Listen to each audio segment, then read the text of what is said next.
bus coming. I think there's like 10 more coming. So we did a good, we originally had almost 60 that wanted to attend. So we had to, you guys made the cut, you know. And then we've had a ton of people on the live stream. So it's good, because if we can keep it around 20, I was hoping for like 20 to 25, because then we can have staff in the room and be compliant. Although my Indianapolis partners, everybody say hi to Devin back there in the corner. Devin and his wife Tara, who some of you met downstairs, run the Indianapolis operation. And Dev, you guys really haven't seen it. I mean, you guys live downtown here. You really haven't seen much in the way of restaurants or anything.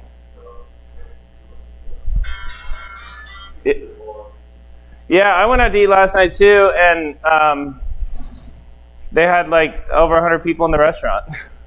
So, right? Yeah, I don't know.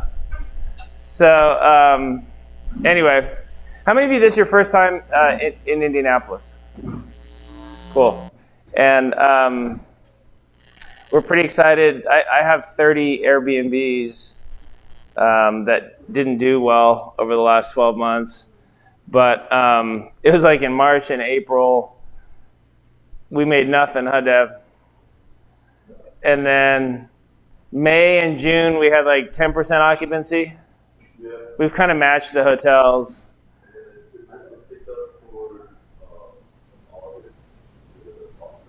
Yeah, August or October, we were about 50-50. How are we looking for March? Right now, it's still a little bit of Yeah. you know, price, but Yeah, so they announced that they're going to do the whole basketball tournament for college basketball, the March Madness. They're going to do it all here, the whole thing. So we were kind of laughing. Imagine like almost a year to the month where we lost all of our money, making a whole year's worth of revenue, because we like jacked up all of our prices pretty high. Because all the hotels booked out instantly, but yeah, and they did too, and they're all booked out by the universities and stuff, and they haven't decided yet how many fans they'll let in. But you know, with the football games and stuff and cheerleading competitions, they've been letting about 10 to 15% occupancy. So even something like that would, like, you know, because we're so close to downtown. But you know, people were saying to me, what was funny is days on market for houses here in Indianapolis are now down to less than a week. So when they look at inventory, you know, I've been buying property here since 2005. I would say when I started buying here, if you said, you know, what's the total inventory on market available to sell based on, you know, the sales, it was usually 4 to 6 months inventory. And 2 years ago, it was 3 months. And by May of last year, it was down to 2 weeks. Charlotte's at what, Trev? yeah, for the National Association, we're doing 4.1 months. And days on market are 7 days. Yeah, it's under a week in almost all of our markets. Idaho is like 2 days. And so what the Airbnb owners did, they went March, nobody, April, nobody. Take the furniture out and throw it on market. I'll sell it in 2 weeks. And so we saw about 20% exodus of our Airbnb competitors. Indianapolis has been one of the hottest Airbnb markets because we have a top 10 convention market here. We have a top 10. We get tons of business travelers coming in for Eli Lilly, Salesforce, tech. And so it's always been really robust. And now vaccines looking good.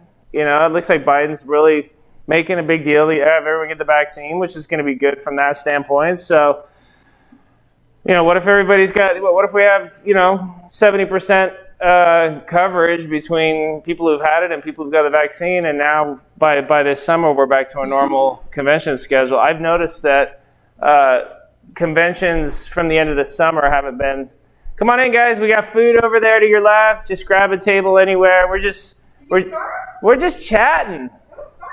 I never start. I'm just, everything is open. I still have the schedule on the board, so.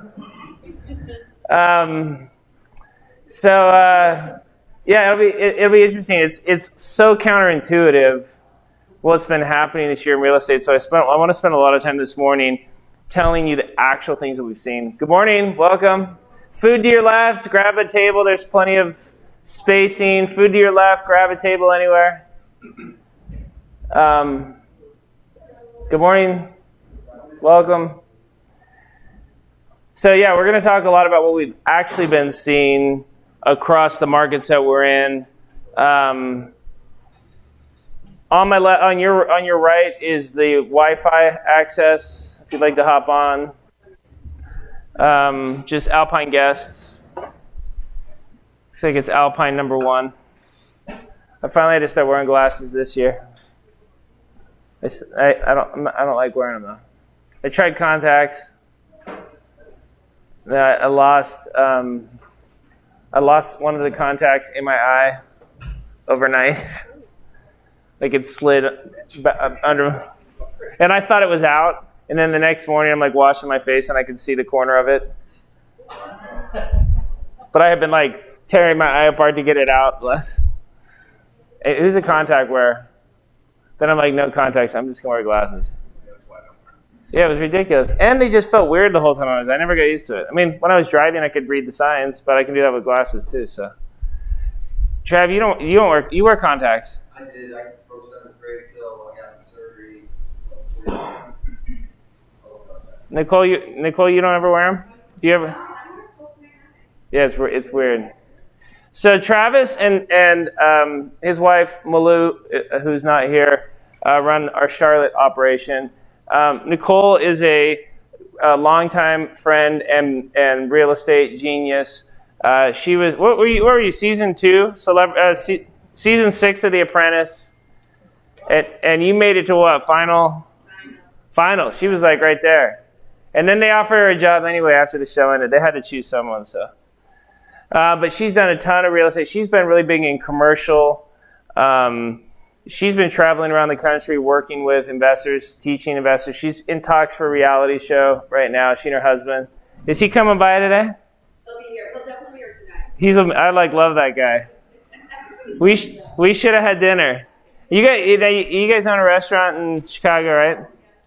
So, so I'm having to, when I have guests in the room, I bring them up, and when I saw Nicole last night because she was down, I was like, can you come up and talk? So Nicole's going to come up this afternoon. How many of you are Anderson clients? Great. So Anderson and I are in the final process of, we're working on a new partnership for Infinity Investing. Is anybody a basic or advanced member with Infinity? So we kind of realized Anderson is a law firm and Alpine is a real estate company. There was brand confusion. And so we've been working together to have Infinity push Infinity out to the front for both of our companies, because it makes more sense. Because then our companies all fit sensibly behind the Infinity brand. So we're gonna talk about that partnership today. Michael, one of the partners, has anybody met Michael? One of the partners in Anderson. He's here. We're going to have him tomorrow morning. He and I are going to talk a lot about retirement. So, does anyone have a solo 401k? Self-directed IRA? Neither? A solo 401k? Okay, cool. So, we're going to spend tomorrow morning on retirement, and then Michael from Anderson is also going to do a tax and asset protection on Sunday. But what I always do with this Sunday is tell you how I've structured my S Corps, my C Corps. I actually don't use a C Corp. Whether or not I use a holding company. Because one of the things that I learned as I scaled up in real estate, it's not that the wealthiest Americans have a bunch of secret write-offs that we don't know about. They're just better at making everything a business expense. And if you structure your money correctly, then it becomes very easy to legally, ethically write things off. So I'm going to explain to you how I usually am able to get my taxes down to about 10%, what I'm actually paying. And one of the things that I'll try to do for you guys all weekend is K through 12. I'll try to K through 12 things for you. So I taught high school, And I've been to way too many seminars or trainings where somebody loses me, right? And then I sit there for 30 minutes, an hour, 2 hours, bugged because I didn't understand what they were trying to explain. And so I feel like my superpower is breaking things down in a way that you can understand.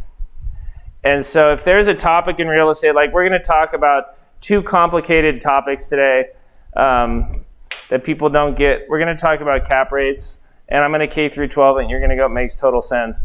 And if you don't, raise your hand and let me know. Tell me what part you don't understand at any point over the weekend, and I'll break that down for you. Because I try to. How many of you have been at a training or a seminar where the presenter just gets lost in their slides, right?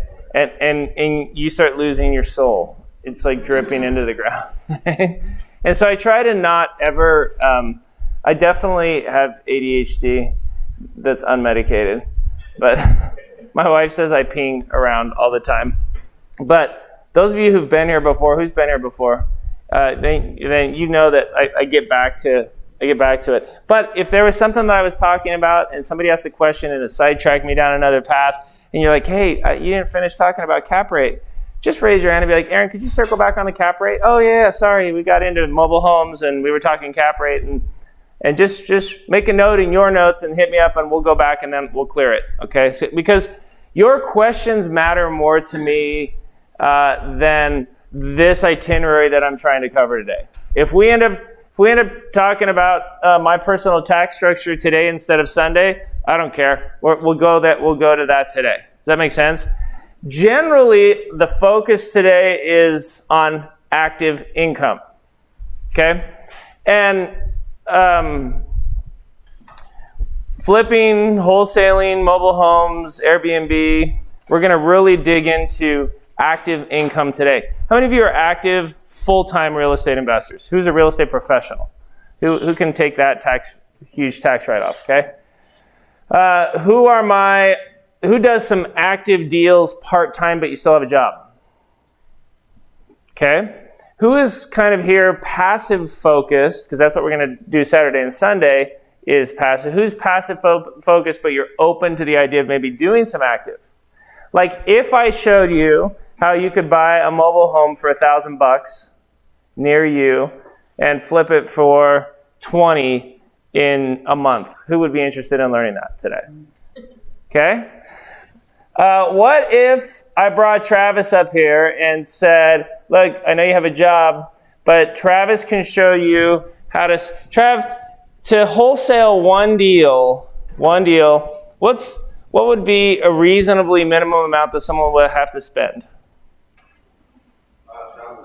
Okay, so if I showed you how, with a couple hours of Travis, you could find a deal near you for 70 cents on the dollar or less, so a $100,000 property, you can get under contract for $70K, but you don't have to buy it. So you use that $1,000 for marketing, direct marketing, Facebook, letters, texting. Trav, how many texts do we send out? We've been getting a deal lately. It takes 132 people that we talk to a text in order to get a deal that makes us between 5 and 50,000. Yeah. So 5 years ago, we were sending out postcards. Who received a postcard or a letter from, I want to buy your house? The new postcards? Texting. So, but it's not just texting everyone. Travis puts together a very specific list of property owners, and then we text them, and we get an amazing. About every 132 people that we text, we get a deal, not just a response. We get a deal under contract, right? Who would be interested in learning something like that? Okay, and my point is each one of you is here this weekend with what you'd like to get out of it. You know, I know many of you are here because you'd like to look at property. We're going to have property that you can sit down and look. Trav has deals that he's brought from Charlotte. We have about 400 properties in our Charlotte operation that we're managing. Let me throw this on the board. Okay. Apartment complexes, trailer parks, single-family homes. Our Kansas City, Alpine in Kansas City has got about 300 properties. Here in Indianapolis, and this weekend I think we have a handful, 4 or 5. My partners from Kansas City are not here because Brittany's actually due. She's pregnant. She's due this week. So I'm like, well, you didn't have it yet. We will all help you. Does anybody see that meme where it's like, I finally had my chance. I was on a flight. The flight attendant got up and said, is there a doctor? I went up, and what's that procedure where they open up I did, after doing the tracheotomy, the patient actually died. But that's why I finally need to go to medical school and do this for real. And all right, now how many of you think that's a funny joke? And who thinks it's like, who doesn't really like it? Be honest, like that's not your kind of humor.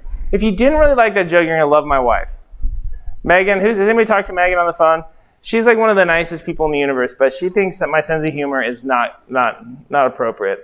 And so, just one more show of hands. If that joke's your kind of joke, who enjoyed that? And who didn't really enjoy that? See, oh my God, this is like, Trav, this is like mostly my kind of tribe this week. My kind of people.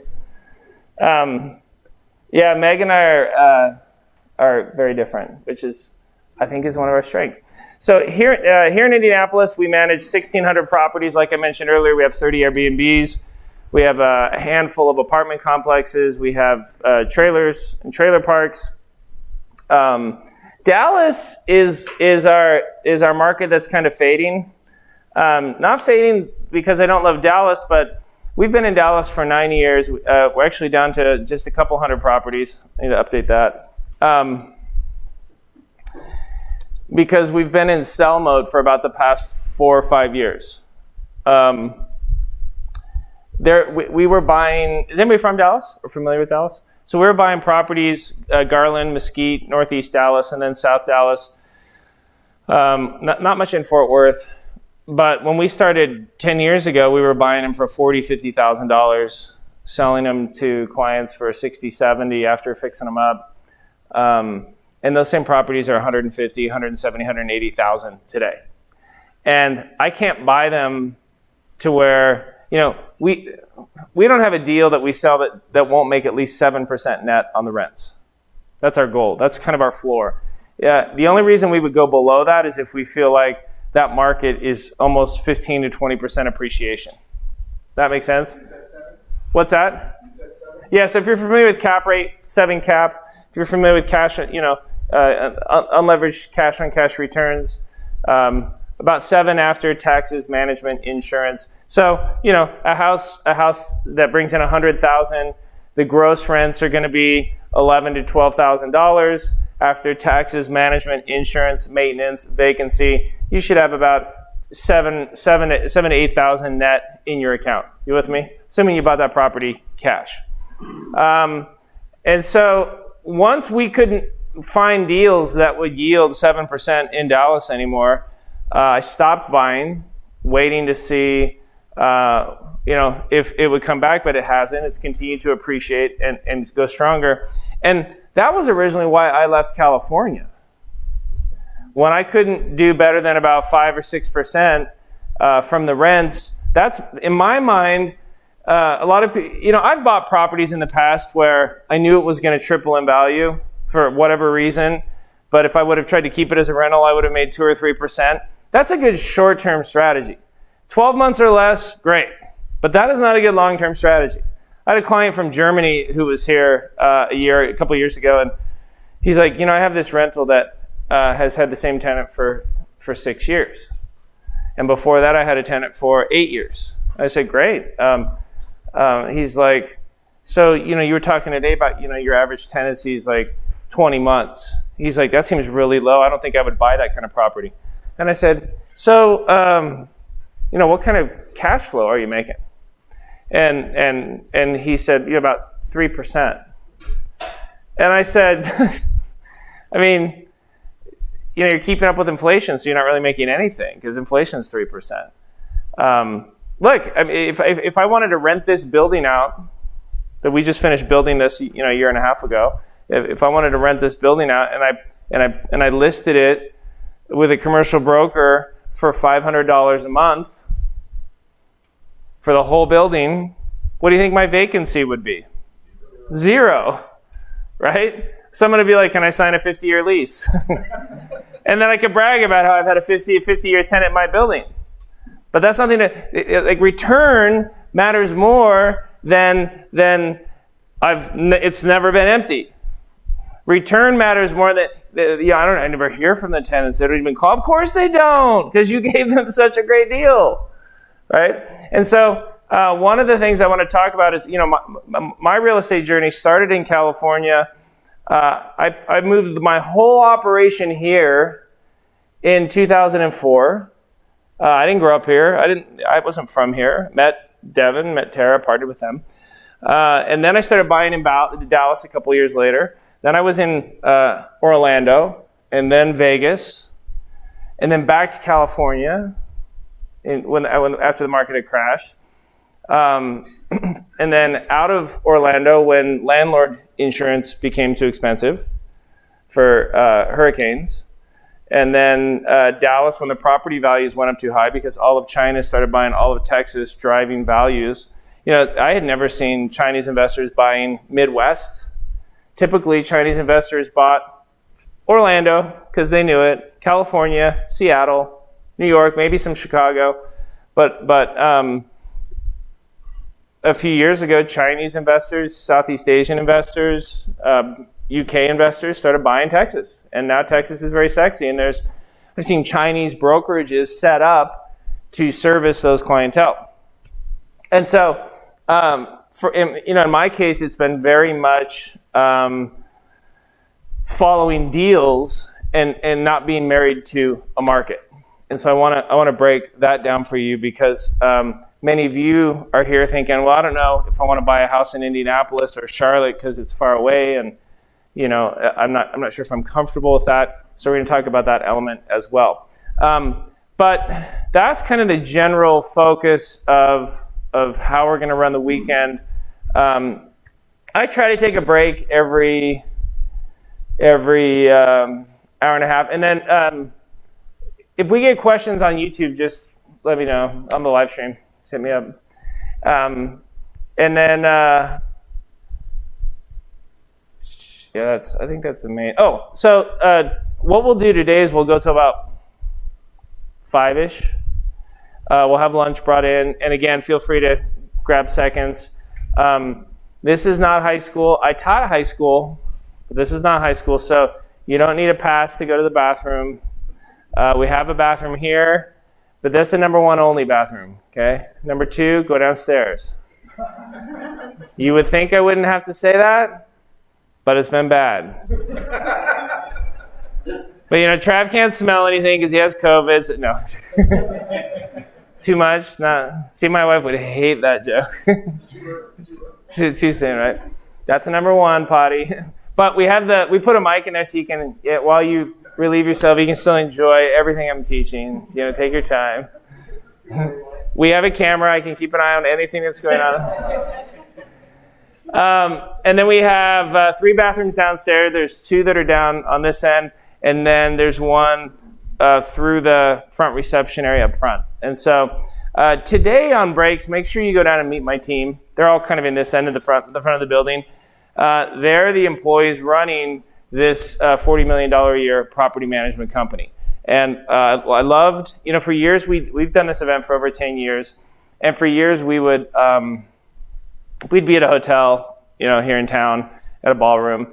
And I really have loved having the events here at our own offices because you don't have to preach authenticity when people can go downstairs and unscripted. Go talk to my employees. I have people that have been working for me since 2005, 2006 when I started Alpine Property Management here in Indianapolis. I have 10, 11, 12, 13, 14-year-old employees that are down there. Would love for you to meet them today while they're here because they won't be here for the weekend. So just wander down and ask them whatever you want. Like, why doesn't Aaron have HR? That's a great question. Because he's got bad sense of humor. And so also when you get a chance, go check out the building next door because we bought the building next door 15 years ago. And this neighborhood, you could buy homes because this is a historical neighborhood, so most of the homes were built between 1860 and 1910 in this neighborhood. And you could buy a home before it was fixed up for about 60, 70,000 pre-rehab when I first started buying here, like 2006, 7, and 8. And then if you fixed them up post-rehab, they were worth like maybe 200. Now, 15 years later, you can't buy a property in here for less than 250 pre-rehab. And fixed up, they're worth over $1 million. So I bought the building next door 15 years ago for $100,000. And it had been a grocery in 1880. And then I restored it over the years. I have about 6 other commercial buildings near here that I own. And then a lot of my Airbnbs are in these historical neighborhoods. I keep a house just down the street that the first floor is an Airbnb. It's 3,000 square feet. It's an old 1878 mansion. And then the second floor we keep for our place when we're here in town. And then there's a carriage house in the back that has a 2-car garage on the first floor, and then we Airbnb the carriage house too. So when everybody comes in town for the event, Team Charlotte's on the first floor, and Team Idaho is back in the carriage house. And so we kind of, Team Kansas City, so we all kind of just reconnect once a month. But it's been interesting because I've watched appreciation rates in this neighborhood, I'd say 10 to 15% a year for over the last 10 years. And people say to me, well, you know, I was on the census and it looks like Indy Metro is only appreciating 3 to 5% a year. And I always say, you know, neighborhoods appreciate. And then neighborhoods average together for a city appreciation rate. But you don't buy a house in Indianapolis. You buy a house in Heron Morton neighborhood. And, you know, or you could buy a house at 38th and Post Road, which is like the war zone here in town. And 38th and Post Road hasn't appreciated at all. You can buy a house over there for $10,000. It'll be completely stripped, right? But I hate that neighborhood because it's been flat or lost value for the last 10 years. And so think about where you live. There's definitely areas that are exploding. There's areas that are pretty flat, and then there's areas that are either slightly declining. So it's important to understand that the mindset behind neighborhoods, because neighborhoods, public-private partnerships, city revitalization funds, like in Charlotte, light rail, those are the drivers of appreciation. We're going to talk a lot about that today. So let's see, housekeeping. So then tonight we'll finish 4:30, and then we'll have the shuttle. How do you guys like my short bus? It's great, right? You're like, did you feel like you needed to have a lunch pail? Your Incredible Hulk lunchbox. I bought that for $4,000. But it was. Doesn't the paint job look good? It looks like it looks smooth. It was white and beat up before, but Mako painted it for $4,000, and then I had to put brakes on it. Yeah, well, that was a waste, right? But we're actually trying to buy another one now. Nicole's amazed at how cheap it was. Yeah, so we're in it for like $10,000. But I was spending like a Carry limousine bus. I was spending like a couple grand a month on buses.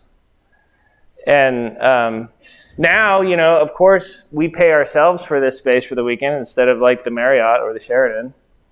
And when we built this, we're like, you know, let's cater the meals because we can bring outside catering in. I mean, the hotels charge you ridiculous, like coffee, $60 a gallon. But now think of the catering rates we're getting now from restaurants that are trying to just stay open. It's been cool for us, cool for them. So, yeah, so we'll have meals brought in because when you break for lunch or break for dinner, it's like, it just takes forever. And the high school teacher in me hates losing out on the content, losing out on because I really want to make sure that, you know, that we not only get through everything, but that you have a game plan for your very next step. Because what I have found over, you know, if I go back 20 years ago, is that I'm teaching high school and I read a book called Rich Dad, Poor Dad. Who's read that book? Right? And lost sleep from that book. Because you're like, wow, yeah, I'm a total loser. I'm an E. Right? I'm an E. And what's an E for those of you who haven't read it? An employee. And you like feel guilty that you're an employee. You shouldn't, but you do. And then you learn about a B, which is what? Business owner, right? And that sounds cool because, I had never owned a business at that point, and I worked for, the Paris Union High School district. I was teaching Spanish and history, and I coached soccer and volleyball, and I made $40,000 a year. And being a business owner, a lot of people say, I'd like to own a business. Has anybody ever bought a franchise? Almost. I never hear the phrase, I'll never regret buying that franchise. That was one of my best businesses. You ever hear that, Nicole? Right?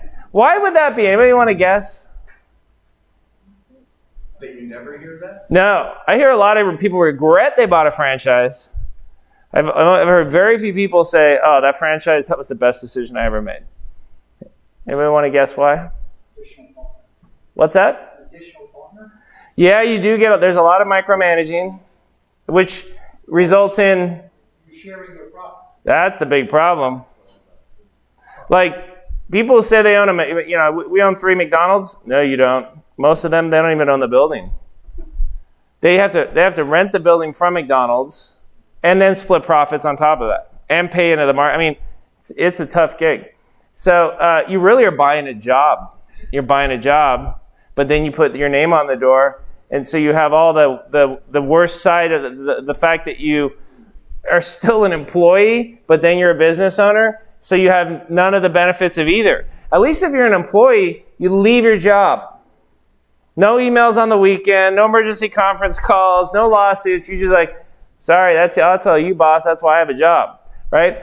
But when you're, Subway is really cheap to get into. It's cheap to buy a Subway franchise. I think it's like $50,000. I was looking at it. But I've known Subway franchisees who are just like, yeah, if I'm not on the line making sandwiches, my employees are eating the sandwiches or pocketing the profits. So I'm married to the line, But I'm a business owner. I got my name on the door. People think it's cool when I say I own a Subway, right? You also have S, which is what? Wait, you have I, which is what? And then was it S? Self-employed. Self-employed, right? So what's the difference between business owner and self-employed? One-man show. Yeah, this is like you're a 1099. You're an independent contractor. So this is like the loser version of a business owner. You don't even have any employees helping some of the work. Just kidding. People are like, I'm a 1099, dick.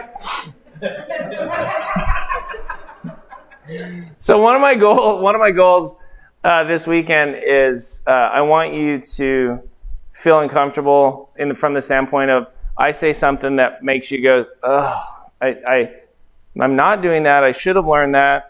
Why he's right. Like I want the teacher in me, right? The coach in me. I had a gentleman here a couple years ago, and he came up with the first break, and he's like, Aaron, I'm with an organization called Toastmasters. And I was like, okay, what's that? And he explained it to me, and he said, just this morning you pretty much broke all of our rules for public speaking. He's like, you mentioned you're divorced, you swore, you insulted the room, like you were sitting down the whole time. And I was like, okay. I said, oh, you think that I think I'm a public speaker? I'm not a public speaker. I said, I'm a teacher. I'm a coach. I still do it the same way. In fact, working for Travis in Charlotte, his construction manager is named Zach. And Zach's been rising through the ranks of Charlotte Alpine for the last 3 years. Zach is 35. Do you know how I know that? Because I met Zach 21 years ago when he walked into my high school classroom at Paloma Valley High School as a 14-year-old.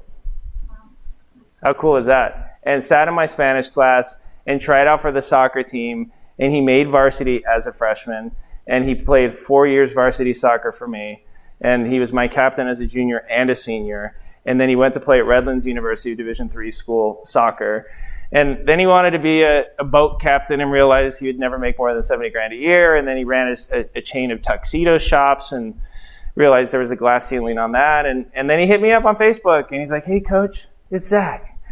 And they still call me coach. It's funny. They're all like 35, 36. They got kids, and it's pretty cool. Like, you never lose it. But think about it. You still think of your teachers and your mentors and the people that inspired you as bigger and older and wiser, don't you? Like, that never. Your mom's still your mommy. Your dad's still your daddy, right?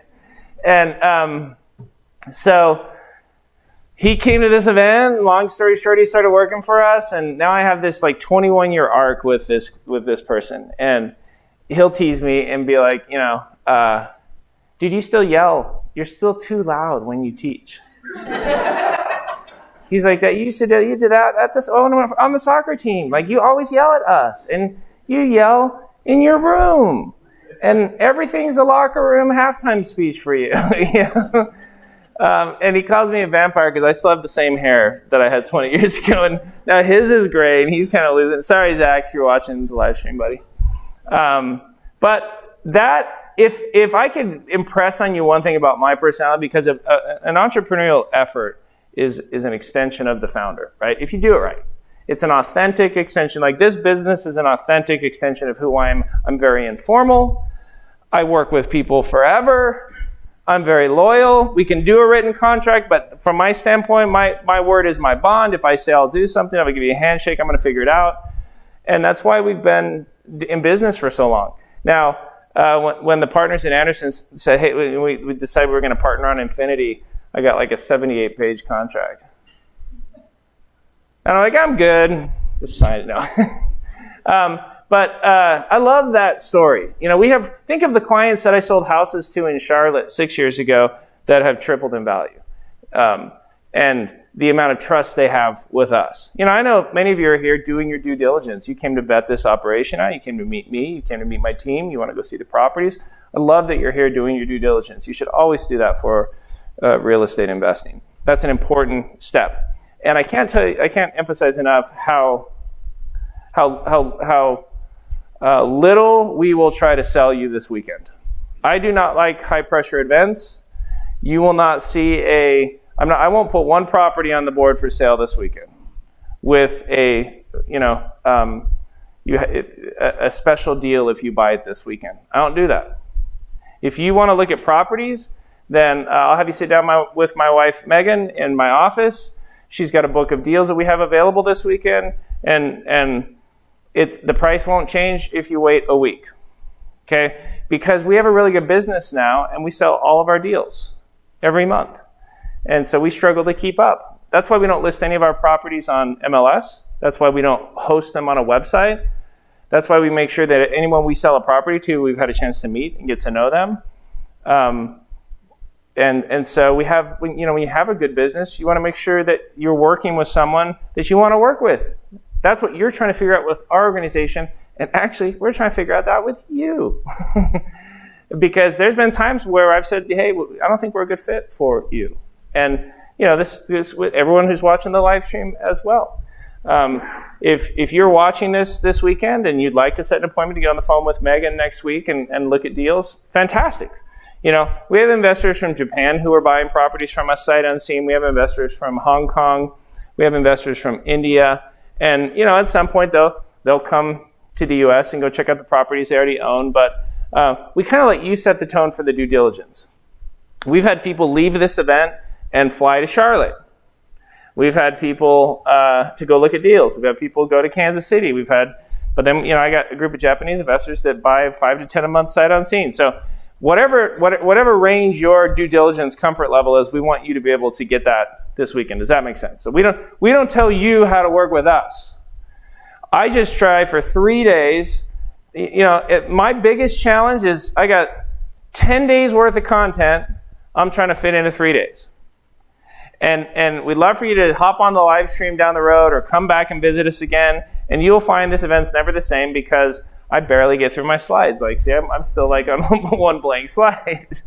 But it's also because one of the things I did when I came in was I opened up a bunch of screens because I want to show you some of the stuff we're doing with Alpine Capital Solutions. I want to show you what we're doing in mobile homes from our two dealerships. I want to talk about what we're doing with Infinity.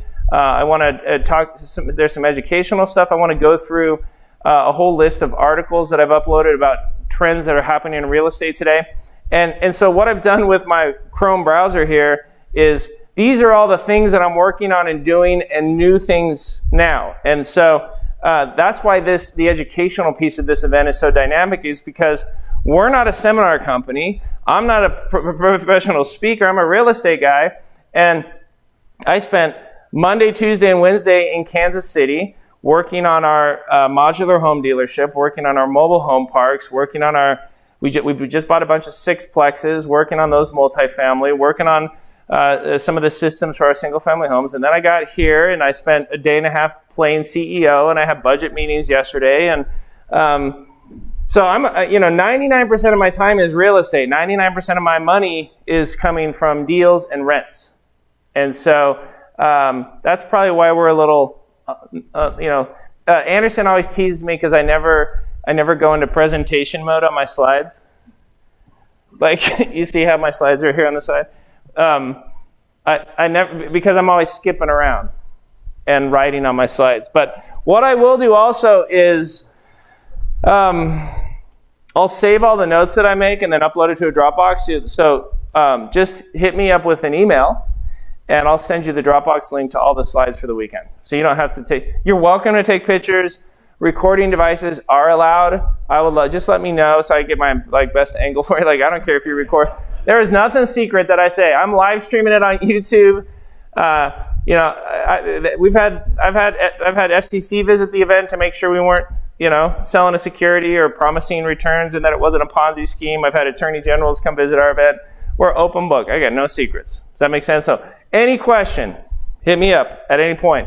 Questions always drive the event. So if there's something you want to ask me, something that we're thinking about, I'm always cool with questions. Because I've been in rooms. Nicole, you've been in rooms where the teacher is like, questions after the event.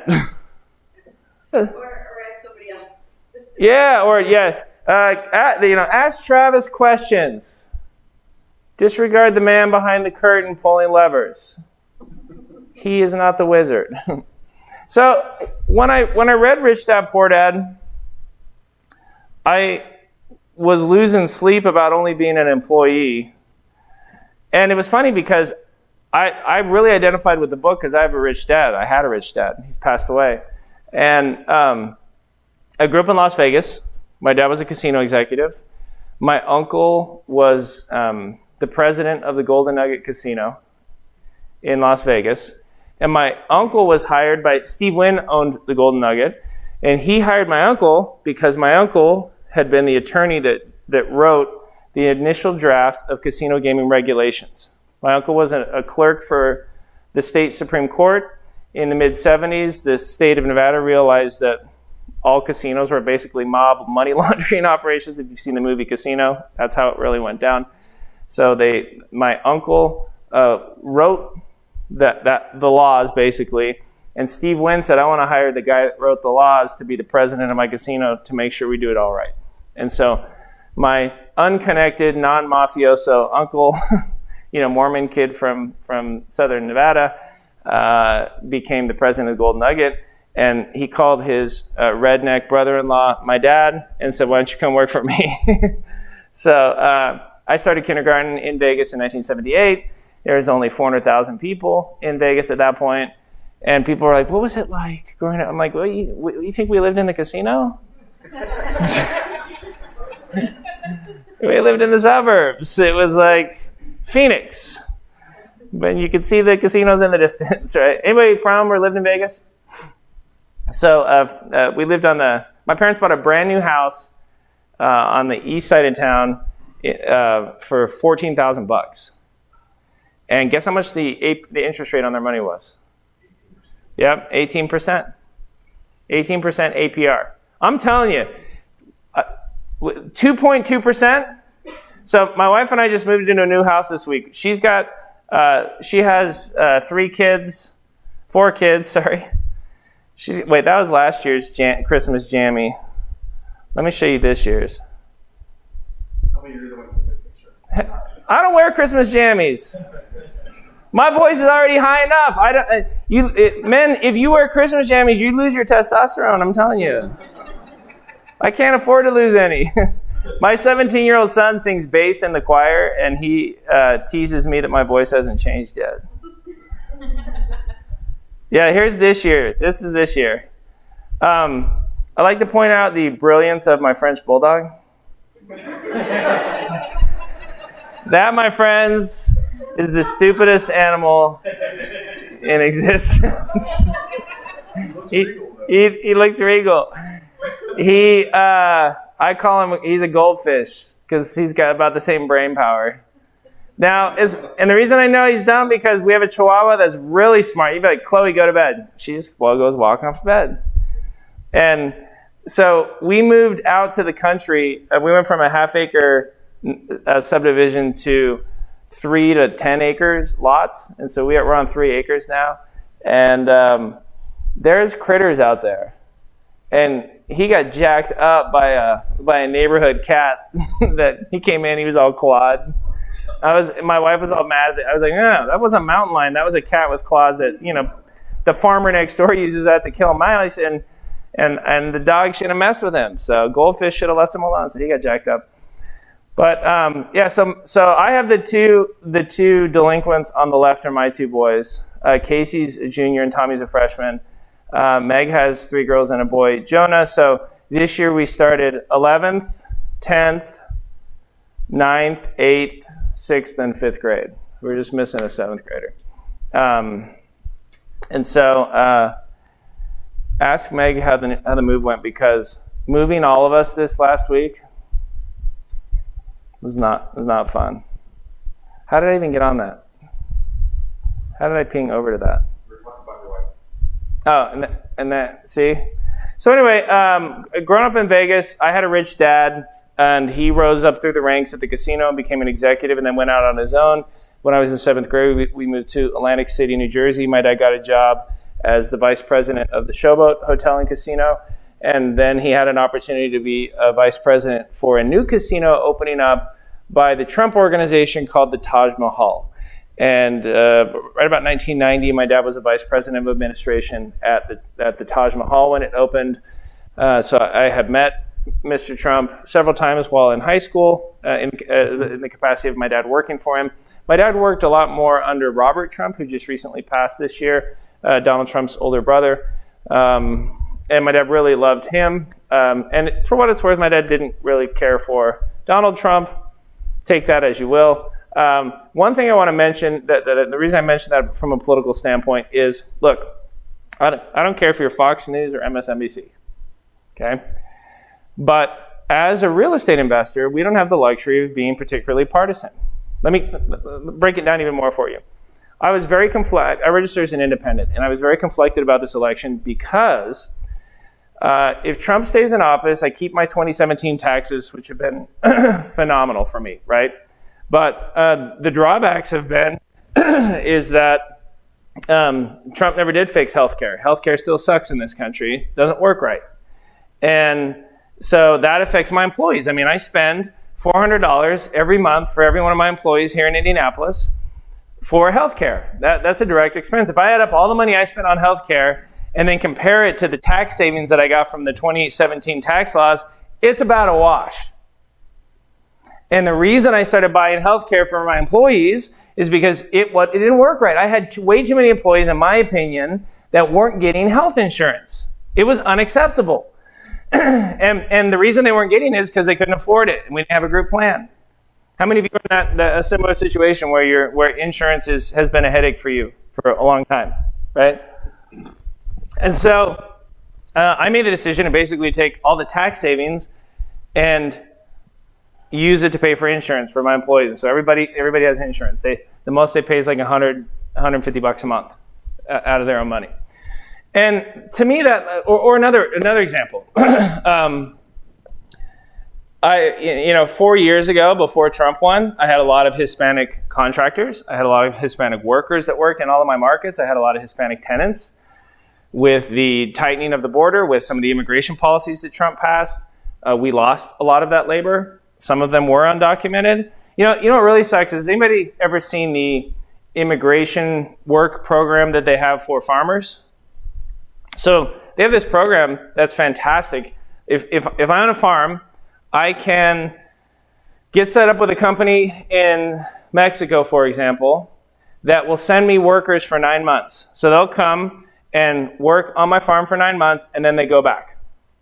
And they work really cheap, and it works great. And the farmers have gotten that put together, but it doesn't exist for construction, right? And what's interesting is 5 years ago, people say, well, we need to, Mexicans are taking American jobs. And what have we seen in the construction industry over the last 4 years as the labor markets have tightened and we've lost some of those undocumented workers? We've seen nobody there to fill those jobs. And construction has slowed drastically. Anybody try to build a house lately? Like, it's 2 years if you want to build a custom house. And every contractor I know is hurting for more guys. They're not hurting for work, they're hurting for guys. And we have a dearth of labor, especially skilled labor, especially labor that's willing to work for 10, 12, 15 bucks an hour. And so business owners are really struggling. Now, it's easy if you're in Washington, D.C. to be philosophical and uber partisan one way or another. But as a business owner, we don't have that luxury. I got employees that I want to have health care. I got employees that need to paint houses for me, right? And so, I wish they had. I would have loved to see Trump say, yeah, we need to close the border and have a good program for workers that can come in who want to work in this country. Okay, do both. Why did you only focus on the wall? And you didn't even do that. And so that's why I was very conflicted, because in my mind, and look, please don't tell me at the break why I'm an idiot for being conflicted about the election, because I really don't care why you're uber one way or another. But I'm trying to explain why I tend to be independent.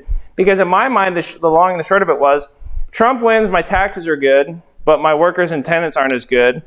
Biden wins, I'm going to get screwed on my taxes, but what if all my Mexicans come back, and now I got a bunch of cheap labor and more tenants again? Is that going to be a wash to the taxes that I get hit? I mean, my point is that there's very distinct pros and cons who's ever in office. And so what I try to do as both an investor and somebody who votes is say, how is this president, based on the policies they're laying out, how are they going to affect me, my business, my employees, and then cast my vote, right? Meg and I actually didn't vote the same way for the election. And I respected why she disagreed with me and voted for the other guy. And we still go to bed together, right? And so, as a history major, as a history teacher, one of the good things about this country was political discourse, and I think it's sad that we vilify each other. Like, if you watch MSNBC, you're an idiot. If you watch Fox News, you're a moron. Like, I hate that we do that, because talking about politics should be how we formulate intelligent political ideas and then vote. But from a real estate standpoint, I will mention politics a lot, because politics drive policies, and there's some really important things that we're going to want to talk about this weekend related to policies. Does that make sense? Okay? And so, politics will come in. My wife hates that. She's like, can we just not talk politics? Because Meg never fights. But I think, I'm very active reading. But I have a Fox News app on my phone right next to my Washington Post app. I try to go back and forth, because that's the only way I think what's really happening. And, then I got friends who only are on Facebook for their news, and that gives me so much anxiety. Like where'd you see that on Facebook? And do you read news? Like, I try to read the Journal and the Times every day. Like, that both sides, right? So, my dad was a casino executive in Jersey, and my mom is like 7th generation Mormon. She had grown up in Nevada, and my dad was a Presbyterian, so that was an interesting home because my mom doesn't even drink, no coffee, no tea, not even Diet Coke. Like, I went to a birthday party when I was 6, and she saw me drinking a Coke at McDonald's, and she about like ripped my arm off. It was not good. And then I'm the oldest of 7 kids, 5 boys, 2 girls. I changed a lot of diapers on 3, 4, 5, and 6, and 7, I guess. And so I went to BYU, Idaho, my freshman year of college. And going from Jersey to Idaho, I felt like I'd been banished to Siberia, right? And then I went on my 2-year mission. I put my paperwork in, and the Mormon church sent me to Venezuela. And it was Venezuela pre-Hugo Chavez, so it was like the democratic Venezuela, not the, third world country, horrific place it is right now. But this was, what's that? But this was in 1992. So I got there in November of 92, complete Spanish language immersion for 2 years. I didn't come home for 24 months. In fact, you only called home twice a year, Mother's Day and Christmas. And so I wrote letters home every week.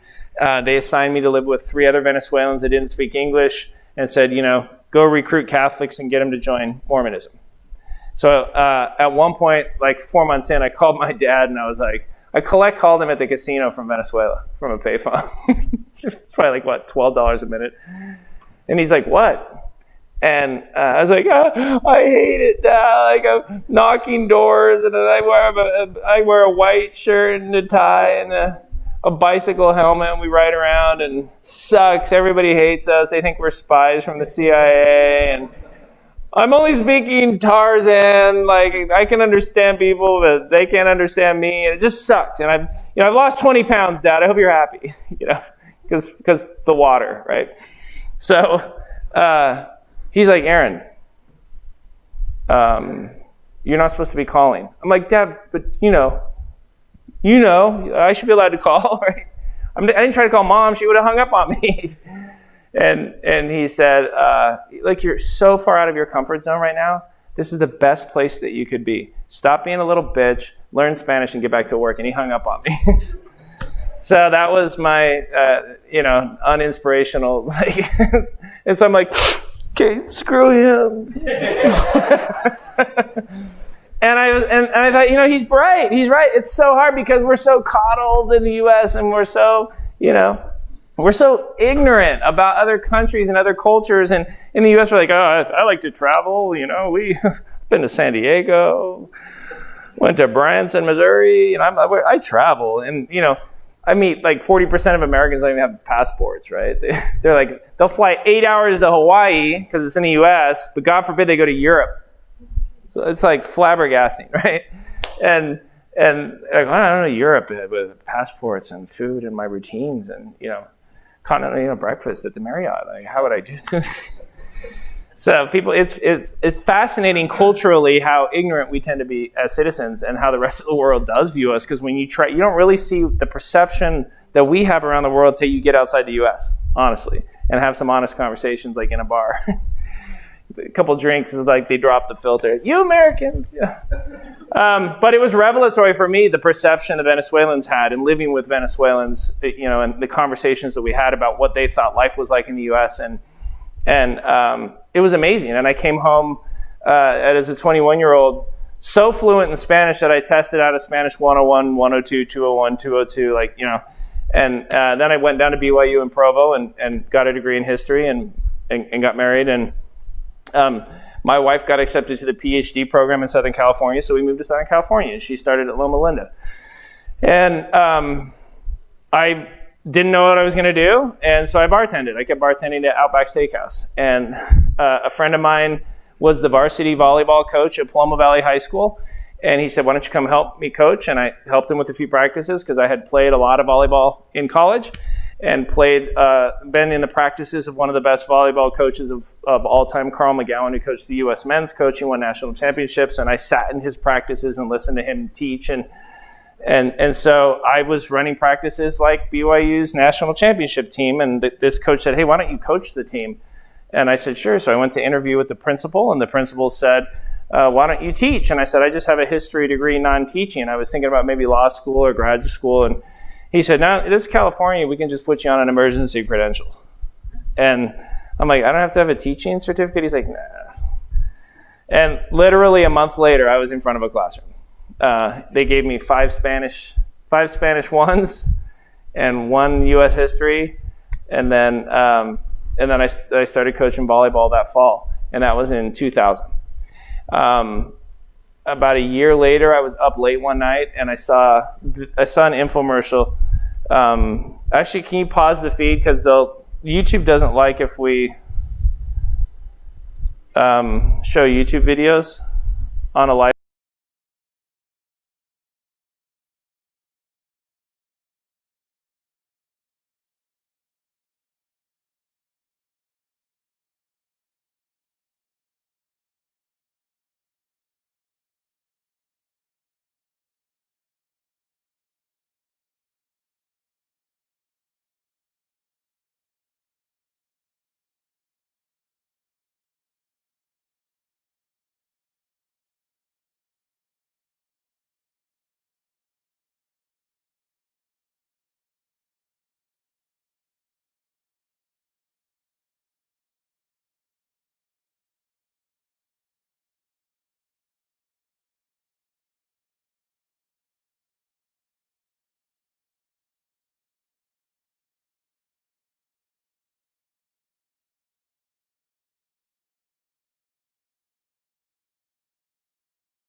I was like, please don't let there be a gas leak. Like, that's when you start freaking out, because you realize you wouldn't be able to smell it. It was just the weirdest thing to not be able to smell. So anyway, people say, well, how's it flying? And I'm like, it's amazing. Because my ticket from Idaho to Indianapolis, a first-class ticket a year ago, was over $1,100 round trip. Economy comfort was like $900. Coach was like $650, right? Now, I bought a ticket, let's see, on Monday, I flew first class 2 flights to Kansas City. Then I flew first class 2 flights here. Then I'll fly first class 3 flights home. So 7 legs, all first class, $1,000. This is how much money. So ticket prices have dropped. They don't seat anyone next to you. I guess they're ending that in a couple months. But they haven't. That's been great. All the numbers are down, so I haven't had any TSA. There's no delays on the tarmac. There's no heavy traffic in the air. I mean, what? They don't serve meals? That's a gift. I didn't like that shit anyway. Only rookies are like, I'm in first class. I will get a sumptuous meal. It was like, nope, I got Cafe Rio. Just give me a drink. That does. They totally discriminate against bourbon drinkers because I don't drink a lot of beer and wine. And, it's like, yeah, I'm like, I said, like, you don't have to have ice. You could just give me bourbon, like in a little split. Why is that any different than wine? I'll just drink it right up. 2. So so that's Becca, and I was like, so our maternity program at Alpine is called Whatever You Need. I have learned, now track me on this, if you say to a high-functioning woman, hey, whatever you need for maternity, as much time as you need, whatever accommodation you need, you tell me, and then I'll make it happen. I just don't want you to quit unless you want to quit. If you want to leave and focus only on being a mom, respect, right? I'm cool with that. But if you still want to work for us, I still want you to work for us. So just tell me what you need from a maternity standpoint, and we'll figure it out. And when you have high-functioning, my company's ran by all these high-functioning alpha women. You'll see this weekend. They just tell me where to sit and where to stand. I don't do anything. And it's pretty true. And so then Becca's like, I'm going to be there in January. I'm like, why? Like, wait, it's only 20 people. She's like, shut up. I'm like, okay. I said to Fred, I was like, I would never tell her not to come. So Becca was like answering emails in labor. True or false? See? The worst thing you can do, worst thing you can tell is a high-functioning, high-performing person, you tell me. Just tell me what you want. It's better, right? See? I was dumb the first time around, but I ain't making that mistake again. I've learned at 47 lessons that I should at 27. So when I watched this Carlton Sheets, and I was like amazed, because he said, I'm going to teach you how to buy with no money down. Well, I was sitting in the first house that my wife and I had purchased with 3% down FHA in Murrieta, California. And so when it ended, I called at like 2:30 in the morning, the 800 number, and it was $4,000. I'm like, my wife will kill me if I max out our credit card on the seminar. But there was this new thing in 99 called eBay. So I look it up on eBay, and it wasn't the CD-ROM, it was the 1989 Carlton Sheets, because he was around for a long time. The 1989 Carlton Sheets with cassette tapes for $99. And I was like, I can get behind this, right? So then it comes, and guys, you get what you pay for with education. And it was like missing a couple of the cassettes, and it was all outdated, and because real estate kind of changes every year, and over 10 years, half the stuff wasn't even around anymore. And so it was useless, and I remember thinking, so I went to Barnes & Noble, and I bought like 10 books on real estate investing. The first one I read was Rich Dad, Poor Dad, and then I read a bunch of Robert Allen books. And my problem with books, which is the same problem I have with YouTube videos, is there's no one to ask questions to. And you can reread a chapter over and over again, but it doesn't mean it translates into action. So I went full circle on it, and I paid $3,000 to attend. Are we still muted on the? Okay, cool. So it's going again. Okay, good. Thanks, man. Perfect. Okay. So there was a guy named Bruce Norris with the Norris Group.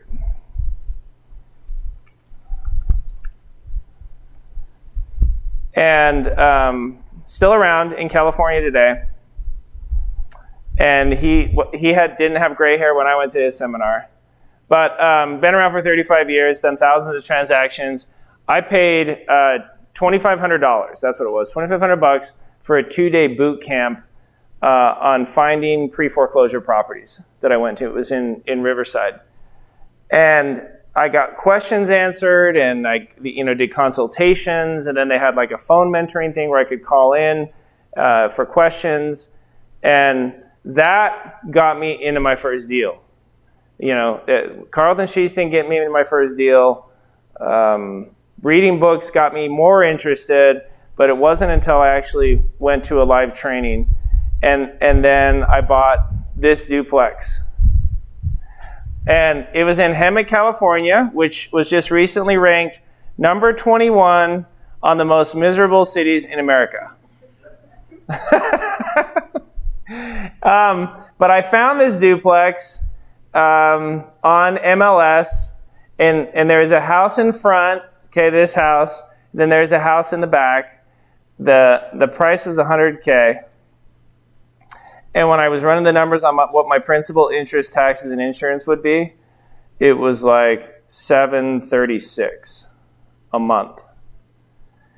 And when I was looking at what 2-bedroom rentals were going for in Hemet, it was between like $750 and $800. And it needed about $5,000 or $6,000 in work. In fact, that was the first and last property that I ever did work on with my own hands.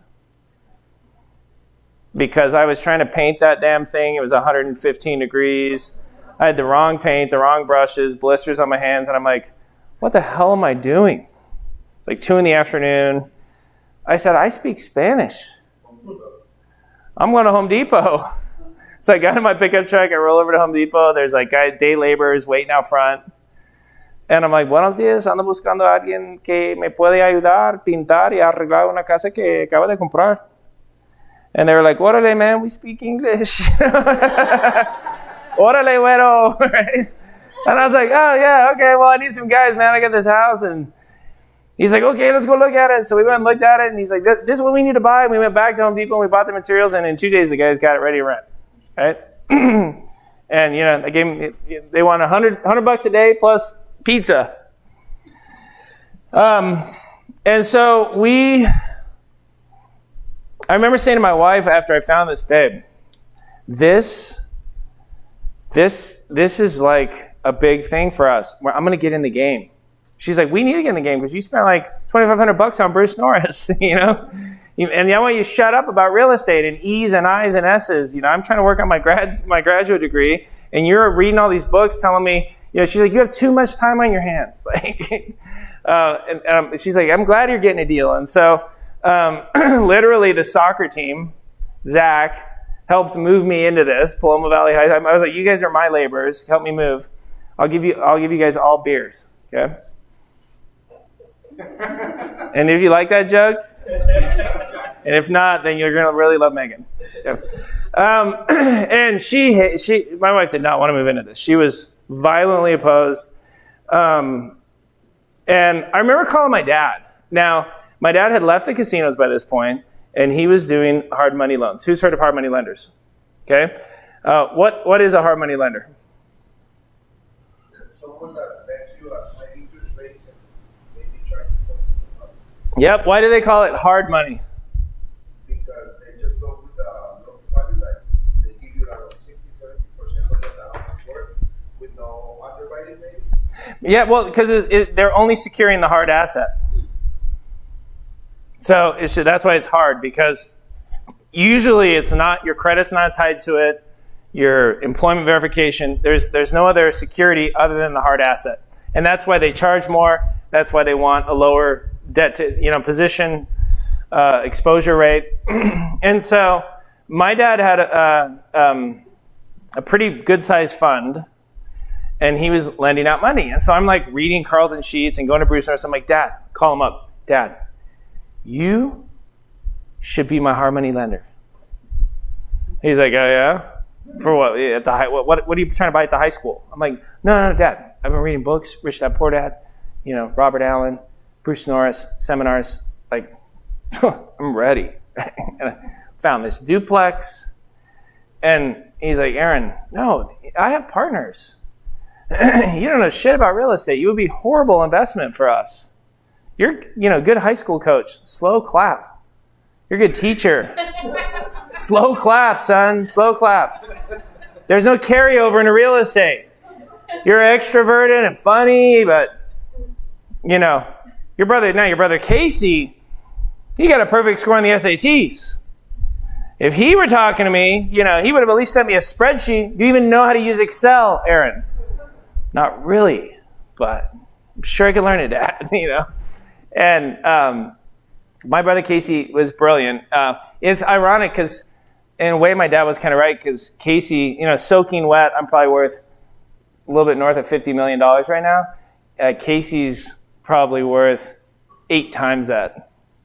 He does supply chain management, and he owns warehouses all over the country, and he really is brilliant. So I keep saying to him, Casey, they have these things called family offices. That's what all the rich people do now. So I'll bring my 50 million, you bring your 300 million, we'll be 50-50 partners. It'll be so good. We'll do a family office, right? And so, my old man said no, and I used my student loan money for the down payment money on this. So I was accepted in the MBA program at Cal Poly in Pomona, and I maxed out my student loans and used that for the down payment and the repairs on the house. And, because I was still teaching full-time and going to school full-time, so they couldn't say that I couldn't use my student loan money for that, because who's to say which money was my teaching money and which money was the student loans, right? So we sold it 6 months later, and I made $50,000 because my wife would have divorced me if I made her stay long because she hated it. But think about, I'm 18 months into this real estate journey. Think about me walking out of escrow, holding a check made out to Aaron Adams for $50,000, knowing that I had been teaching and coaching and slaving away at the high school to make 40. And I lived here for free and then made 50. That was a paradigm shift. That changed my whole universe, because I could see a direct correlation back to the education.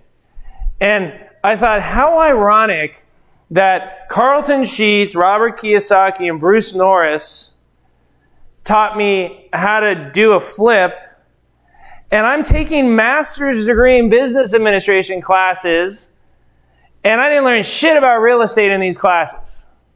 Because none of my teachers have any money. And one of the who has a graduate degree, who has a, right? And it's like they teach you about the subject, but not how to do the subject. And I said, I finished my MBA just because I had started it. And I kept taking those student loans. That was like $60,000 I was able to pull of subsidized money, deferred money. But I don't care if my kids go to graduate school. I could care less about that.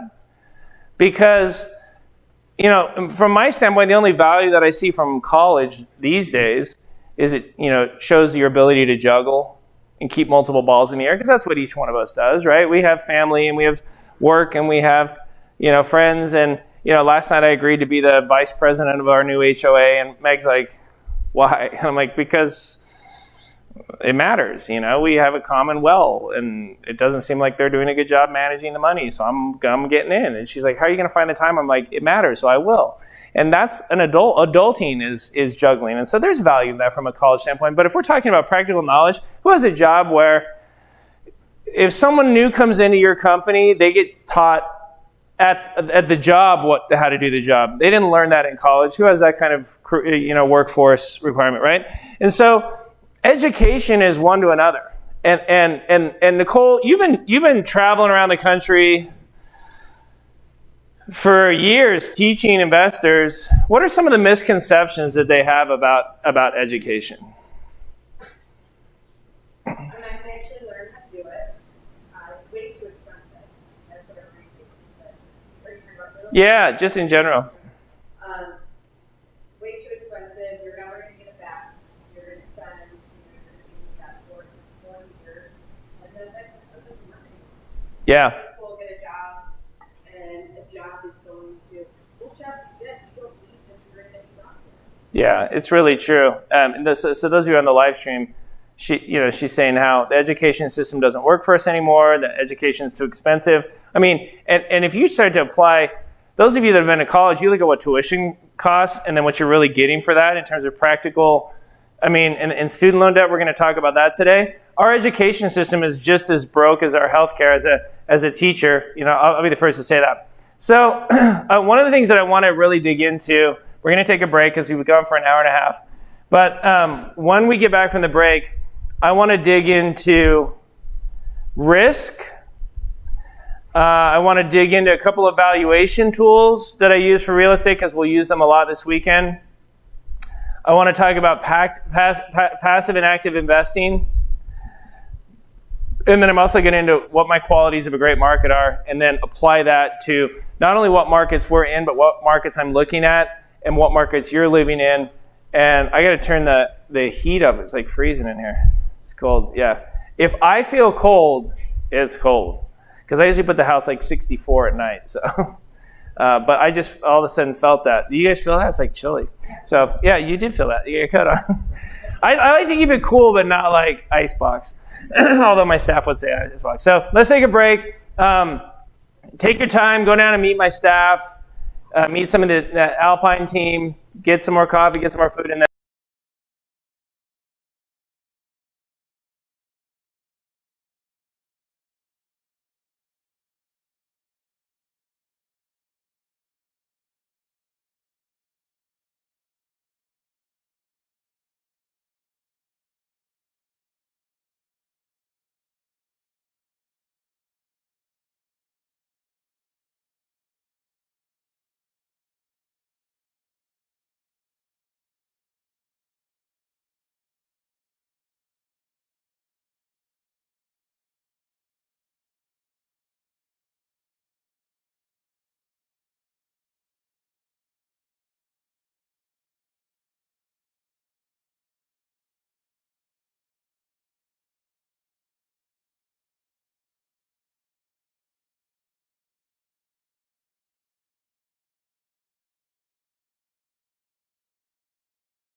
Okay, so any questions about anything that we've talked about? Yes. Yes, let's go through hard money lending. So we'll add it over here, hard money loans. So the reason they're called hard money loans is because it's an asset-based loan. That means that they only secure the money on the asset. That's why, so the hard asset is how they secure the money. Now think about it. If you get a car loan, it's called a car loan because it's secured by the car. But what else what other security do you give the lender in exchange for a cheap rate? You give them your personal credit, like a personal guarantee, right? You basically say, K through 12 it, here's my Social Security, which ties to my credit score. If I don't pay the loan, you can give me a 30-day late, 60-day late, 90-day late, default the debt, and you can screw up my credit score. That's what you give to them. Does that make sense? In addition to, you can come take the car, or you can come take the house. Now, when you have like a credit card, that's considered unsecured because you could, spend $20,000 on a trip to Mexico and have nothing for them to take. So generally, when you have unsecured lines of credit, like a credit card, the only thing their only recourse is your credit score. Everybody understand that? Now, banks call those kinds of loans recourse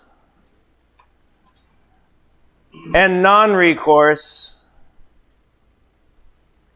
loans. Recourse and non-recourse. Now, I've owned shares in the Bank of Idaho. How many members can an S Corp have? 99. So an S Corp can have 99 members, and the Bank of Idaho is structured like an S Corp, and I think there's about 87 of us that own the shares in the Bank of Idaho. So if I want to sell some of my shares in the Bank of Idaho, I go to the CEO and say, hey, Jeff, I'd like to sell 10,000 shares. And the first thing he'll do is ask the other 86 owners if any of them want to buy my shares. They really don't want any new members unless you're going to buy all of somebody's shares. That's kind of the rule of thumb.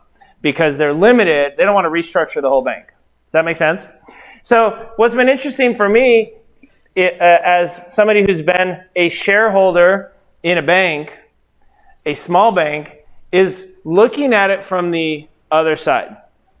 Looking at banks and lending from the other side of the table. It's been fascinating. Because, all of us grow up thinking, well, if I need a loan, then I go into the bank and I kneel before the throne and give them an application. Okay?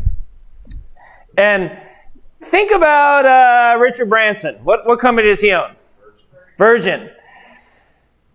If Richard Branson wants a new plane, do you think he fills out an application in New York at JP Morgan's offices? What does he do? I would imagine he buys it. He writes a check. Well, let's say he wants a loan. He probably does. He calls up his banker, right? Calls up his banker and says, "Hey, I want to talk about some credit. I want to do blah blah blah. I want to Have you seen their new plane? The plane goes. It's like the plane flies up and then the rocket shoots out of the plane. Yeah, I was watching that this week. It's so cool. Here's an important rule about money and lending. I can't stress this enough. Lending is always a personal relationship. Always, always, always, always. If you don't have a personal relationship with your bank to where you can say, can we discuss non-recourse loans? You're probably at Wells Fargo, Chase, Bank of America, US Bank.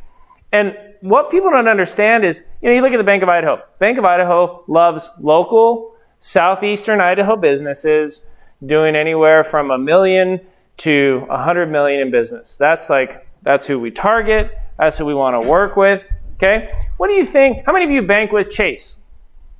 Okay, what do you think they target? Do you think Chase gives a shit about you? About your money? You think you could call someone at Chase and be like, can we discuss non-recourse loans? I'd like to start investing in real estate. And so, now, why are many of you at Chase? Well, their app is amazing. You can scan in your checks. You can wire from the app. So a lot of you, there's a lot of ATMs is why we use banks. And so I get why you're with a big bank. But when you switch over to the business realm, you do not want to be with a big bank. You actually want to be with the smallest community banks because they actually care about your business. So I'm talking the 2-branch credit union that barely has online banking. If near you is a 1-branch, 2-branch, 4-branch bank, that's who you want to, because you can walk in and develop a relationship with the president of that bank, with the head of the loan committee, because they're the same person. They don't have a loan committee. The president reviews them. Imagine if you were to walk into Bank of Idaho and say, hey, I'd like to set an appointment with Jeff, the CEO. And they set you an appointment because you can do that. Bank of Idaho's small. Jeff's happy to meet with you. You sit down and say, hey, Jeff, I'd love to see what kind of non-recourse loans you have on the books of the bank. And Jeff says, well, we do non-recourse loans we have some farmland and some cattle, but mostly I want recourse loans as a banker. Bankers would always rather have recourse. They would always rather have your social. They'd always rather have your personal guarantee. Business owners would always rather have non-recourse. And so it's a dance. And you don't walk into a bank and fill out an application and check a box and say non-recourse. You sit down with the banker and have a discussion. So the kinds of things you would say is, can you help me understand what kinds of non-recourse loans you've been comfortable with? Now, I was talking to a banker once and he said, Aaron, on real estate, I don't do non-recourse. I said, yes, you do. He said, nope, I don't have one loan on my books that doesn't have a personal guarantee. And I said, okay, that's too bad, because I have a $2 million trailer park that I own free and clear. And I wanted to talk to you about a $250,000 first mortgage against my $2 million park. I just want $250K, and I'm willing to pay 9 to 11% APR. I'm sorry that you wouldn't be interested in that loan. Well, no, yeah, we could have that conversation. Of course we can, because it's a negotiation. You and I just don't have enough of a personal relationship for you to feel comfortable with me. Because I'm telling you what, once John Smith at Teachers Credit Union in your hometown has seen a couple of your deals, money's gone out, money comes back in, you're a client of that bank, you have your checking accounts with that bank. You don't have to move all your banking, but you don't have to leave Chase, but you want to become a customer of that bank and set up some. I have over 100 different checking accounts across the country. Is it a hassle? Yes, but that's what we call RPP, rich people problems.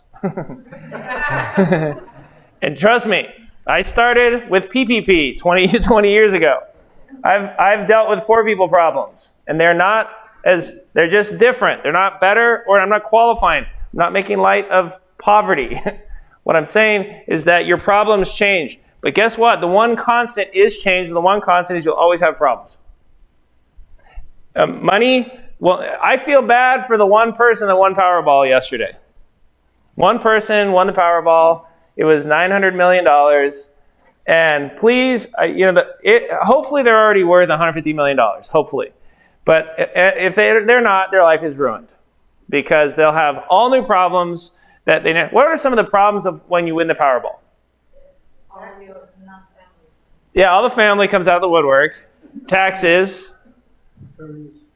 Yeah, you worry about protecting it.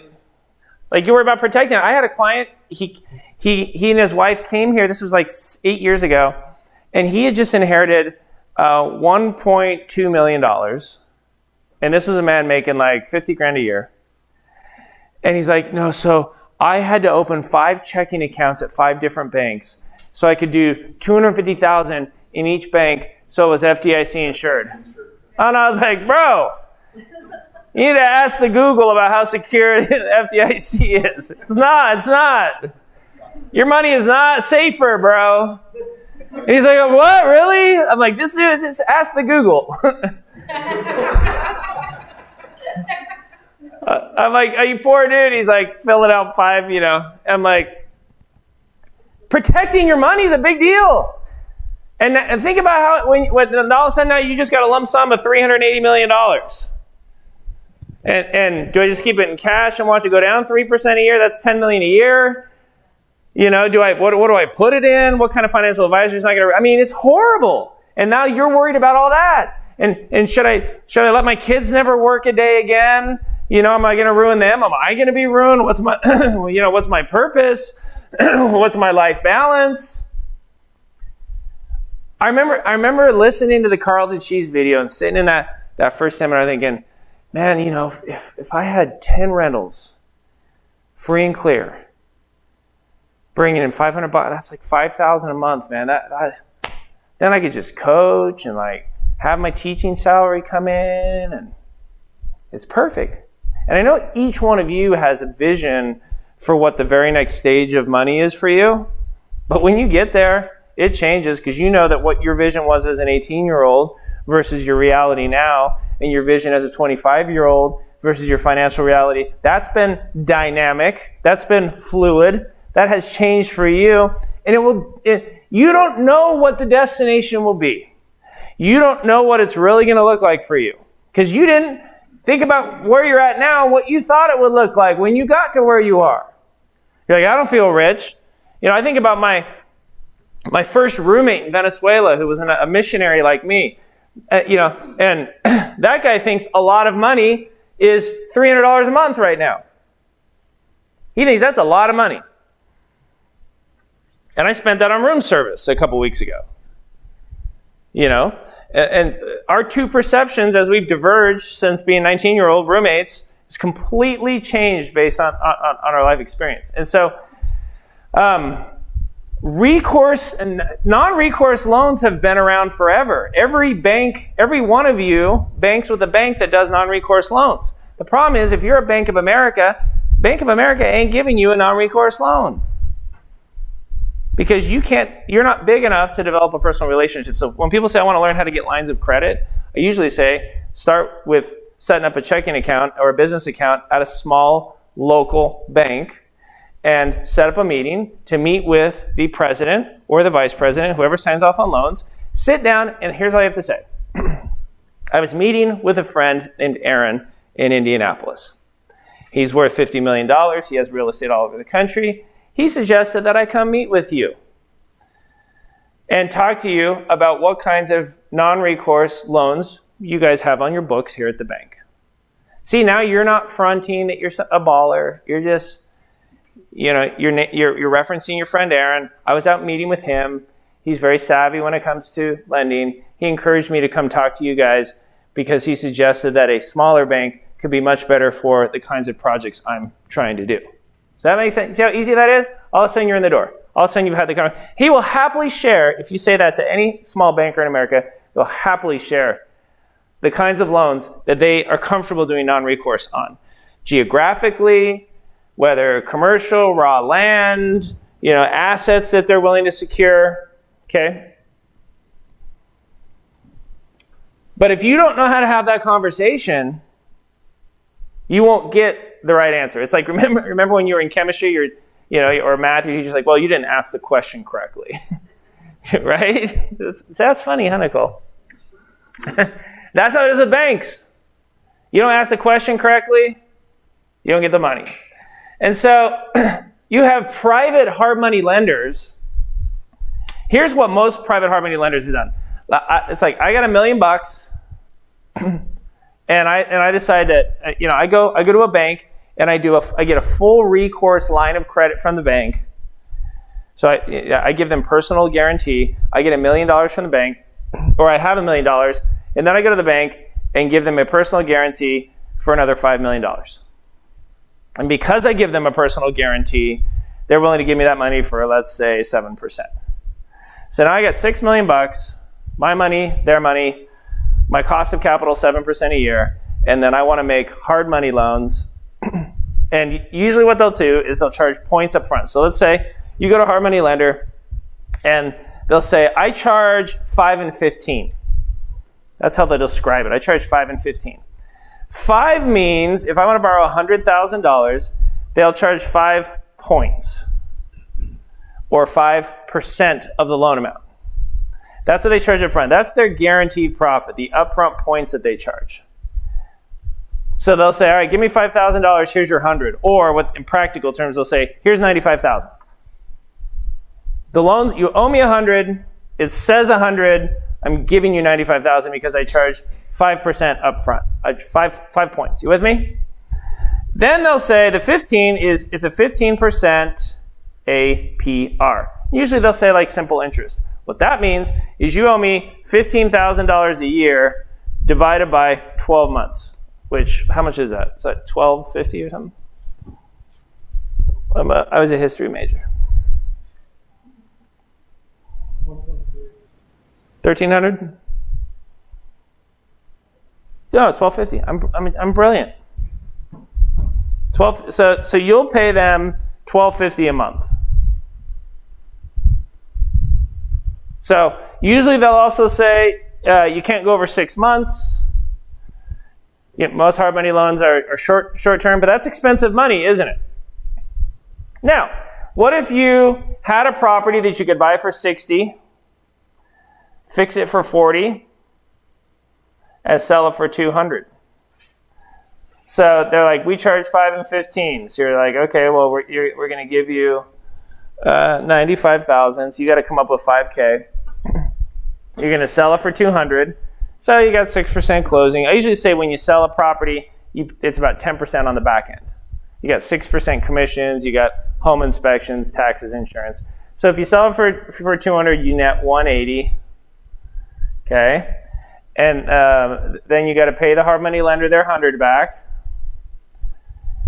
Plus, you got to, let's say it went 6 months, so you have 6 months worth of payments. So there's another $7,500, right? So now you're down to like 93. Are you writing somewhere? What's that? Oh yeah, sorry, on the board. Oh. So your 200K proceeds minus the 100 to the hard money lender minus the 5K you paid him up front minus the 8K you paid in monthly payments minus 20K in commissions, home inspections, and closing costs, leaving you with, what is that, 68K? Who would do that deal?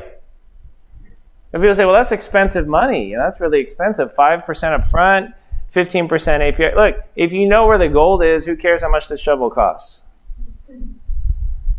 Money's a tool. So we would all do that deal. Please raise your hand if you wouldn't do that deal. Help me understand why you wouldn't do that deal. You have no money. It's non-recourse. They didn't look at your credit. They loaned you 100% of the purchase price and rehab. They didn't care what your debt-to-income ratio was. They didn't care that you have a 30-day late on your credit card. You know what's interesting? Non-recourse debt is what rich people use.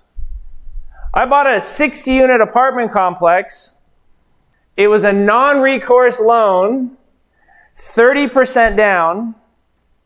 All I had to do was show them the $1 million down payment that I had proof of funds, and then they didn't pull my credit. They didn't ask for my social. There was no debt-to-income ratio. They said, tell us the name of the LLC you're buying the property in and show us that you have the money, and that was it. Okay? And it was an FHA loan. How's that for interesting? There's FHA non-recourse for rich people. How interesting is that? Question. That was through a bank. That was through, well, it was guaranteed by FHA. But I got it, the mortgage broker was arbor.com. They brokered that loan for me. What's the loan to value there? It was 70%, and it was non-recourse, and it was at 5.6% interest. Now, there's some strings, right? There's some strings.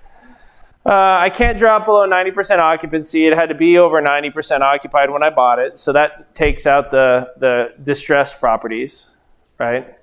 If at any time it drops below 90%, then there's a punitive component to it that I have to increase my reserves or my payments. Yep. Excuse me, that's in a multifamily, what you're saying? 60 unit, yeah. Yeah. So there's a minimum loan amount, or you can look at a minimum loan amount as if you're not rich enough, if you're not rich enough to do this kind of property, then you can't get non-recourse FHA. Isn't that ironic? I'm telling you, there's two monopoly games being played. There's little green house, plastic monopoly, and there's rich people, gold monopoly.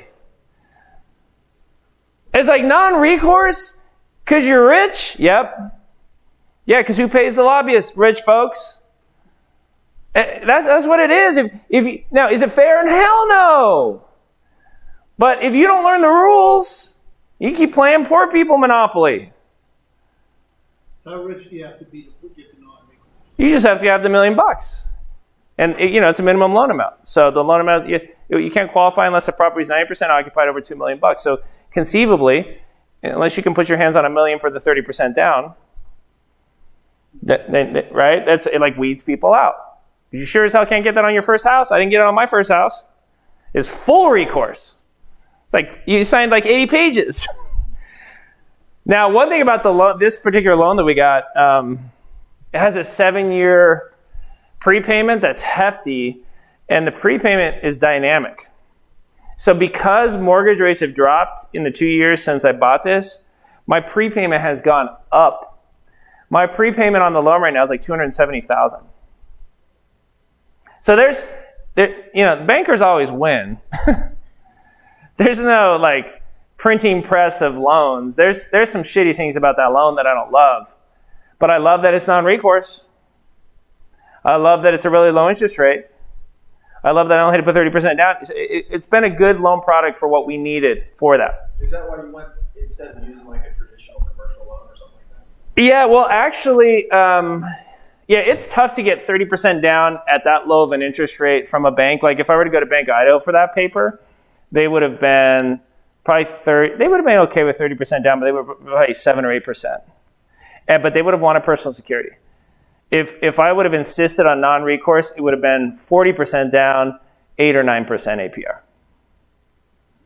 So you got to understand it moves relative to, because if I said, hey, I'll give you 90% down, well, yeah, then they probably give me 4%.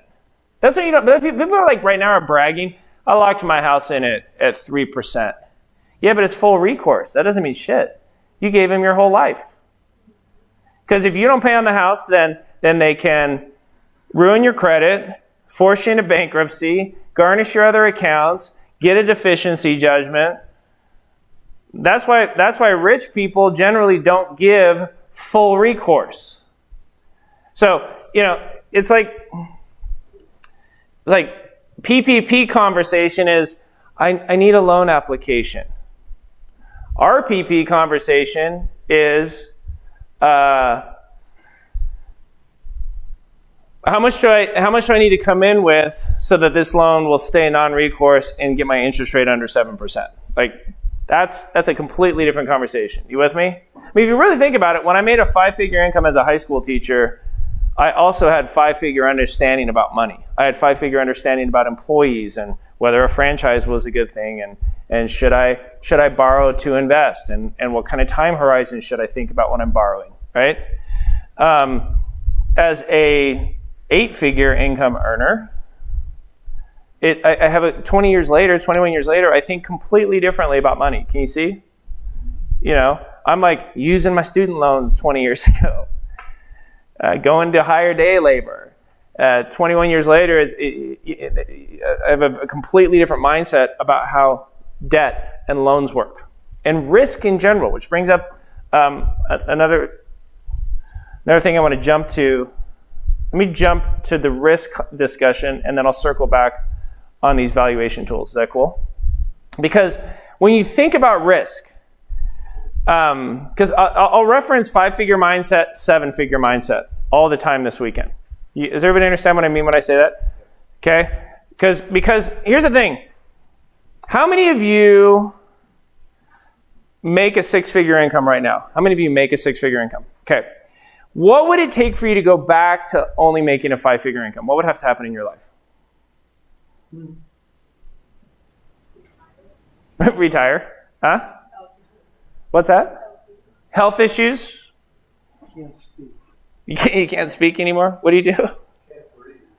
I'm not. Okay. Like, it would have to be something catastrophic, right? Why, though?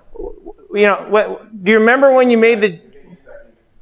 So do you remember when you made the jump to 6-figure income? What helped you do that? What enabled that?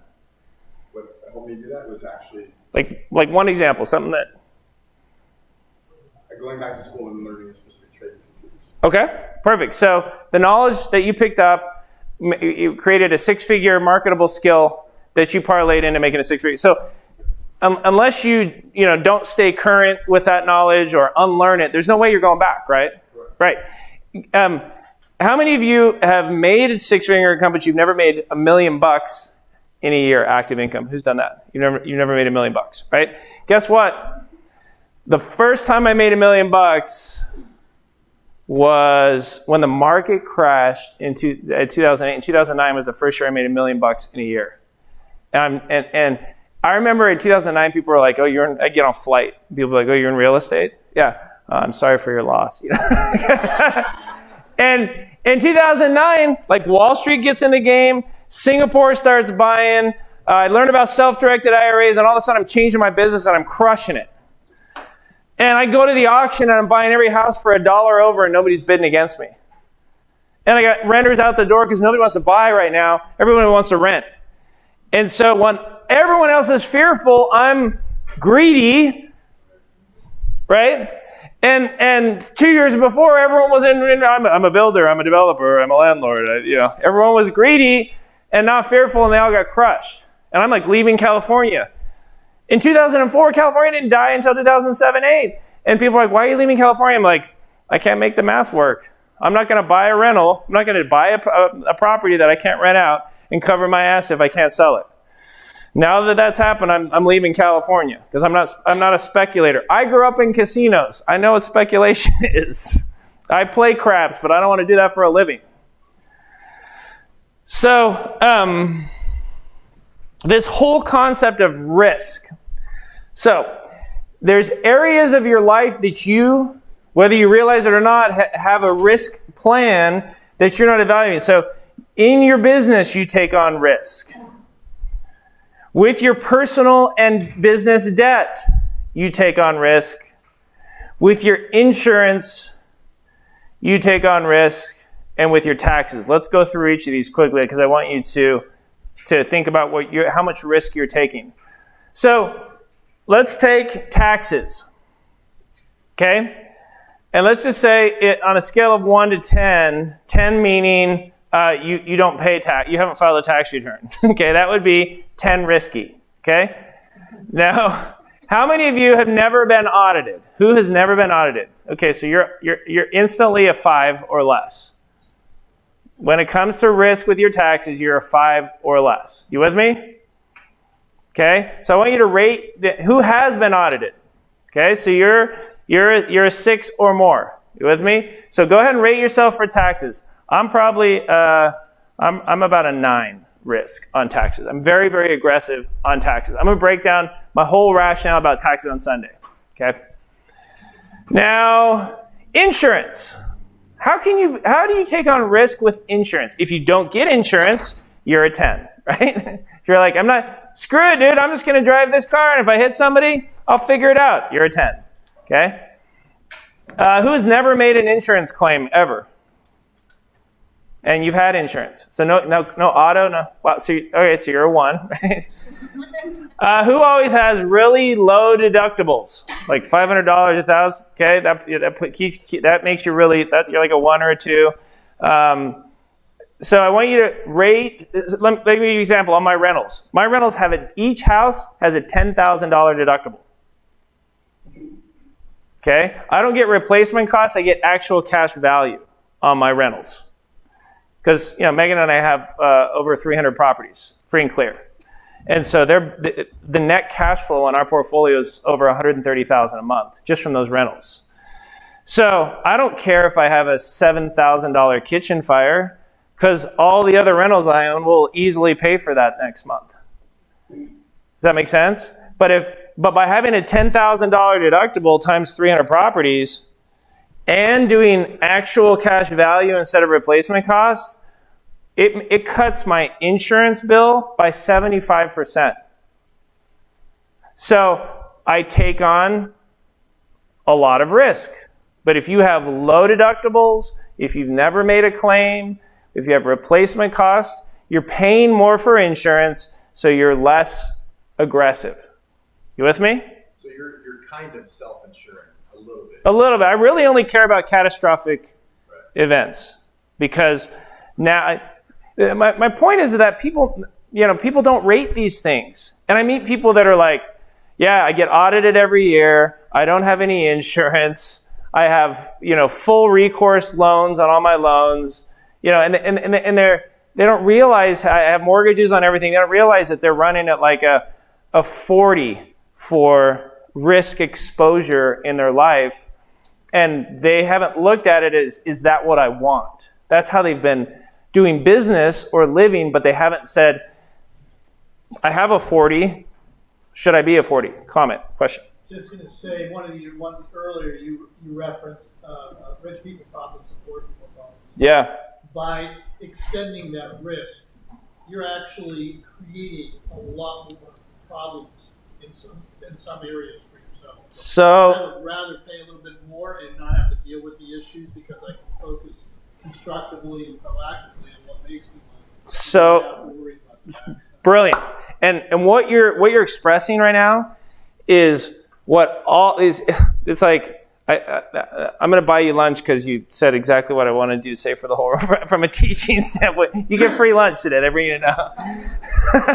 But what he's saying, he's having a 7-figure epiphany right now called, my risk exposure needs to be a function of what I need to sleep at night. Don't you tell me I should get a mortgage on every house, Aaron, because you don't have to sleep on my pillow wondering if I have too much debt. Don't you tell me what my deductible should be on my rentals, Aaron, because I have to live with that if I make a claim and it doesn't even cover the deductible, and so I got to come out of pocket to pay for the kitchen fire.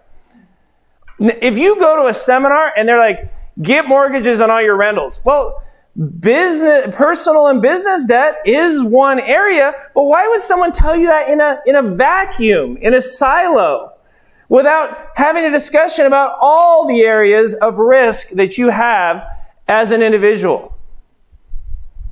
It just means they're a shitty teacher. It means they have an agenda. It means they're selfishly trying to push you towards a destination. In my opinion, I'd rather educate you, elevate you, and then have a savvy conversation. Because people will say to me, should I get a loan on this house that I'm buying from you? I always say, it depends. If we haven't had this conversation, what's the risk look like for your taxes? What's the risk that you have with your insurance? And what's the risk that you take in your business? So let's keep having you rate your scores. So if you look at your personal debt and your business debt, now that we've had this discussion about loans, if you have all recourse loans, if all the loans that you have are recourse, then I would say that you're automatically over 6. You're 6 or higher in terms of your risk. You're crazy. Maybe you didn't know about it till today. But the only recourse loans that I have credit cards like Delta Sky Miles. That's personal guarantee. right? Not my house that I live in, not my house here, not this building, none of my businesses. We built this building cash. Okay? So, yep. You can do you can do it if you live there, but if you're private home, you do it non-recourse? Yeah, absolutely. If you have a personal relationship with the banker. What we just bought, the house that we bought in Idaho was 3 acres, 8,000 square feet. It's 2 years old. It appraised at 1.8 million. I got under contract for 1.3 cash because I did cash, no contingencies, no inspections. They were like, cash? Yeah, cash. But I could easily go into Bank of Idaho and say, I want a $500,000 first non-recourse. You can deduct those interest rates even if it's not non-recourse? See? Yeah. Yep. Claro que yes. You definitely can. So, automatically, I don't care. If you don't have any non-recourse and you have all recourse debt, you're a 6+. Now, in my case, I'd say, from a debt standpoint, I'm probably a 2. I'm probably a 2. Because even on my multifamily projects, I lean towards, I would always rather pay higher interest and have it be non-recourse. Because I'm always thinking of what's the fallout? What's the worst case? And I don't like the fallout for recourse debt on business assets. So would I be open? We own the lot behind there also. So we're going to build another building back there. I mean, I would be okay with a non-recourse line off of this building. This building appraised for 1.6 million. So I would be cool taking like 800,000 non-recourse and using it to build that building back there. But I would never get a construction loan to build that building because construction non-recourse loans are really expensive. There's a lot of exposure to the lender. But again, I'm thinking out loud. You see how debt becomes such a savvier conversation than what I've heard at some seminars where they're like, oh, no, just max out your credit. Just. I hate the word just in a business context. Just. It's like, it's oversimplifying things that shouldn't be. Now, my business itself, I'm probably more of like an 8. So in the last 4 years, I have spent $10 million of my money figuring out how to buy mobile home parks, how to buy manufactured homes to fill the parks, how to buy modular homes to put on permanent foundations, how old a mobile home has to be so that I can rehab it. I've been learning that whole space, and the only way you learn is by doing. And so my 4 years in, my P&L is horrible, but my balance sheet is amazing. What do I mean by that, Nicole? My P&L sucks, but my balance sheet looks amazing. You have a lot of assets, but not necessarily income. Okay, so I have a 100-space mobile home park in Kansas City that I bought 4 years ago. That I bought it for $400,000. 100 spaces, right? Like the meth labs came for free, the hookers were free, the puppy mills all came included. But long story short, I'm into it 1.7 million more than what I paid for it. So I'm in for like 2.1 mil. And if you look at my profit and loss for the last 4 years, I haven't made anything. It's horrible. I'm negative 2.1 million in 4 years. So my P&L sucks. My balance sheet, though, I could put it on MLS today for $4 million. I've gone in and redone all the roads. Not only did I replace all the sewer lines, but I put individual metering on them. So now if somebody runs the toilet too much or has a leak, I can charge them. They got to pay for water now. They got to pay for sewer. I got all the riffraff out. It's a gated community. I have 30 beautiful little homes in there right now. It's totally teed up for a big private equity fund to come in, put 60 more homes, and boom, we're off to the races. You with me?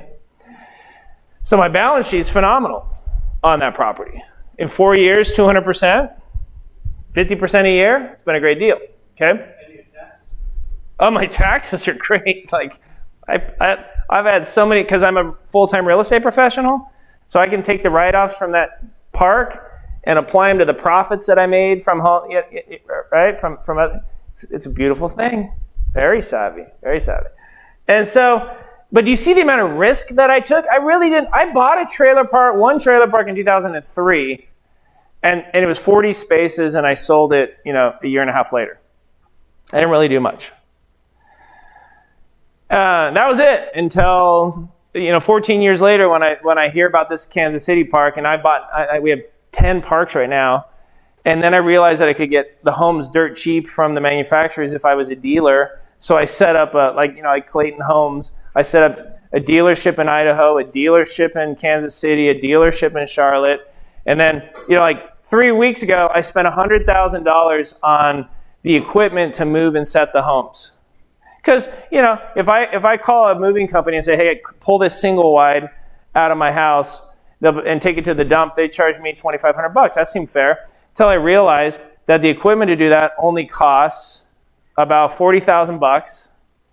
And it's 2 guys, 1 day. You pay them each $200. And the dump only charges $300. I'm like, wait a minute, that's a lot of spread. That's a nice margin. And that's if you just do a pullout. If you set up a double wide, that's $8,000, $9,000. That's 2 guys, 2 days. So that's $800, about $1,000 in materials, and that same equipment. So I realized I was giving away hundreds of thousands of dollars on moving and setting. So I'm like, not only do I need dealerships, I go into Idaho and I'm like, yeah, I'd like to apply for a dealer. Like, we got to pass a test. And I'm like, shit. Because, I've taken the broker's test in like 5 different states for real estate over the years. So she's like, but it's open book. And I was like, oh, okay. Yeah, I'll take it right now. And she's like, well, have you studied? I'm like, yeah, So I go into a room with a glass you can watch me, and I sit down, and the manual's like this. And I'm like, oh, I'm going to be here. I go on, I'm like, how long can I be here? And she's like, until 5. And it was like 10. I'm like, oh. So well, maybe I can get it finished, because there was like 80 questions. So I look at the first question, and I'm like, I'll just look at the question. Maybe I can figure it out from the table of contents. I hadn't taken a class, nothing, right? So the table of contents, the first question was about licensing, and the first section of the book was licensing. So I open it, and there, like verbatim, 3 paragraphs down is the question. So I answer it, and then I realize the test is in order of the book. 40 minutes later, I walk out. She says, how'd you think you did? I said, I think I did really well. I think I got 100%. She's like, I know. Some guys just have been so stressed when they come in here. And, I love blue-collar businesses because I'm usually smarter than my competitors, right? It's a beautiful thing. I never want to be a day trader. That's way too... Question?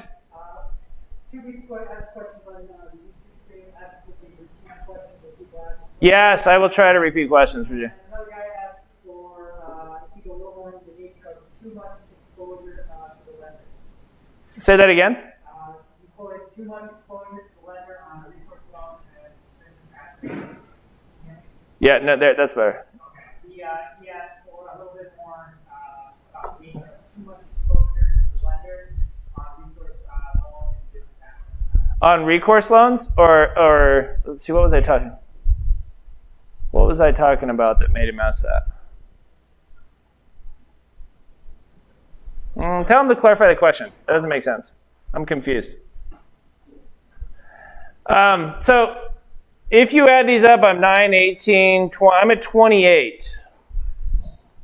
Just based on this scale. I think if you're a 32 or over, either you need to consider playing poker professionally because you have big cojones, or I just feel like people, if you say to them, hey, do you roll the dice? Are you risky?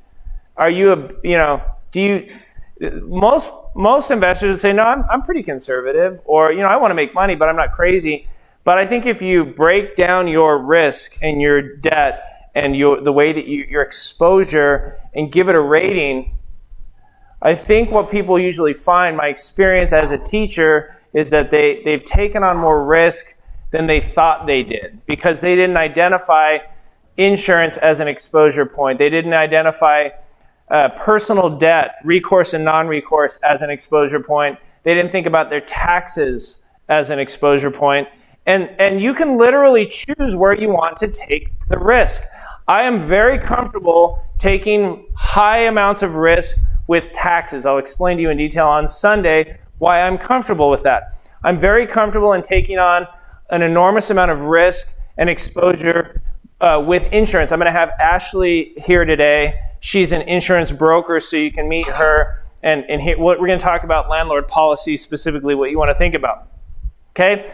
I'm comfortable taking on an enormous amount of risk with my business itself. I've gone to the auction and bought properties that I hadn't even seen. I've bought properties that were, lead paint, foundation, mold nightmares. That was risk. I've invested in a whole area, mobile homes, that I knew nothing about, and I spent $10 million on that. There was no guarantee my balance sheet would turn out like it has, but I knew that I had to dig into it and figure it out, just like I had done with single-family homes 15 years earlier. And so, but I was comfortable taking that risk because I wasn't risking the farm. I was only risking cash that I have for my business investing. Because Meg and I, our personal rentals are free and clear. Our businesses and our office, we have 2 offices in Charlotte. We own those free and clear. We have 1 office in Kansas City. We own that free and clear. We have an office in Idaho. We own that free and clear. We have this building and the building next door. We own free and clear. We don't have any receivables lines of credit. And so by being conservative right here and putting my businesses safe and low risk, then I'm only risking cash that I have for my active income. Do you see that? And so I'm not proposing that your risk should be like mine. I'm just explaining to you that I have a very well thought out, very deliberate and specific risk strategy that I've used to become very wealthy. Now, the biggest difference between my brother and I? He's much more risky than I am. He's more comfortable with more debt on his businesses and he's worth $300 million. If you say, what's the one thing why he's done so much better than you, is because I don't have an $800,000 line of credit on this building that I'm using to do flips with. Because I have $30 million worth of properties that are free and clear.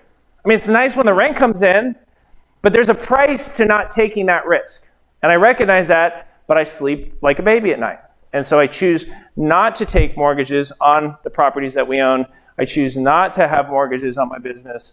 I choose to take the risk in my business and with respect to my taxes and with my insurance. Yes? I don't know if you already covered it, sorry, I missed part of it. As in, when you started out, did you have to make leverage a big friend? You have to.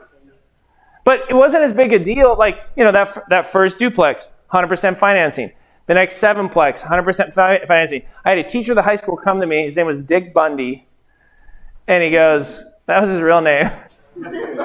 Dick Bundy. And he's like, Aaron, I've been watching you these past year and a half. And I saw you make $50,000 on that duplex. And I saw you make $130,000 on that 7-plex you bought. What are you doing next?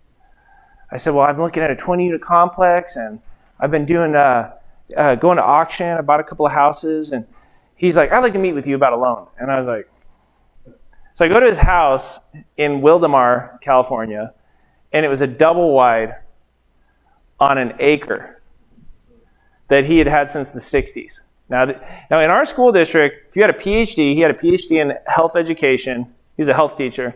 If you had a PhD in 25 years in our school district, you were making $8,000 a month. That's pretty good for a high school teacher.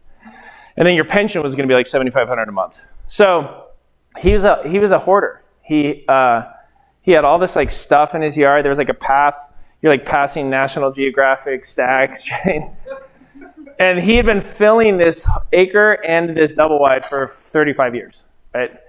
So we sitting on the porch, surrounded by stuff. It wasn't junk, it wasn't trash, it was just stuff. Like he had a giant spool of copper, like just random shit, dude.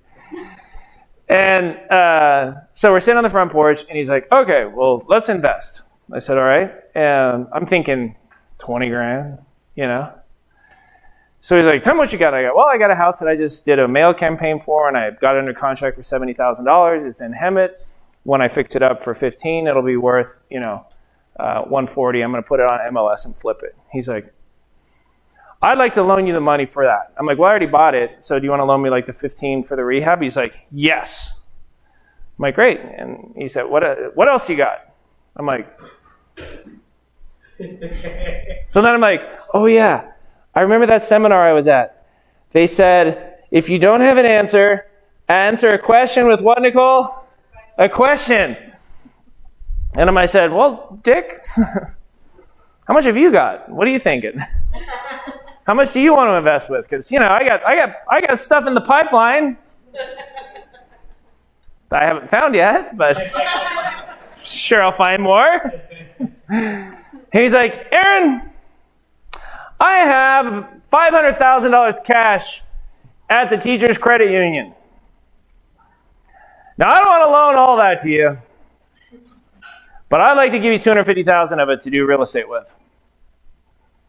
I'm like, And he said, what interest rate will you pay me? So 20 minutes later, we agreed that I would pay him 1% a month, simple interest, which is how much a year? 12%. But it was completely unsecured. I'm like, do you want me to do an LLC? No. Do you want me to put you on title on each property? Nope. I don't need all that paperwork. You can see I got plenty of paperwork here at the house. I said, so you just want me to deposit this in my business account? And I want you to do deals and make money. I want you to make more than the $2,500 that you're bringing me. And I'm like, I want that too, Dick. Like, we both really want that. And he said, you have $2,500, right? I said, yeah. And he's like, because I don't want you paying me my own money. That would make it a Ponzi scheme. I'm like, I don't want that either. So he literally broke out his checkbook, his little checkbook, and wrote me out a $250,000 check to my business LLC. And in the memo line, he wrote, invest with Aaron. And I'm like, Dick, I'll just secure you on each property. Okay, but I don't need to see the paperwork. I said, I'll just feel better with that. If something happens to me, at least you'll be recorded on title. He said, okay. And I said, what do you want me to do? He's like, I want you to come to my house. I want you to sit on this front porch, and we'll drink a beer once a month. You'll give me the check, and I want you to look me in the eyes and say, I'm not stealing from you, and I'm not using the money for anything but real estate deals. And I was like, Dick, either you're an idiot or really good judge of character, because I know that in no universe would I lose your teaching money. I will go back to Outback Steakhouse and bartend if I have a deal where I lose some of the principal to make you whole. I just want you to know that, because I would never. This is like sacred money, dude. I'll take on a loan because I ain't losing your money. He's like, well, I know that about you. And I was like, okay. So I had that money that I used that to do deals 3 through 9. So then I worked out a strategy where I would take Bundy's money and do full price offer, 20% down. I'll give you, so you got a house list of 100,000. I'm gonna give you 20,000 down, and then can I give you the 80 in a year? So give me 12 months to give you the other 80, but it's a full price offer. And then I'll pay you 7% interest. That was a typical offer I would submit. So then I would have Bundy's money as the 20% down, but you, the seller, would be my bank. Then I would take Bundy's cash, fix the house up, throw it on the market, sell it, and roll forward and just prepay off the $80K that I owed him. So seller financing. Seller financing. I learned it at a seminar. Question? Question. Jill asked, and we said not to get construction loan on non-recourse. I wouldn't say not. I just say they're really expensive. So if you think about it, if I want to build a house, a construction loan, if I'm the lender, I'm only secured on the dirt on day one. And so I hate giving you the money for the foundation, because if I give you the money for the foundation, then, and you don't put the foundation in and you run off to Mexico, then all I have is the dirt. And so that idea for usually if I'm going to do a construction loan, I'm going to charge a lot more, because I'm not protected as much as I would be if I just give you a loan on an apartment building. That's the concept behind. So when someone's thinking construction loan, I usually advise them to think about, maybe you have another property you can get a loan against and then use that to fund the construction. That's usually going to be cheaper money. Question. Are people typically willing to offer solar financing? Great question. So she said, are people willing to offer seller financing? Usually they're not.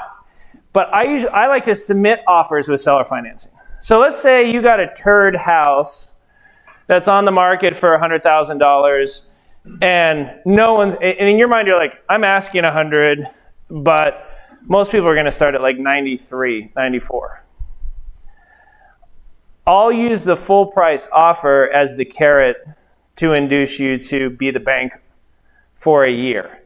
Now, sometimes people say no. Well, then it's a negotiation. Well, what about 9 months? You know, what about instead of 7%, I pay you 9%? What if I pay you $103,000? Like there's. Stipulate the payment penalty when you do that? If I'm the lender, I like to try to write those in. But if I'm the but if I'm the borrower, I don't want those written in. That's same as a balloon, right? Huh? When you tell him a year, It's a balloon. but you write a balloon with the note. Yeah, well, usually I'll do it as simple interest. Then it's see, you got to remember when you're dealing with a non-real estate investor, you want to keep it really simple. So I'll write it up and say like, I will give you $100,000 full price plus $1,000 a month that won't count against the price. It'll just be pure profit. So after 6 months, when I pay you the rest, you'll get $106,000. So it's like an interest only. Simple interest is what it's called. Interest, that's interest only. But yeah, I offer simple interest, but I don't write it up that way. I actually K through 12 the terms, because I never assume that realtor understands it. You got a lot of dumbass realtors that are like, right? Because they don't teach you how to be a realtor at school. They teach you how to have a license and CYOA, but they don't teach you how to transact deals.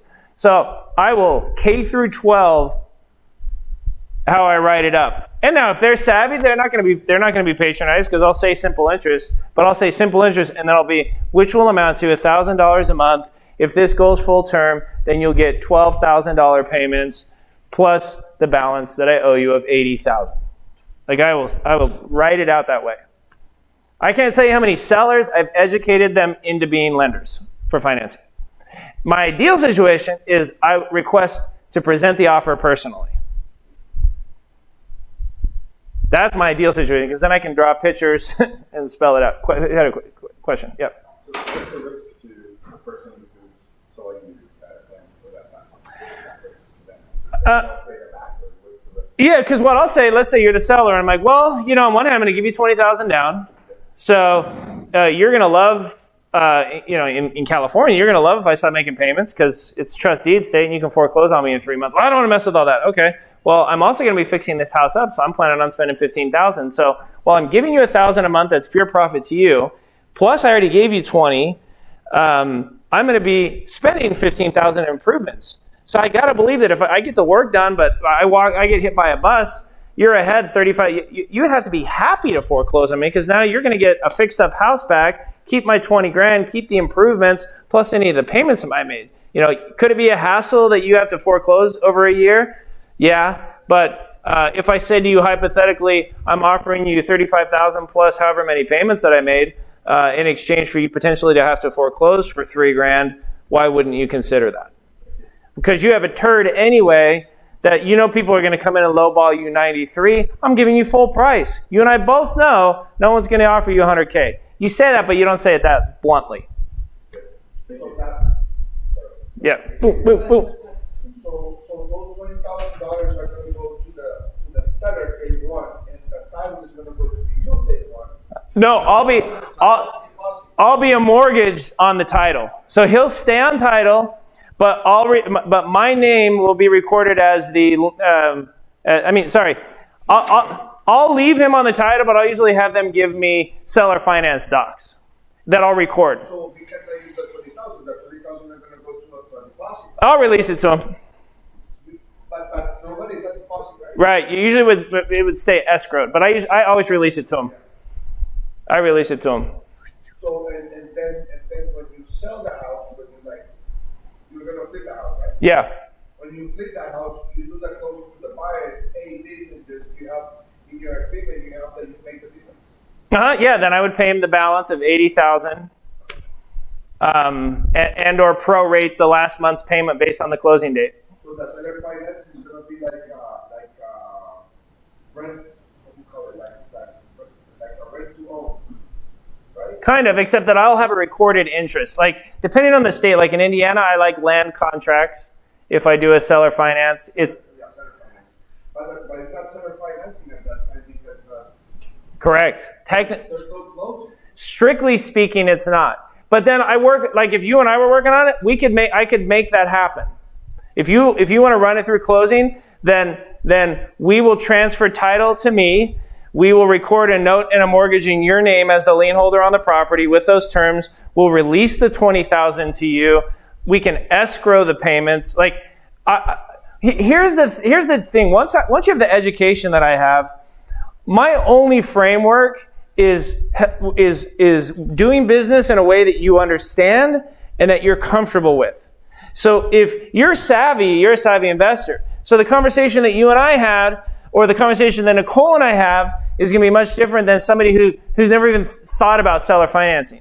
If they've never thought about seller financing, then I'm going to simplify the conversation into terms I'm never going to use words like amortization, escrow, trust deed, note, mortgage. I'm going to really K through 12 my communication so that I don't lose them conceptually in what I'm asking them to do. I'm not taking advantage of them. I'm just staying in an area they understand and that they're comfortable operating in. Yeah, but coming back to the same example, that way they don't have the risk of the foreclosure because it's not yours. True. But I always, if I'm the buyer in that situation, that's why I'll use a land contract, because it will be signed and notarized proof of my interest, and I can record that land contract on title, even though the title stays in their name, as a cloud on that title. You can record anything against anybody's property. I could go down to Miami and fill out a mortgage and put it against your house right now. I can go down to the city or the county and record a cloud on your title, just like a contractor does. Yeah. Yep. And so what I'll do is, if somebody wants to keep the title in their name, then I'll say, that's cool. Let's fill out a land contract with all the terms of the deal. You sign it, I sign it, and then I'll go down to the city and record my interest. So how is the title transferred if you're not doing the traditional closing at the time that you make your final payment? Well, I make sure it's transferred before I make the final payment. So what I would say at that point is, we're going to do an insured closing because I want title insurance, and an escrow to closing. So I'm going to put the $80,000 in escrow. We'll get title insurance. We'll make sure that the title company transfers the title, and we'll make sure that there's no other clouds against the title. So it gets more traditional. Yeah, that's how I would say. I want to make sure the payoff always has to be an insured closing. Well, like Alpine, when we sell properties to you, we always do an insured closing. It's never just like, yeah, here's a quick claim. Like, have Megan fill it out on the back of a beer napkin, right? Who else? So with seller financing, do you have to own the property? I'm going to be the seller financer. I have to own the property free and clear unless you're down payment. No, you don't. No, you don't. Yeah. So, see, this topic every month I get this. The interest gets this crazy, right, Nicole? And so during COVID, I put this website together. And I recorded. I was a little heavier during COVID. I've been trying to get that off. So I did a whole class on creative finance. It's Aaron Adams training. So I'm going to have, so I spent 3 hours on this topic of creative finance because it's such a popular topic that people have, seller financing. To answer your question, I would use a wrap mortgage. So let's say I had a property that had a mortgage on it. You could use a land contract without invoking the due on sale as an instrument to cloud title to protect it, right? So we put this together. We have a section that I want to give you guys a free login to today, okay? If you look at the homepage here, you can see we have an archived section. This section is old trainings. Travis and I have a series that we recorded on here of some older content a few years ago. And so it's called Most Popular Alpine Archive. Okay, write that down or remember it. If you click on that link from the homepage, it shows you what we have in there, okay? And if you put in this password, now if you're not here, don't put this on the YouTube link, they don't get it. You gotta be here. Only the people that risked life and limb to come to the event. Is that case sensitive? Yeah, it's case sensitive. Capital, capital, capital, $. Okay? Type that in here, and then it'll give you access to that section. So again, let me back out because people always get... So here's the homepage. First is Aaron's book. Second is the Most Popular Alpine Archive. So we took all of my old trainings that people love for the past 15 years. We put them in one section. We give you a list of what's in there. We're going to give this to you guys for free for being here today and coming and risking COVID. Thank you, Aaron. You're welcome. You're very welcome. So one cool section that Trav and I did, some of it's outdated, but here's a flipping video I did, okay? Well, I did one on my 5-figure mindset. We have the old bus tour on here. So, yeah, question? We have a live stream question. We have in the DMs, what's the average interest rate of the seller's financing? Great question. Depends on the market, depends on the property, depends on the deal. If I'm the buyer, I want to get the lowest interest rate I can, right? If I'm the seller, I want to get the highest interest rate. But interest rate becomes, see, let's say I'm talking to you and you know that interest rates are 3%. And I say, look, if you sell this property for $100,000, what are you going to do with the cash? Put it in a savings account. Okay, make $0. Why not leave $80,000 in the property and I'll pay you 7% interest? Would you go so high immediately like that? If you know where the gold is. Doesn't matter. Yeah, because I'm trying to make it sexy. Because think about the impact of 4 to 7% interest on a monthly payment. We're talking about a couple $100. Whereas some people, if you say, hey, I'm not going to give you, I'm not going to give you $100,000. I'm going to give you $99,200, right? Or if I said, all right, not $100,000. I'm going to give you $100,900, right? It doesn't sound like shit. But if you're like, hey, I'm going to give you 8%. It is. It's the same difference. I would rather tell you a higher interest rate because you think that sounds like more, and it may in the 9 months it's going to take me to flip that property. It may be $1,100 between 5% and 8% simple interest. So it's understanding. What I always try to do when I'm talking to a seller is, it was like Dick Bundy. Dick wanted personal security way beyond my credit. He wanted my authentication as a man, face-to-face, handshake. I want you to commit to me that you're not going to steal from me. I was happy to give him that. I'm always happy to give that. I live my life that way, right? But that was what he wanted, so I made sure I crafted and he wanted it simple. Like he's like, just give me $2,500 a month, and then give me all the $250 when you pay it back. Now, I had that money for 5 years, and then he called in the note. I was like, what? Why do you want? I never missed a payment. He's like, I want to loan it to my daughter. She wants to do a t-shirt company. 18 months later, it was all gone. One question on the seller finance for 1 year plan and all that. What happens, let's say, COVID hits and you go over? So, great question. So COVID hits, right? And now you can't sell the property. If you're working with a bank, and this is why I hate banks, if you think about it, a lender is a partner. If I say, let's partner on this deal, I'm active, you're passive, I'm going to give you 7% of the profit, 10% of the profits, I'm going to keep 90%. Or if I rephrase the term and say, I'm going to pay you 8% simple interest, aren't I sharing profits with you either way? Yeah, your success is my success. We're partners, whether you're my private lender, partner on the deal. The only time we're truly partners is if we're active, like every day we're at the job site together and we get in the same truck. That's everything else. And banks become your partners. Banks are the worst partners ever. Banks suck. They do. In partnership. And so if you have COVID hit, and the banks had to be forced by federal law to stop foreclosing, right? Otherwise, they would have just been going after people. Or think about in 2009 when property values dropped, and let's say on this building, the bank said, yeah, Aaron, we'll loan you 50% on $1.6 million. So here's $800,000. And then the real estate market bottoms out. This building's worth $800,000, and they say, Aaron, you owe us $400,000 because the building's only worth $800 now. We loaned you $800. We only agreed to loan you 50% loan to value. Capital call. Bring us $400K, or we're foreclosing. And they can just accelerate it and call in the note because there's always that little fine print written into those bank loans. Whereas a private lender, I can go back to you and say, hey, man, COVID.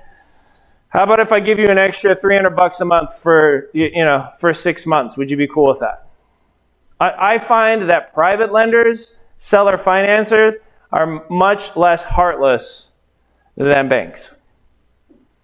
So if I'm going to partner in the form of debt, I would always rather partner with a private individual. That's just been my experience. They're much easier to partner with because I think of loans as partnerships. And Huntington Bank, who we bank with here, and yeah, they would love to give me a loan on this. I'd rather lose out on the potential profit because I already have a rational debt strategy. Does that make sense? It does. Why would a bank in say good times, why would a bank decide to call it your bank? For example, you're still making your monthly note. Yeah. You're doing all that. Why sever that so they move on? Yep. If their default rate goes up on like for example, let's say in Idaho, there's cow disease and they got to put down a bunch of cows and they have loans on cattle, and then they have capital reserve requirements that affect everything. And so they're looking at we got to get more cash back in the bank for our solvency, or we could lose. It could affect our charter, it could affect our license. It's exactly, yeah. It's crazy. That's actually what happened in 2009. And everybody thinks that the economy, let's say, the residential market, the economy crash, the commercial market, commercial real estate is all the banks of loans. It's like you're saying, there's a clause in every single loan that says if we feel our loan is in danger, we can call this loan. And apparently not danger from you, from just anything. From anything. And everybody started suing the banks. The banks won every single one of those cases. And it caused people to go to foreclosure. They were paying, they were on time, automatic. And it's also the reason why if you do have a commercial loan in a bank, you don't want to have too much money in that bank because they can pull the money if you loan. That makes me even more interesting. Yeah, banks. But again, that goes back to that gold-plated monopoly. When you understand and how hard it is to become a bank and to get a charter to be a bank, because that's not gold, that's like platinum-plated monopoly, so we were looking at with insurance. So our investors are buying 30, 40, 50 properties a month and then getting insurance policies, and we'll have an insurance broker who you can work with, or I don't care who you work with, whatever. But I want to educate you on it so you can make a good decision if you're buying properties from us. And so I started thinking, we've only had like 3 fires in 10 years. Like we have like no claims. And I thought, man, how do I start like selling those insurance policies ourselves? Like how much money would we need? So we started doing some homework on it. I would need to take $15 million and put it in cash in reserves right?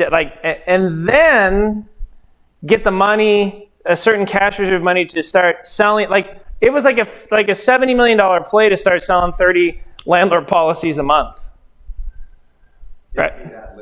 Yeah, and that's solvent, and there's all these hoops you got to jump through. And I was like, yeah, it would make sense if I had $3 or $4 billion to earmark 70 million with the upside of doing 300 or 400 policies a month.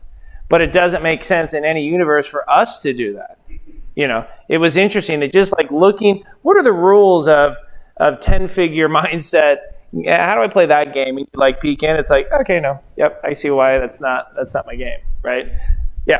Also with the risk, for example, we should go like gradually maybe, because if you have, Yes. if you have 100 properties, then you can self-insure yourself, because it's going to be difficult. If one has a problem, then you can cover with the other 99. But if I have one property, I have like 100%, that's the risk. Your 7-figure mindset thinking, that's exactly how you need to. That's why I break this down, because now you're starting to make the conclusions that and thinking about personalizing based on how you best should back into it for you and your money. That's exactly how you should do it. Exactly how you should do it. How many of you have never thought about risk and debt this way before? Okay.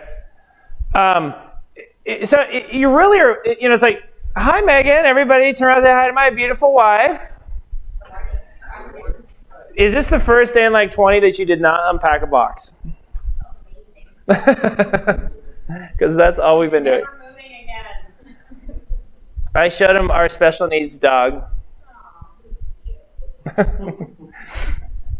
But people sit down with Megan and say, well, should I get a loan on this property? No, we have a mortgage broker in Charlotte. We have a mortgage broker in Indy. We have a mortgage broker. But the first thing that I'm going to tell you is I'm not going to wait for you. So your best bet is to buy it cash from me, and then we can help you refi if you'd like to refi. But Meg's going to sell out this month. She wishes she had 100 properties. We probably have half of that are ready. Then we got another 200 properties behind that we're working on. So if you're here this weekend and you're like, we don't have a Charlotte that's fixed up and rented, Meg can go into the inventory and grab a Charlotte that Travis is finishing the construction on, or that Trav just bought, so that you can have a Charlotte deal. You with me? So we're not going to run out of properties.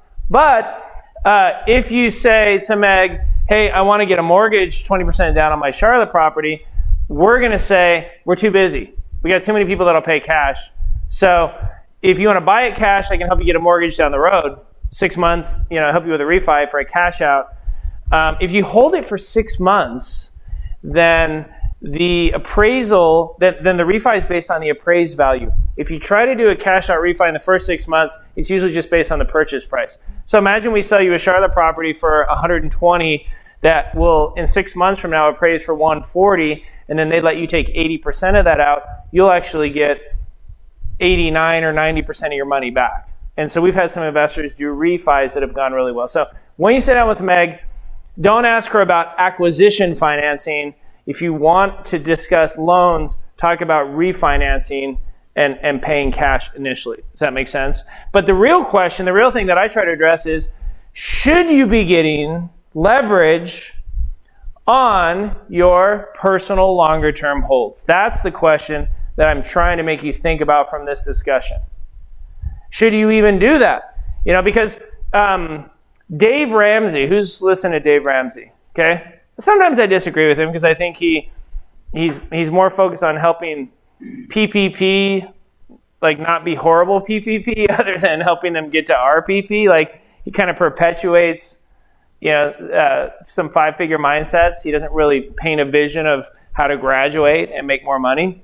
But he did this YouTube video. He had a call. The guy calls into the radio show and he says, hey, Dave, I have apartments. I have a rental portfolio, and it's worth about $2 million, and my equity is worth about $700,000. So I get loans for 1.3. Should I take the payments and pay down the debt and just put 100% of my cash flow against the principal, or should I take the payments, build them up, and then buy another property? Because I've done this on the side. I have a job. Should I buy more? And Dave says, look, one of the problems with real estate is we just say debt, debt, debt, and we never have a strategy of when we're going to pay them off. Does anybody in this room think, like, because who made the comment earlier? Like when you're younger, Aaron, you had to have debt because you were broke, right? And I agree. When I was teaching high school, $250,000 line of credit from Dick Bundy wasn't as big of a deal because my net worth at that point was $100,000. And so giving personal security to get loans when you don't have anything isn't as catastrophic. You may have a bankruptcy, but you're not losing assets that you might have kept otherwise, right? But so I would agree with you that a 20-year-old getting into real estate should have, a lot of debt is fine. You with me? But a 90-year-old, should a 90-year-old still have a mortgage on their house? Who thinks yes? Who thinks no? Okay, who's not sure because you think it's a trick question? Okay? No, be honest. Like, should a 90-year-old, if they have 5 rentals, should those 5 rentals all have mortgages? Who thinks yes? I don't think you're wrong. I'm just interested to see the tone of the room. Or who thinks yes and would like to explain why they think they should still have them in it? Let me ask you, let's say you have a house, 100,000, or can maybe take out 20 or 30 low risk as far as, and use that money, never treat that money. In a vacuum, I would say yes, but that's why I would defer back to this, because it depends on what your other risk is. If you have conservative taxes, conservative insurance, conservative in your business because maybe you're a W-2 employee, then 100% it would make a lot of sense. But I think anything over 32 is too high. That's why I want you individually to be thinking about it, because in a vacuum, no, there's nothing wrong with that. Would it be reckless for me to get a $200,000 HELOC in this building worth 1.6? Absolutely not. But what each of us should have, in my opinion, is a debt and risk strategy that we apply across our money consistently over time. So, when Meg found our office in Idaho, and she said, "I want to buy it," and I was like, "Okay, I don't really like that building. Like, I want to buy it." I'm like, "Okay, well, I guess we're buying a building," because yeah, she loved it, and so. She's like, all right, I want to do debt and use my IRA. And she knew a private lender that was willing to make a non-recourse loan, and she used her IRA, and it was a great deal. In fact, it's been such a good deal for her IRA that I probably won't pay it off. But part of me was bugged because we don't have any other IRA properties in either of our IRAs that have a mortgage. We don't have any mortgages on any of our other IRA properties. They're all free and clear. And being completely honest, it bugged me. I was like, we should pay that off this year. Meg's like, why? It's a good private lender, great terms. It's a family member, And so it's good. They did the loan out of their IRA, right? Yeah, they did. It's not a direct one, but you can't do that. Yeah, it's indirect. Yeah. But they did the loan, so it's good for their IRA. Meg did it within her IRA, but it still bugs me because I felt like I broke one of my rules. Now, I'm an intelligent, rational person, I like to think, and so we're not going to pay it off. It's a good loan, but it bugs me. Let me give you another example. We sold our house in Idaho for $900,000 and bought this other house for $1.3 million. We didn't have a mortgage on that house. But I had a condo that I kept here downtown for like 13 years that I had on the market for $600,000. And it was my primary residence when I lived here. So I said to Meg, if you want to buy that house, we'll have the $900K from our house in Idaho, plus easily I'll have another $600,000 from my house here in Indy, and then we can use that to pay the $1.3 million on that Idaho house. But when we sold our house in one day in Idaho. California people. I loved them. God bless them, right? It was actually horrible. Their house burned in the NorCal fires, and they had a 2,000 square foot house that they got $1.5 million in insurance for. And They thought our 6,300 square foot, half acre Idaho house, they're like, we thought when we get here, there would be something wrong. They didn't believe it. Because they're like, we didn't believe how much you can, because we had stuff on the house, like plantation shutters, pools, walkout basements. It was gorgeous, right? We just, right. Almost everything in California is turning down. And you're looking at a price Yeah. of around 800,000 for turning down. Yeah. And they go way over asking, 1.3, 1.4, for turning down. Yeah, look They at, take that land, because that's the problem in California is the land. Then they take that land and they build another 1.4 million on top of it. So just imagine exactly how much that, for them, no problem. You're working for Google, you're working for Facebook, you're working for Microsoft, you're working for big tech company, big activity. All cash offer. There's no competition for that. I'm not going to go to bank and get a loan. There's a cash offer. But see, we don't want people to know about our little secret iPhone. so look at this house. This is what you get, 3 acres, fully landscaped. This is what you get for 1.3 million in Idaho. G-Wagon included. Yeah, you can have the G-Wagon. Yeah, I mean, you get a lot of house for 1.3 million in Idaho. And so then when we came to close on it last Monday, or about 2 weeks out, I'm like, oh, we're not going to have the condo in Indy sold. And so we got a HELOC on this house for like $400,000 at full recourse at 3.2%. And I'm like, Meg, I like feel dirty. and so Meg's like, we have like 8 million in our business accounts. I'm like, there is no way I'm robbing from my business accounts to pay off this house, right? And she's like, you sound like ridiculous. And I'm like, I'm so married to my rules that I never cheat on myself. Like, I just never do it, right? And is it a big deal? No. Is it a big deal that we did that in the retirement account? No. But I'm telling you that if I look back and say over the last 20 years, what's the biggest single factor to you going from making 40 grand a year to making $4 or $5 million a year? It's as I've learned financial principles. It's like I'm a product of seminars and trainings, and I would go to a training, learn a skill, apply it in my business. Find a mentor, find somebody to teach me, learn from them, apply it in my business. It's got to be the whole thing. And I've been to 50 seminars, and each new skill has been another tool in my tool belt. Seller financing, creative finance, foreclosure auctions, new construction. I'm developing storage units right now. I've never done that before. We just bought some land in Idaho next to a trailer park.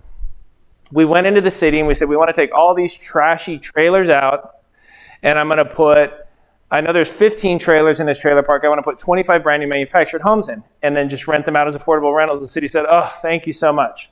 First of all, we hate that trailer park. Second of all, we need affordable rentals. And now that we're in the project, they're like thrilled. The city put new sewer in for us.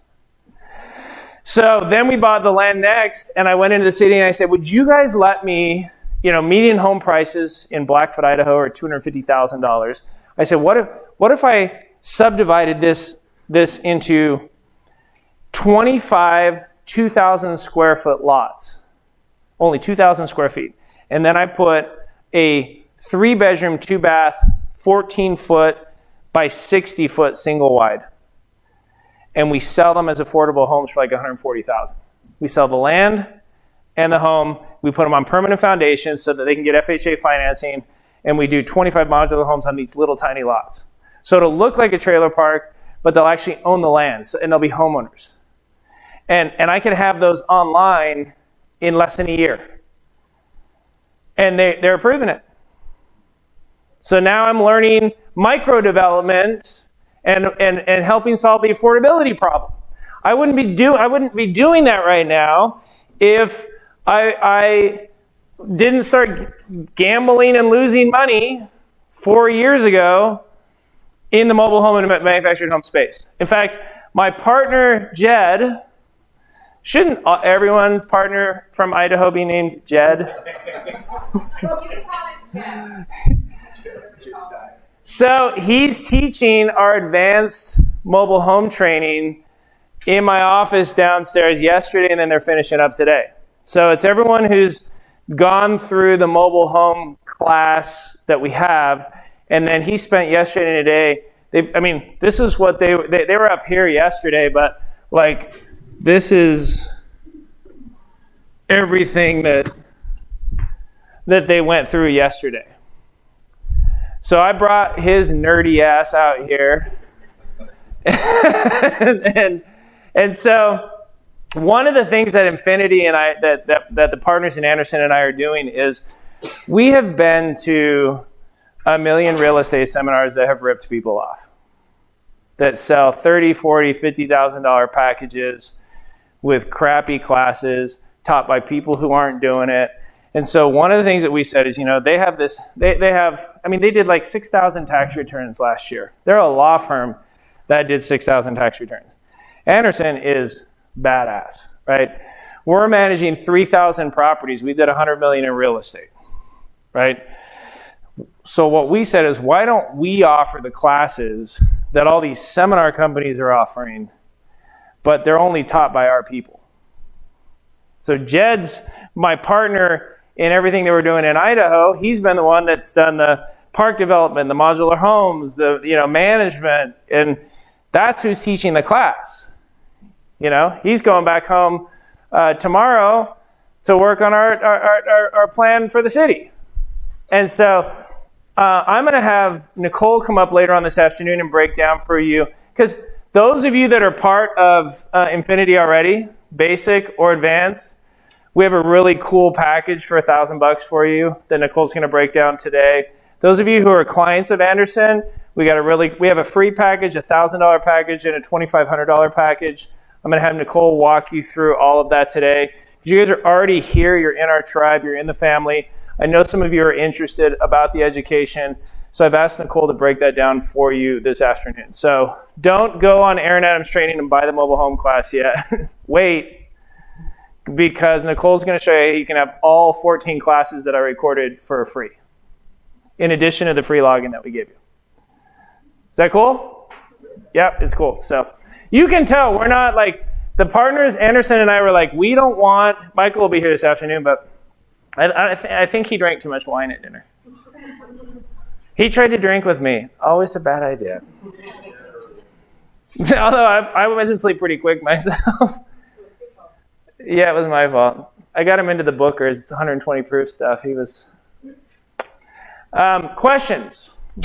Would you use as a beginner investor or a younger investor, would you use leverage to, I guess my thought is to use it to accelerate the real estate investments? Yes. So velocity, basically. So what I say to people is, if you're gonna get a mortgage on your holds, don't plan on spending the cash flow. You use 100% of the cash flow to pay down the debt. Say it again. So like on if you're gonna buy a rental and get a loan on it, don't take the positive cash flow on the spreadsheet and spend it. Don't plan on spending it. Take 100% of it and accelerate the debt. So I did that on a building down the street here. I got Tara and Devin have an Uncle Jeff. Uncle Jeff was a pilot in the 80s in Miami of a small plane. And he said he was a freight pilot. And every time I borrow money from Uncle Jeff, it smells like dirt. Just saying. So Uncle Jeff's way cool with non-recourse loans. So I had this, the property that's our house now, because we sold the condo, we're selling the condo, that's just down the street. It's at 1634. Take a look at it. When the bus drives by, on the right, it's got these huge Gothic columns, and it has real gas lamps like they have in New Orleans. We just installed them. My neighbor hated me until I put those up. And she's like, "Where'd you get those?" Because it was an Airbnb. So I originally got that house 6 years ago from a wholesaler that brought it to me for $250,000. I didn't have the cash. called Uncle Jeff. Uncle Jeff loaned me $250K, but he wanted 1.5 points a month, right? It was a lot, 18% APR. But we put it as an Airbnb, and so it was making $5,000 to $10,000 a month. So I said to my bookkeeper, Dana, take 100% of the surplus and start knocking out the underlying with Uncle Jeff, right? And at the 7-year mark, it was all paid off. It was funny because he called me. He's like, "You just sent me an extra payment. We're supposed to be, closing this thing," and I hadn't even realized it. And so, if you do take on debt for something like that, now the other thing that people ask me all the time is, if you have a free and clear rental and you want to live off it, what percentage can you safely budget to live off of? A conservative number is 40% of the gross. So if it's bringing in $1,000 a month, you could budget $400 to pay your bills. That's a conservative number. Toby with Anderson says 50%. I'm even more. I usually say 40%. What's that? No. To pay, like somebody. Let's say somebody has. I got a client. He's got 10 properties free and clear, right? They're bringing in $10,000 a month gross. And he said to me, I know I'm going to have taxes, insurance, management, maintenance, vacancy. I'm trying to figure out how much I can live off of. And I'm like, 40%, $4K. He's like, that seems conservative. I'm like, wouldn't you rather see that there's extra money in there? Next time you need a roof on one of those 10 houses, next time you need a hot water heater. 40% is the number that when I look at our incoming cash flow, I'm cool taking 40% out of it and putting it into my operating account to use for other bigger projects. That's why I've learned that number, because if I cannibalize it, because we have the cash flow coming in from our rentals that's going into those LLCs, we're not living off of it. So my question is, all right, how much can I leave there and how much can I pull out and put into my operating account of my working capital that, it's like $15 million now. And I've watched over time that, average expenses, average vacancy, capital improvements, 40% is a good conservative number. Now, if you have a mortgage, then the 40% will eat that up. That's why I say never plan on. I remember when I first read Rich Dad Poor Dad, I was like, they showed the spreadsheet and see, every month you'll have $200 positive cash flow to get you out of the rat race. No, you don't. You never have that money. There's always a repair, an eviction, a vacancy. If you have a mortgage, you have no cash flow. So, for getting some cash flow going, what's your recommendation? Start with flips or what other products? Dude, the questions, this is a bright room. That is such a good question. You two, man. You can both get free lunch. You get a free lunch. You get a free lunch. We're going to stop. We'll answer that. Yeah. Oh, yeah, the question was, ask the question again. I just forgot it. If you initially need to bring some cash, you need to start cash flowing first. What's the best strategy to use? And I'm flips or some other equivalent that's bringing in money right away. Here was my the mistake that I made initially. Okay, was this. I said, I'm going to these seminars, I'm reading Rich Dad Poor Dad, and I said, okay, well, my number one goal is to develop passive wealth. That's my number one goal. So then, as I do my first few flips for those first 2 years, I make about $200,000, and then I on the active side, I'm doing flips, and I make $200K. And then I take 150 of it, and I break it up in 25K increments as down payments on seller-financed holds.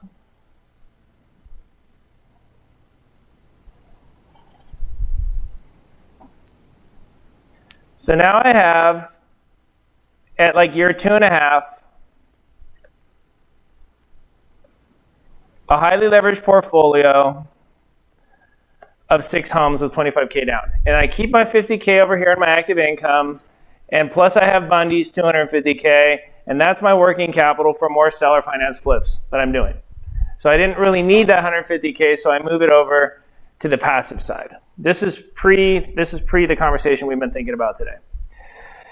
And I'm sitting there looking at my exposure because I'm 100% financed on the active side. I'm 75% debt on the passive side. It is non-recourse for the most part.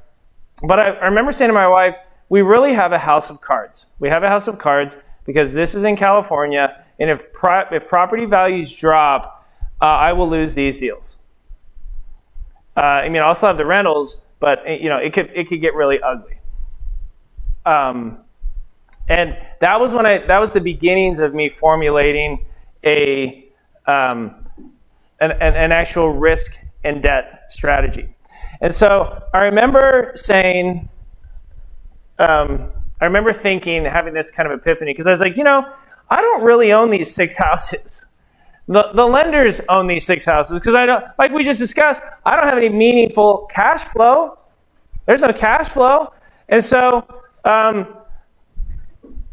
the lender has more benefit because they're getting the interest than I do.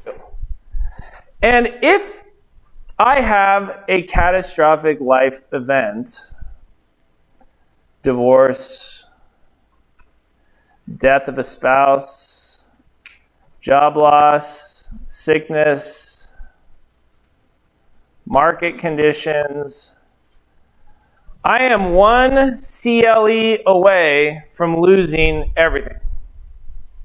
And I didn't like that risk. And I said, I need to have a strategy that allows me to put something away and ride out the next crash. This is me thinking in like 03, 04. So I said, right now I'm thinking my obsession is 90% passive, which has led me to this strategy. So what if my obsession becomes active?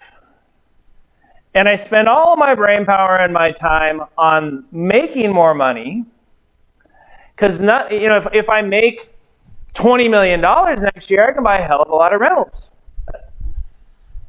And I thought it's interesting because we go through education and we come out of it saying, no, I want passive. Passive's better. Passive's forever. And it's true, but your mental brain power and focus needs to be on the active side. You got to make more money. Because if I took, I got $200 a month, positive cash flow from each rental, you know how long it will take that cash flow to buy one friend? Right. Whereas over here, you're one flip away. I had an apartment complex that I bought in Hemet for $700,000. Seller finance, 20% down. I kept it for 18 months. It was full when I bought it. Kept all the tenants. I didn't spend any money on it. 18 months later, I put it on MLS for $1.4 million. That was my best deal in those first 4 years. I remember calling my dad up. What's up, dude? So, remember how you wouldn't give me a hard money loan a few years ago? Well, Dad, do you remember when we played basketball in high school and you played in college and you're 6'5" and you'd come out in the park driveway and you kick my ass and then you would foul me because you're a dirty cheater and then I'd complain and then you just say, scoreboard, scoreboard. I won, you lost, it's street ball, screw you. You would just say scoreboard. Well, remember how you wouldn't give me a hard money loan, Dad? And I asked you again a couple of years later, but then I had Bundy, and I was good with Bundy, so I didn't need you, and I still have my student loans, and now I'm rolling, and I just made $600,000. Scoreboard, Dad, scoreboard, right? And he's like, yeah, well, let me know when you find another one of those. That might be interesting. He just rolled with it. He's like, good, slow clap. You made some money. I'm happy for you. Are you a millionaire yet, right? And so I said, I need to flip to hold. I need to flip to hold. That was my epiphany. And now you can wholesale the hold, but I needed an active strategy that allowed me to make more money, because making $1 million a year allows you to buy a lot more holds and invest in a lot more passive investments. So the real question is, again, how do you find a strategy, a real estate strategy, and how much is your time worth right now? So everybody do this. Humor me for a minute. What was your gross last year? How much did you make? Okay. Write your gross down. I'm not going to make anyone ask me. So I made about $4 million. Active income, not passive. We made about $1 million from our rentals. We made about $4 million active. So I made $4 million. And now I want you to think of how many weeks of vacation you took last year. Babe, how many weeks of vacation did we take? Like 4. Yeah, it was a weird year.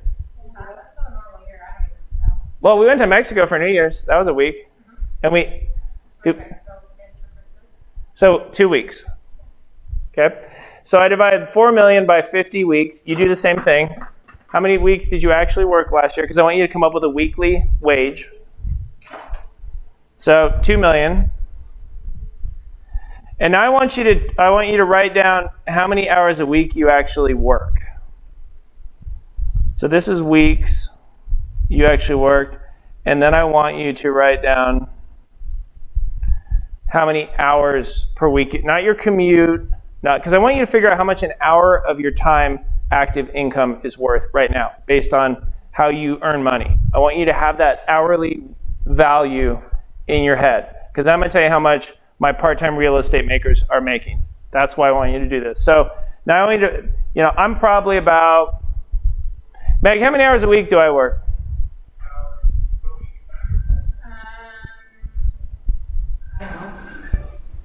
What would you say?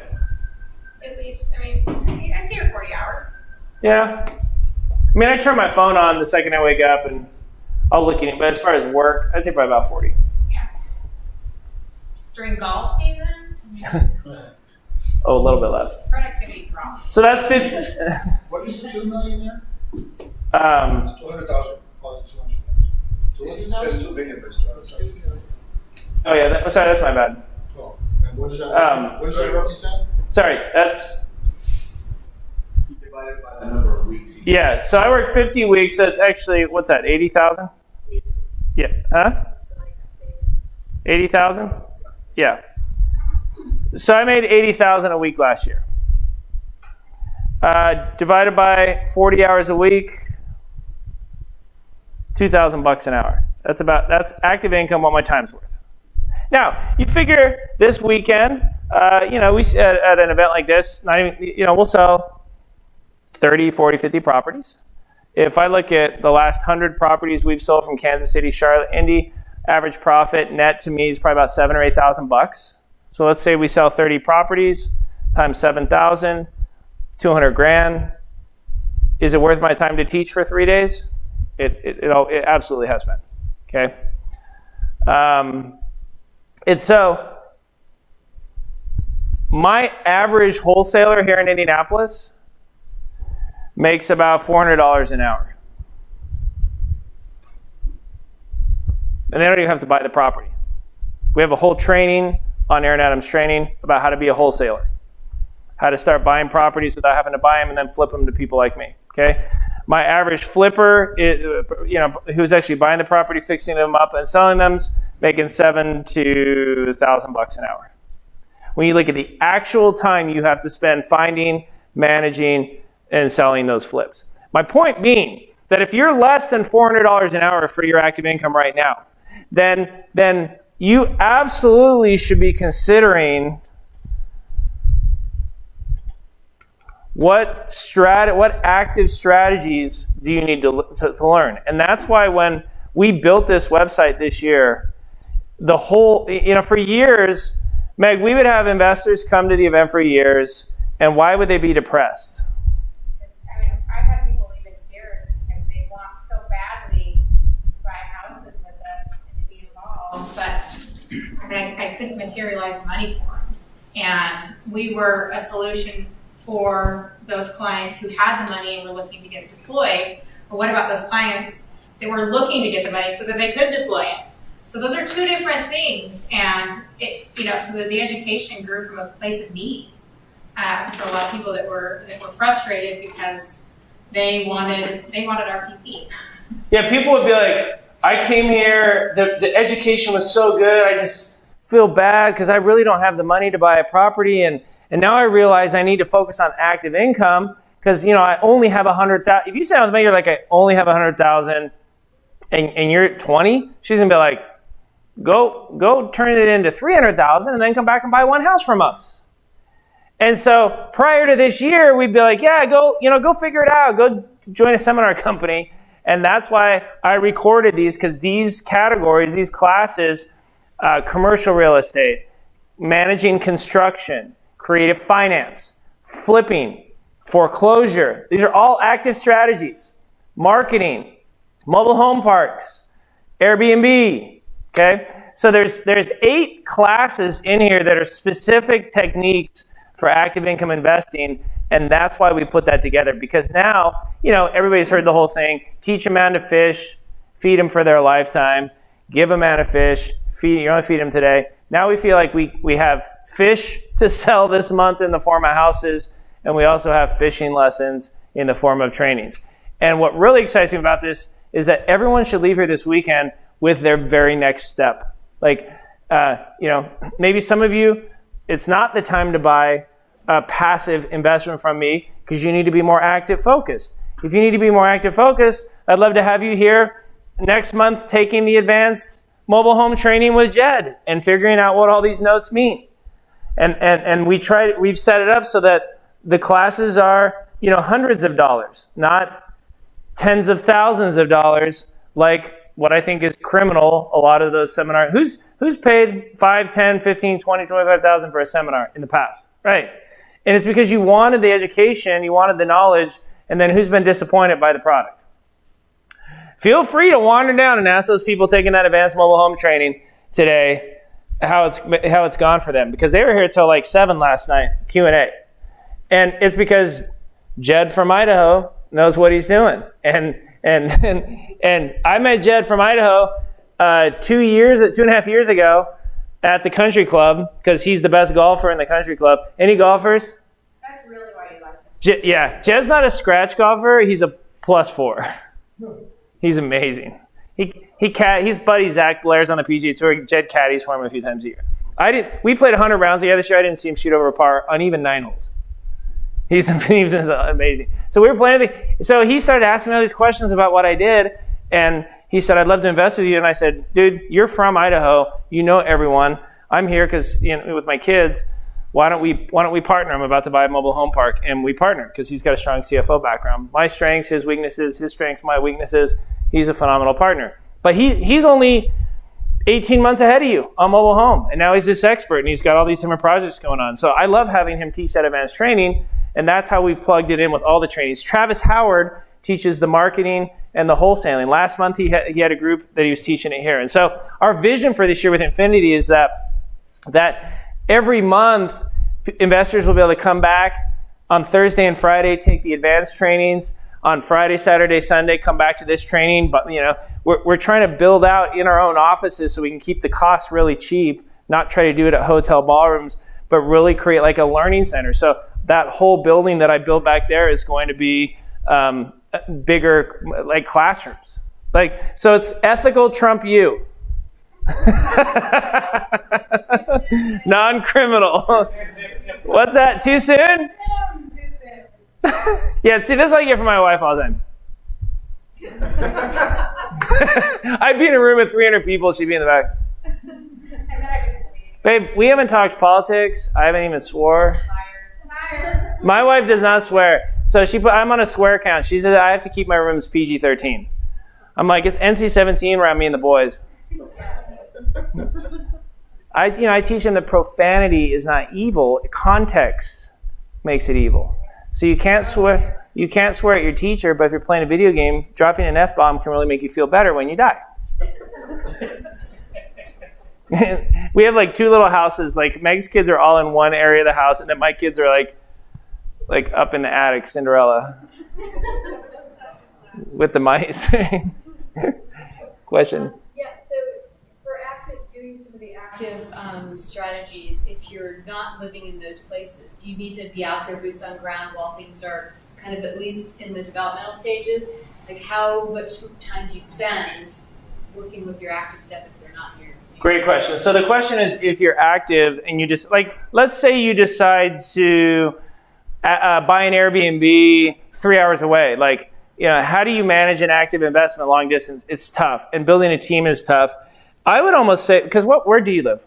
Right now, Virginia, but I don't mind doing it. I would rather say to you, okay, look, there's 8 strategies here. I'll tell you what. So commercial sucks in Virginia right now.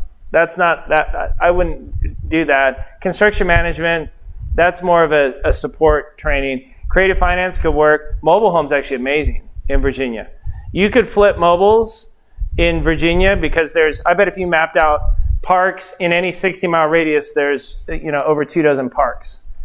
Like, people don't even realize all the mobile home parks that there are around them, like little 6-space, 8-space, 20-space parks. Mobile home's great. Marketing and wholesaling are fantastic for Virginia. So find, you know, Travis over those are 6 hours in trainings. He teaches you how to find deals for 60 cents on the dollar, off-market deals, like his text campaign. Then he teaches you how to find sellers that will want those deals. So all you got to do is get it under contract, match it up with the sellers. You find the sellers first, and then whatever you mark it up, that's what you keep. So that deal that I bought down the street for $250,000, the wholesaler who sold it to me got it under contract from a guy about to get divorced for $200,000, and she made $50K. When she said, "Do you want it for $250?" And I said, "I love it. I want to make it my house. I'm going to restore it." She said, "Okay, here's the contract with the seller for $200,000. When you close, I'll give you an invoice for $50K." I was like, "Cool." She's like, "You're not mad?" I was like, "No. I wouldn't have cared if you had got under contract for $100. I still would have paid. $250 is a great number, you know, and that's worth." So wholesaling is a great way to get into real estate active income without having to buy the deals, without having to do the construction, right? So I would rather customize Airbnb. I'm not sure about where you're at, but you know, there's at least 3 or 4 strategies where you can do really well. I don't think it's I'd rather move to an area that has more opportunities for kinds of deals. So, you know, you're in probably those areas, and I'm going to do. Great, I'd love. So then the thing I would say to do is, you know, our longest classes are Airbnb and mobile home. They're both 6-hour classes. All the rest are 3. I would almost say spend a week, watch them all, and then say, based on your personal interest, what strategy resonates the most? Could you know, what do you see yourself doing? Flipping? Do you see yourself focusing on commercial? Do you see yourself? Because there's nothing wrong with saying, I see myself doing, you know, apartment complexes much more than I see myself managing an Airbnb. Okay. So, and since you have the flexibility of choosing a location, then I would rather that you watch the trainings and then tell me what resonates, and then I'll tell you where I think you should go. Yeah, I've never had that. That's like the best ever. That's going to be so good. Now I'm really intrigued. Definite internship. Question? We have a couple questions from the live stream. One was asking if Hemet, California was such a bad area, what needs to invest in there? Did they write it as Hermit or Hemet? Hemet, sorry. Oh, okay.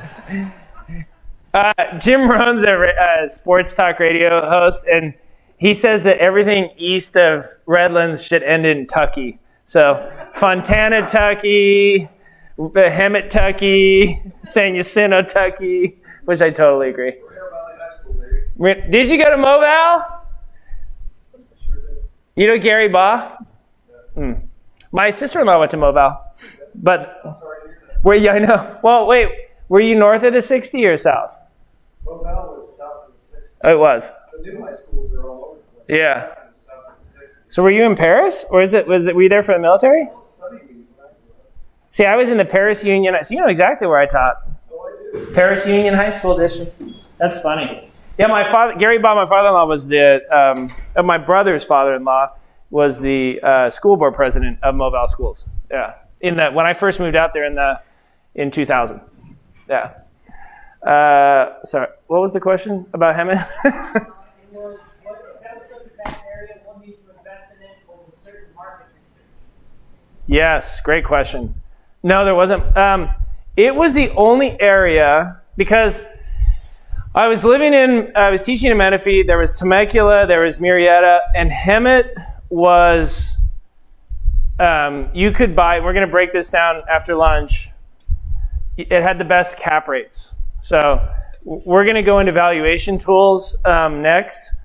And in the area that I was working, I chose the area that had the best cap rates without becoming a war zone. So like Paris was the war zone. Hemet was just country, old, and kind of blue-collary. And I wouldn't have lived in Paris, but I would live in Hemet. And so that's why I chose it. So it had the good yields without being dangerous. Was why I chose it. Question? Hmm?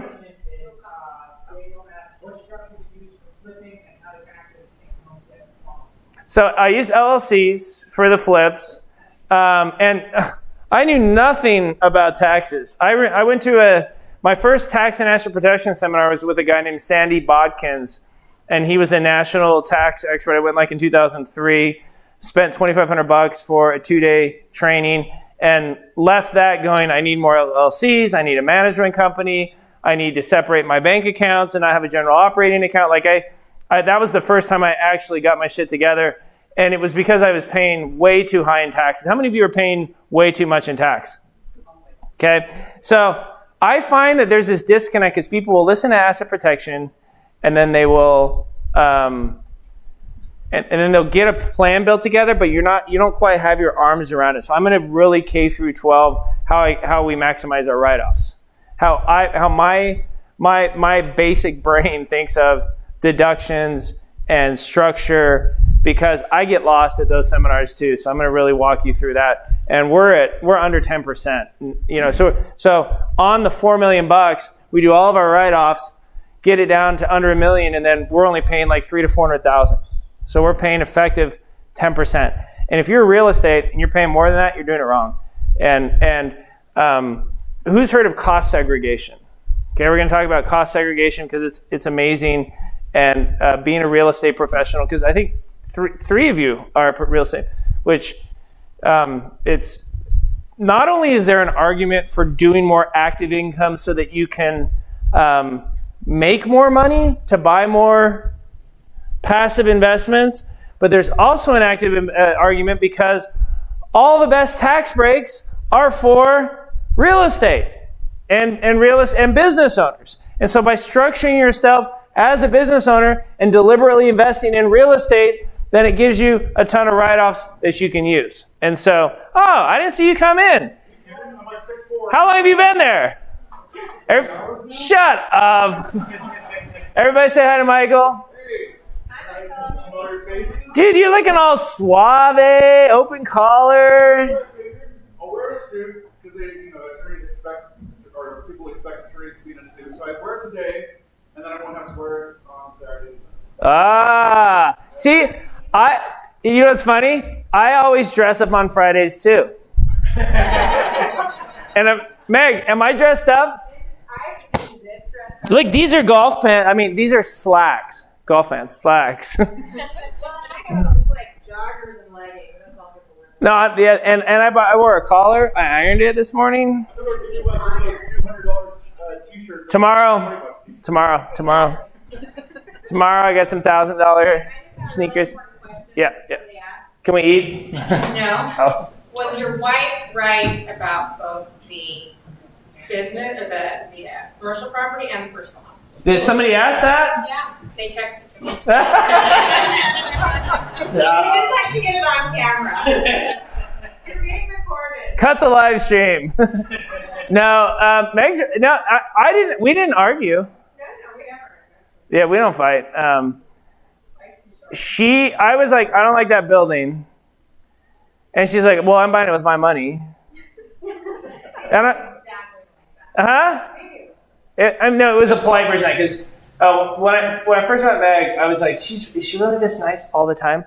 She is, huh, Nicole? Nicole and I are not nice all the time.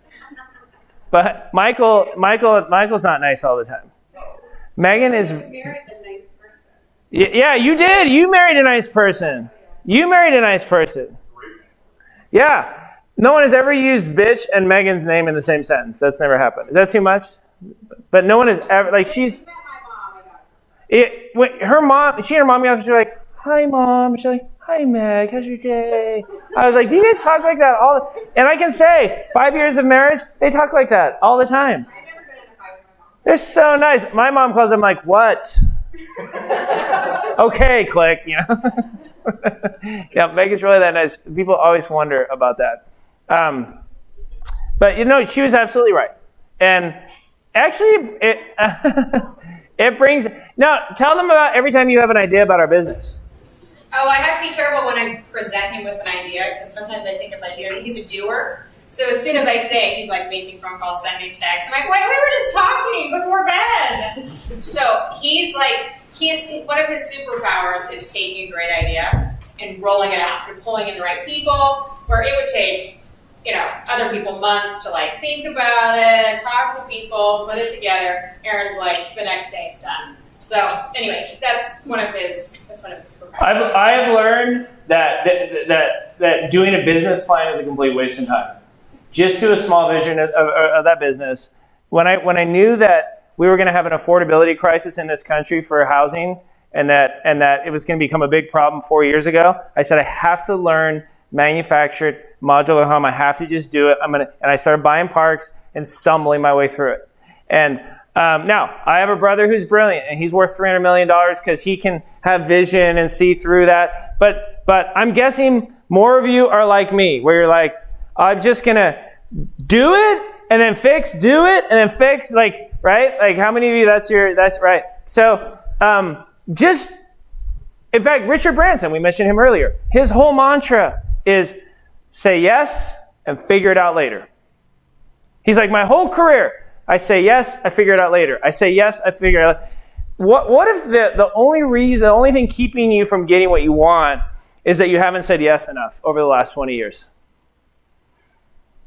Because far too often we use let me think about it as an excuse to talk ourselves out of shit. I need to talk to just say no. If you can't say no, maybe you're talking yourself out of it. You know, as I've watched people be successful, I mean, think about it. I'm at the high school with all these other teachers kind of at the same starting line. Why am I the only one worth $50 million 20 years later? I wasn't the smartest teacher. I sure as hell didn't have any trust fund or money from my old man. But I just said yes. Okay, I'm moving to Hemet. I remember the other teacher said to me, Aaron, what? Did something happen with you and your wife? Why are you guys moving to Hemet? And I was like, dude, no, rat race, BI, like, you can't understand. It's a cult, you're PPP, you're dead to me. I have nothing for you. Like, you get to that point. Yes, my mom thinks I'm like a Century 21 realtor. That's done really well. Like, she has no idea. I mean, she does, because she got remarried after my dad died, and my stepdad is like Megan, and her mom, like, what? He's just pure love. And my mom is just like me. She's a fighter, and they have this signal that they'll hold hands, and when my mom starts to argue with me, he'll like squeeze her hand like twice. And every time we're together, it's like this. Yeah, because my mom, I'm oldest son of an alpha mother, like, it's just war. And I'm just like her, it's war, right? And so I've learned that you only work with your tribe. You do business with your tribe. You talk to your tribe. You share ideas with your tribe, because other people will trample those pearls in the mud. And they will, and you have people in your life that genuinely love you, want the best for you, but if you share your dreams with them, they will neg you. And a neg is just a little insult to, well, real estate crashed before. Oh, well, make sure you do your numbers. But because that person loves you, that stays in the back of your head. So I've learned I don't even share it. Be careful who you share your dreams with. Because if they're even a little hatery or negative, it affects me. You'll notice in the other building, all of my CFO, my accounts payable, my accounts receivable, my loan servicing, and I put them all over there. There's all Eeyores over there. Go look. Because, I was meeting with the CFO yesterday. We're doing budget meeting. She's like, well, I have to reconcile the rental account because I think we have additional pad in there, probably an extra $50,000. And I'm like, Beth, that's great. I said, we can take that and we'll call it profit share with the Alpine employees this year. And then we'll pay, instead of making them pay $100 a month of their insurance, we'll pay that off. So we won't be giving them the cash, but then their deductible will be, their monthly premium will be $0. Right? How great is that? Right? And she's like, I said, so the partners will take half and the other half will go to the employees, but that's what we'll call the profit share. She's like, well, that's going to be a lot of work for me to set up with the payroll company. I was like, well, you're going to get that too, Beth? Yeah. They can't fucking do anything. Oh, I love her. She's amazing, but I can't deal with because I'm only positive. Meg teased me because I never have a bad meeting. Well, it was like the first year after we were married, we had all these meetings, and there was like a trend. It was amazing. You've never had a bad meeting. And it's not, the meetings are always amazing. It's the energy, the positivity, and just his sheer brilliance of putting things together. It's always positive. So Aaron never has a bad meeting. Well, I've heard the expression manifest, and I don't necessarily believe that, but I really believe in the ability of just refusing to accept negativity. I don't entertain it because even when things are bad, like my P&L in Kansas City sucks, I see it as a chance to create a core competency that no one else has because I figured it out. And when I left California in 2004 and said, I'm leaving to set up shop in Indiana, people were like, what the hell, dude? You're going to a flyover state? Like, what? Why? And I'm like, because we're going to talk about it. We're going to break for lunch, cap rates. Because I can get cap rates in California that are non-existent here. And so I'm going to Indiana. And for the first time in my life, my old man was like, oh, if you go to Indiana, how much money are you taking out there? And I'm like, I got about $1.5 million when I sell a couple props. He's like, I'll match it. I was like, oh, okay. And he's like, it'll be my passive and your active. I said, what does that mean? He said, you just pay me 10% a year of my money. And I was like, so I only have to give you $150,000? So then I'm thinking, all right, so then I could do flips with his money, buy rentals with my money.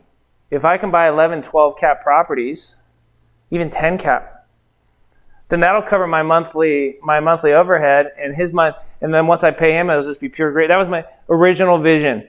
And so January 2005, I started Alpine Property Management in Indianapolis, got my broker's license out here 16 years ago, and showed up with $1 million. And he had another partner jump in from the hard money, the fund jump in also. So I had their 3 plus my 1. So I have 4.5 mil to start shop out here.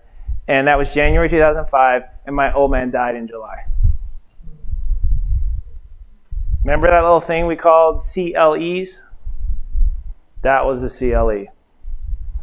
Because I'm like, do I go back to California? Do I sell? I had allocated almost all the money. And then my wife was like, I'm not moving to Indiana. So now I'm commuting and trying to and then I got these 2 little kids. Oh, it was bad. And, it's like the Robert Frost poem. Take the road less traveled. You grind it out. You are transparent and you're honest. And for those who understand, no explanation is necessary. For those who don't understand, no explanation will suffice. But when you've survived the catastrophic life event and come out of it better, refined, then it just moves you forward. It creates that's where I pull positivity from, because I know I can always handle the worst. And so then I'm not afraid of the worst, and that's why I sleep like a baby. I'm more willing to take risk. But I don't want to, I would rather only be worth 50 million bucks and never worry that I'm going to lose this building. Because I think, man, what if my old man, we were out of a house, our Alpine was a house, like a duplex, one side of a duplex. If he could see this, 1,600 properties just here, 3,000, I think he'd probably want to get up on the stage and talk too much because he's really analytical. But people are saying, well, Michael said it to me. Michael was like, we were out here last month, and Michael was like, dude, I know you could probably get some big money for it. Why don't you just sell it all and then retire? And I'm like, to do what? He's like, that's what I knew you would say that, but I just want to hear your answer. Because I say the same thing. Why don't you just sell they bought out one of the partners in the firm a couple of years ago. Michael could, it's an amazing firm. It'd be a big check, but what are we going to do? Working's great because it's hard. You can only golf, so I golfed 150 rounds last year, And so once you plug into that, then I know that every person, you would not be in this room if you were the kind of person that if you had an extra 50 million bucks, you would spend it on something else, not yourself. It would be something you're passionate about, a church, a cause, a family member. You want more for others, not for you. It's like a hallmark of people who come here. Very few people are like, I want a jet and I want a better Instagram account. Like, that's just not the kind of people that we attract. And so it's like a shared value. So another reason we have the cocktail party tomorrow night is because we really want you to get to know each other and network and exchange cards. And if you want to meet with Megan about properties, you can meet with them. If you want to meet with our team about trainings, going forward, we'll have someone from Anderson here to help you with strategic. And Michael, we can do a sign-up sheet for the strategist so that people could, if people want to have a conversation, we can get them on the phone with someone this next week, right? Yeah, for sure. Yeah. If you have a question regarding strategy, cocktail party, get to before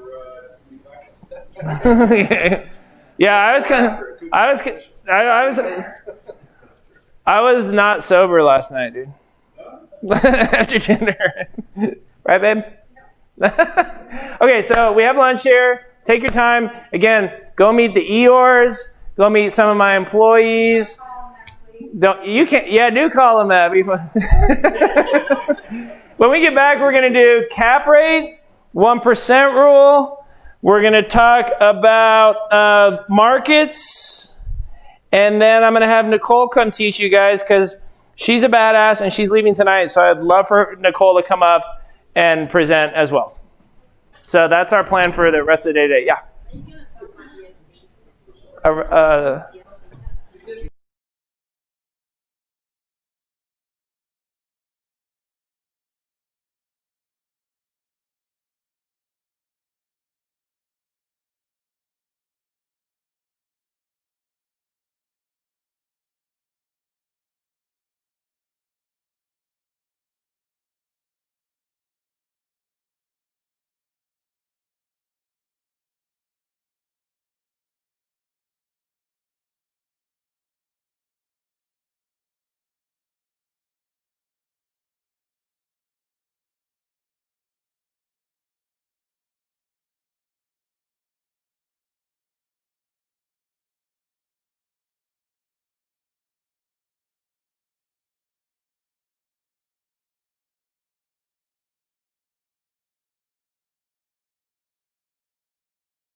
finish out before we break for the cocktail party.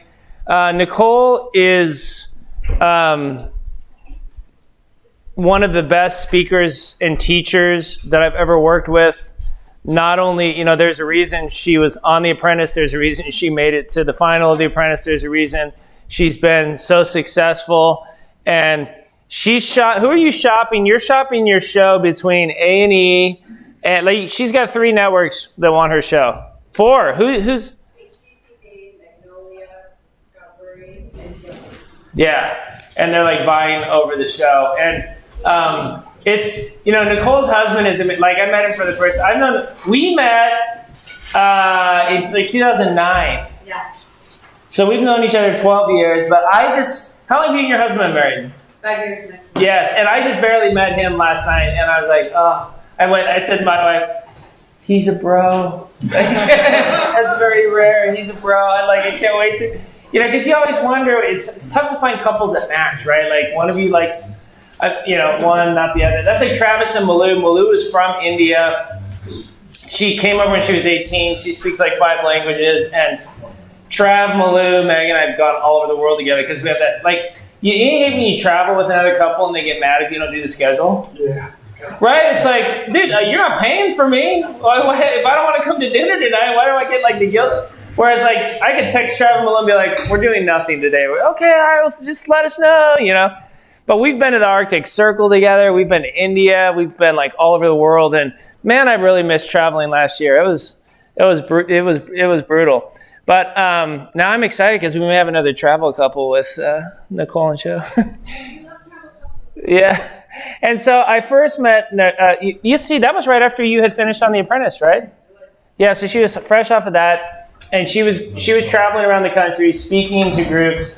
She really is one of the most motivating, inspirational, and knowledgeable investors that I've worked with. So I asked her to present some slides, and because today the focus is active income, and I'd love for her to wrap up the classroom portion of what we're doing today. Then the shuttle will take you guys back to the hotel. You can leave your stuff here, and we'll have dinner brought in. We feed you so much during the day. We found that when we had dinner, people didn't really eat, so we do heavy hors d'oeuvres. So we do a really big lunch. We did a really big breakfast. You'll get fat this weekend for sure.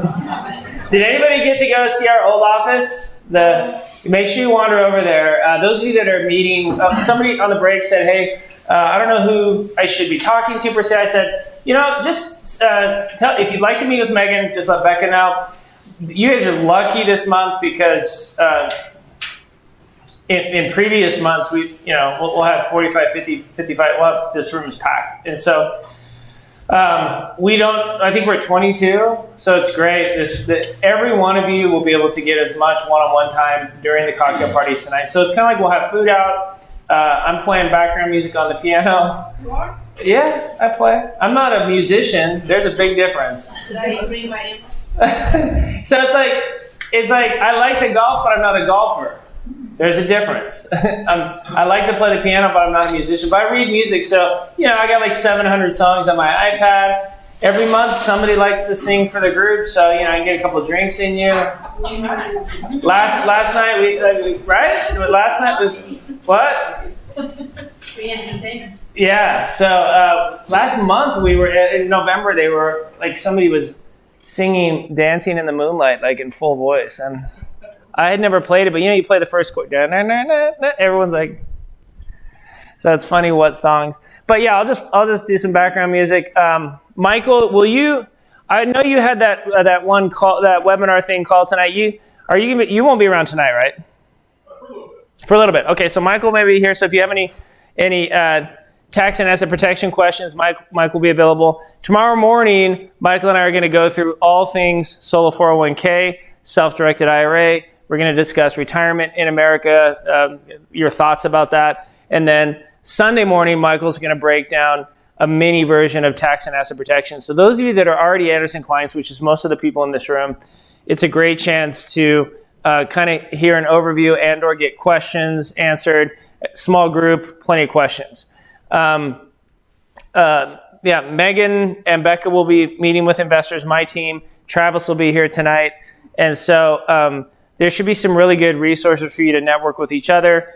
That's why we started, because we found that when we ended at 5 o'clock years ago, people would just want to hang around anyway. So then I started putting drinks out, and then we just said we should just formalize it. So there's no agenda.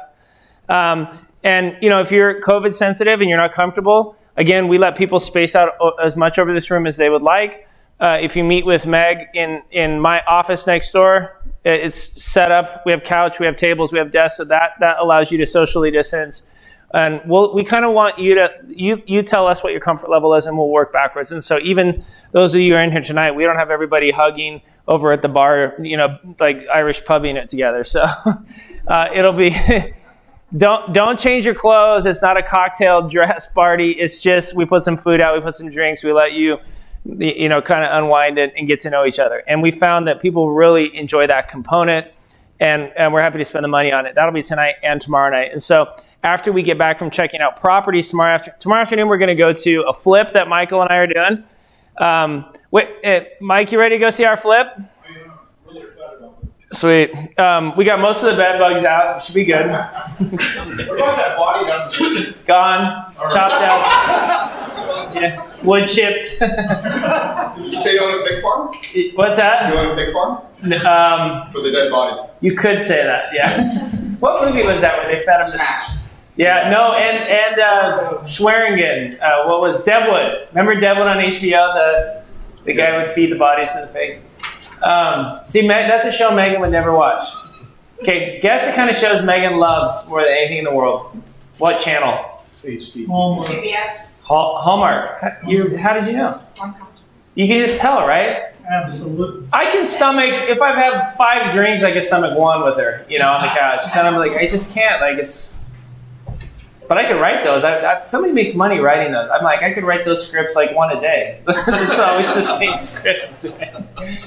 So, yeah, she doesn't like any of my shows. We separated. Now, I have a man cave for my shows. Yeah. If it's not really dark or really funny dark, then what's the point, right? Okay, valuation tools. So, the 1% rule is kind of a starting point valuation tool.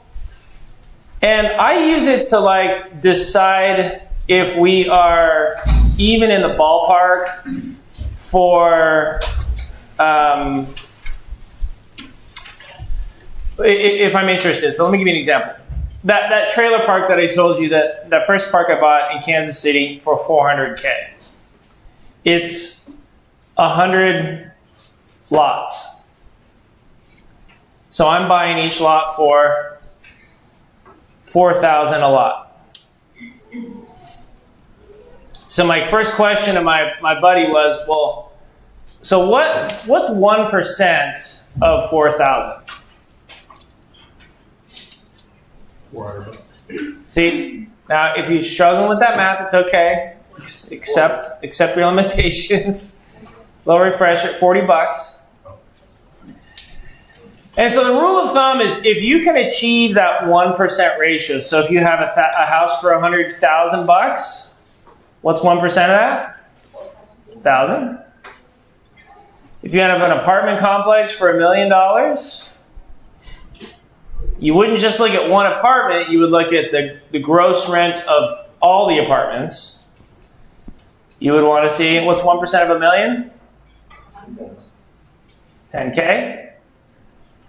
So anytime you can achieve that relationship, the shortcut mathematical rule of thumb in real estate is that you should average about 8% net on the rents.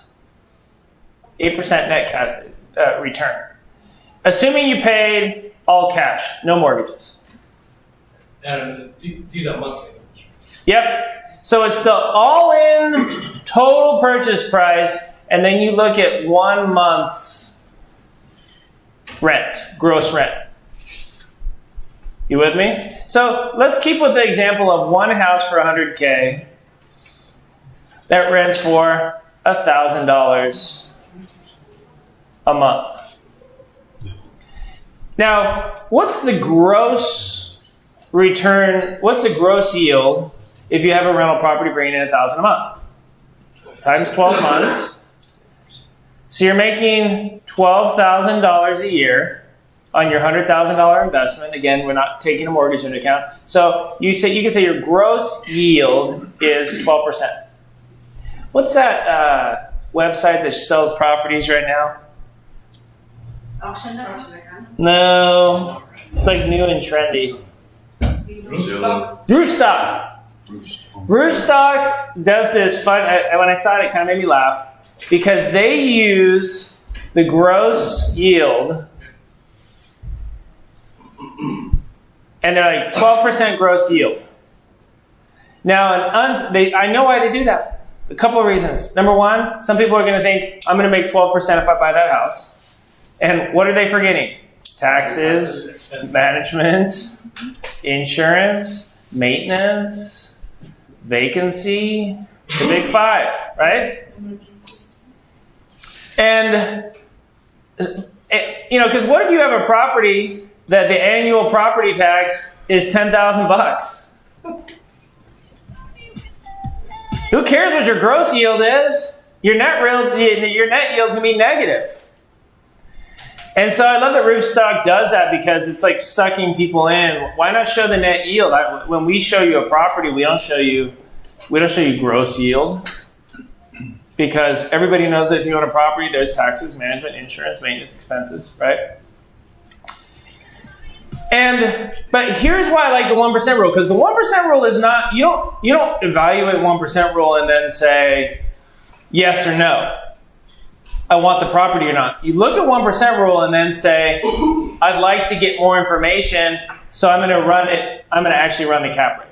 Yes? So when you say the 1% rule, sorry, I am still kind of lost. So I have 100K. Yeah. I understand that 1% of that is 1,000. So you're saying that's how you know if you're getting a 1% rule? Is it your investment if your investment, the return on investment is 1%? Is that the... Here's how it works. So let's kind of do the math on it. Let's say on a typical property, a good expense ratio on a property bringing in $1,000 a month is about, where's my phone? 35%. Like if you look at this and say, what's this number usually going to be? It's like 35 to 40%. You with me? So far. Okay, so then we say, okay, 12,000 times 0.35 equals $4,200. So I take 12,000 minus 4,200, and I'm left with 7,800. 7,800 would be 7.8% if I bought the house for 100,000 after a year.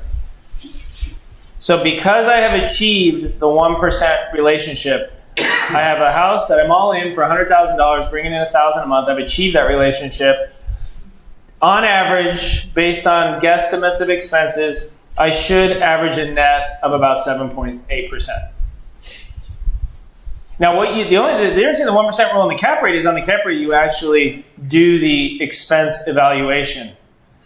And so if you get to 7.8% on the cap rate is short for capitalization. Meaning, if I spend $100,000 on a rental, how much capital will come into me net after a year? How will that investment capitalize for me? Does that make sense?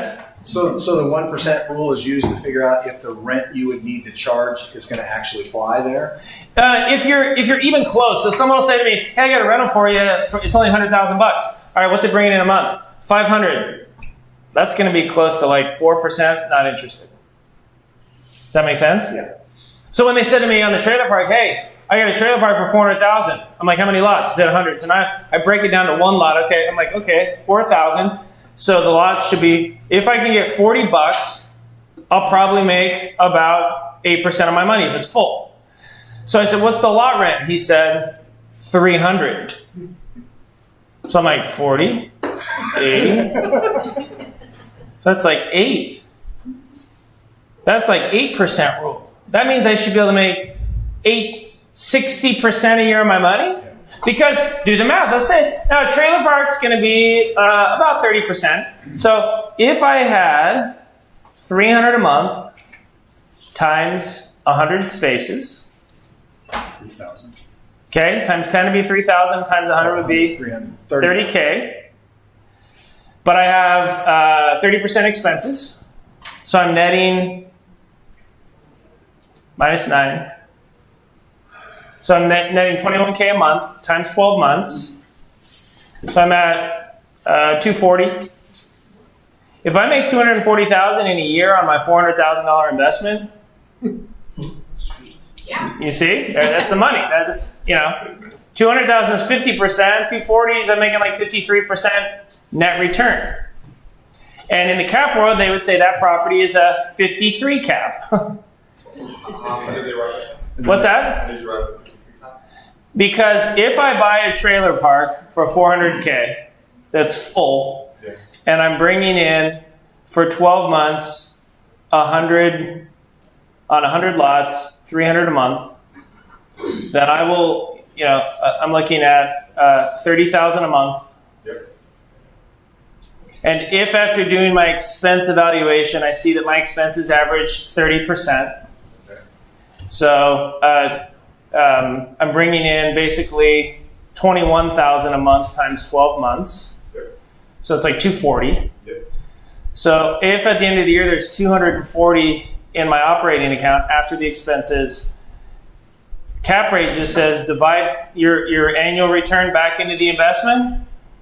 And what's the exact math on that? 0.63.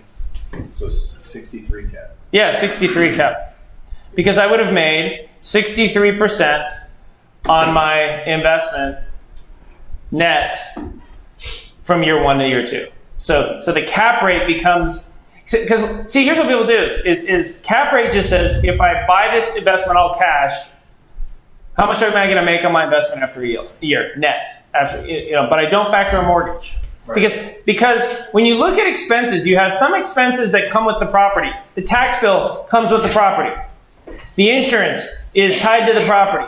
The expenses and the maintenance are tied to the property. The loan doesn't come with the property. The investor brings the loan if they don't have or don't want to use all cash.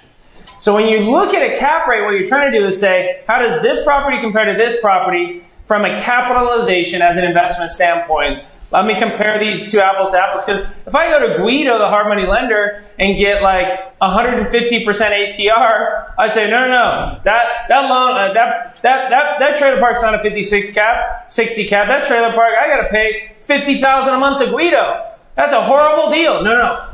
The loan's horrible. The deal, evaluated without a loan, was a great deal. Does that make sense? Yeah, the expenses are typically apple-to-apple comparisons across properties. Yeah, and 1% rule, you're only focusing on the rent, gross rent, to all-in number.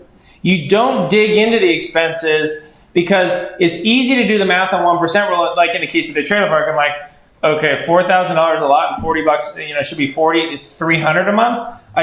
Now, when I dug into it, 60 of them were vacant. It was definitely not a 56 cap property, but it'll end up being right now it's probably an 18 cap.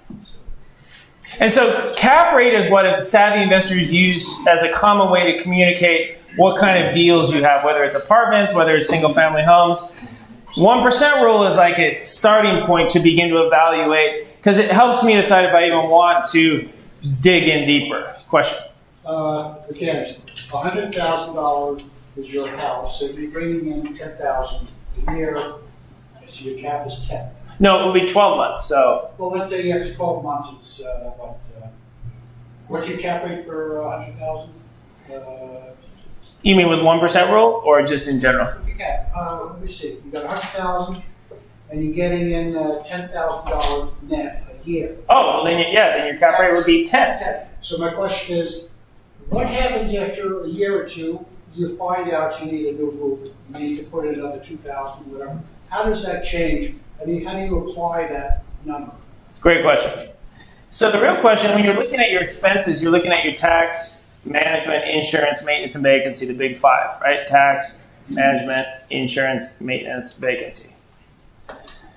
Different asset classes have a different amount that you need. Because if you think about it, you know what your taxes are going to be. You know what the management roughly is going to be. You know what the insurance is going to be. You don't know what the maintenance, you know what the vacancy is. Okay? So one thing you can do is pick based on the asset class. So, like on a single family home, here at Alpine, we've seen on thousands of properties that we've sold, based on the level that we rehab these homes, that if you set aside 15% of the gross rent, so in this case, $150 a month, that's going to be enough over time to account for capital improvements, the roof down the road, when you have to rewire it, when you have to replace the windows. Because you'll see this tomorrow when we're out, we have a very complex matrix where we say, for example, if the roof is over 15 years old, we replace it. If the hot water heater is over 5 years old, we replace it. Very, very complex. With the idea being that when you buy a property from us, you won't have capital improvements in the near future. You won't have deferred maintenance. You'll only have wear and tear from your tenants. So if your tenants trash the place, you'll eat that. But as far as we've gone through and corrected anything that's been deferred or needs to be done. What I'm saying is, let's say it's a $5,000 cap expense. Would you go back and change that 100,000 to 105,000, just so you got your number? Oh, you wouldn't increase your basis. Good question. No, but what you would do is, let's say in a year you had $7,800 less, and then you had to put a roof on it. Well, you wouldn't pay taxes on the $7,800 because you would expense that off that year. Right. But I wouldn't add it back to basis. Usually, I only consider basis to be the initial acquisition plus rehab. Write the word basis down. BASIS. That's what accountants use to mean all in. That's your all in. They call it basis. When you depreciate, you start with base. You depreciate, but think of basis that way. Basis is your all in number. And so Marty's asking a great question. If you have a roof 10 years from now, do you add that back to your basis? No, I wouldn't consider that. I wouldn't say that it dilutes my cap rate at that point. Yeah. I have two questions. One is, when you say all in, so if you bought it, let's say you bought a distressed property and you bought it for 50 and you put another 50 to get it rented. Yeah. Your basis at that point is 100. Do you run your numbers off of 100? 100. Not off of 50. Not for 50. And not what it's, say, what appraised at. No, not what it appraised at. It's what I have into it. Okay. In fact, I would advise 2 cents from one investor to another, because I'm not a lawyer, I'm not a tax. If you're negotiating with partners for buyouts, I usually always negotiate from basis. What was our basis in the deal? I mean, of course you could say, we bought that for $100,000, it's worth $10 million, right? That's going to come up just naturally. But I like to, because then you end up arguing about market value. And so when I structure buyouts, when I bought people out of stuff, I usually say, start with basis, and that's the number that we use. But if the appreciation is so huge, would you go off of a book appraisal? I mean, it would come into play. That's what I was saying. If you had a deal that was worth $10 million, it would certainly warrant discussion. But otherwise, when you start, what a property's worth becomes so subjective that if you're fighting over a breakup, basis is at least a black and white number. Because let's say, you and a partner are dividing your portfolio up, and he says, yeah, the basis on that's 100,000, it's worth $1 million. And you're like, okay, well then, the second you spill over into market value, it becomes more complex. So how do you calculate it? Let's say it's worth 200 now. So that's why I'm a big fan of a shotgun clause for a buyout. Write that down, shotgun clause. And here's how a shotgun clause works. If you and I are partners, and I decide I want to buy you out, and I say to you, I'm going to offer you $1 million for the business. I put that $1 million into escrow. You either have to give me $1 million, or you have to take the $1 million. There is no other negotiating. So if you think I'm lowballing you and the business is worth $10 million, well then you should be happy to give me $1 million. I'm an idiot. Right? If you think I'm offering too much and I put the $1 million in escrow, then you should happily march your happy little ass over to escrow and take your $1 million because you just won. And so a shotgun clause eliminates lawyers and eliminates all the subjective bickering over price. That's interesting. Isn't that cool? Very, very ninja. How do you get anyone to agree to do that? You get them to agree on the front end. Yeah, with the shotgun. There you go. See, I copyrighted you. I never steal anyone's jokes. Most people don't go through a relationship with saying, hey, we need to have a shotgun class. If you don't, every good business starts with the end in mind. You know, Stephen Covey. Yeah. I would never do a business with, I would never start an LLC without a dissolution agreement, because that's really what it is. Business when I was Oh, with marriage? Yeah. Oh, no, yeah. I didn't prenup Meg. Yeah. There's a divorce insurance nowadays. Is it really? Divorce insurance? Yes. Oh, that's interesting. So what would make your cap rate go down? Like rents drop or taxes go up? Yes. All those things, right? Yep. Yeah, so the cap rate is, and cap rates, what a good cap rate is, changes from asset class. So I wouldn't buy a trailer park. I mean, let's say I had all brand new homes. I probably wouldn't buy a trailer park for less than an 8 cap. Just an old park with old homes and old infrastructure. I wouldn't buy. So apartment complexes, most properties tend to be classed as A, B, or C. A is usually brand new. B is usually. It's funny how broad these are. So A is brand new, B is almost brand new, and upper middle class, and C is everything else. There's no D, there's no F. Because is anybody about LoopNet? Yeah. So if you get on LoopNet, which is, it's like MLS for commercial.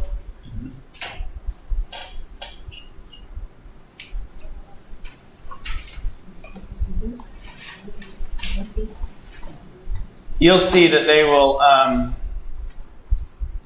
they'll give the estimated cap rate. Oh, we don't want that. And the class. Let's just do multifamily Indianapolis. Do you use also CoStar or no? Yeah, I like that. This is good for like rookies. But you pay for the CoStar? Mm-hmm. NOI divided by. All right, here you go. 6.5 cap rate. Yeah, so they're like 6.5 cap. See, do they give the class of the neighborhood? It's easy. I think building, they give a building class B. Building class? Where? Oh yeah, there you go, building class B. I would agree with that too, actually. So then the real question is, how did they get that cap rate based on this sales price that they're selling it for you? The devil's in the details. Then I really want to look at their expenses. They're not putting anything for vacancy. See, this is where listing agents like rip people off, because they run the cap rate based on bullshit numbers. So I never take anyone else's cap rate. I always do my own cap rate. What percentage of vacancies you use? Depends on the asset class in the neighborhood. So in this neighborhood, I would use probably a 7 to 8 vacancy. So it's what kind of property is it? Is it commercial, commercial retail?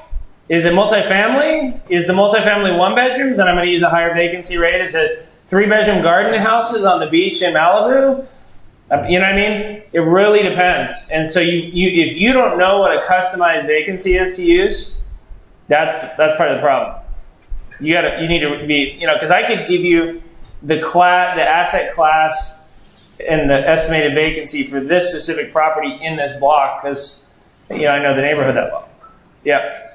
And so I'm not split between which metric to use. Is it cash on cash versus cap? And I know we haven't talked about cash on cash here yet.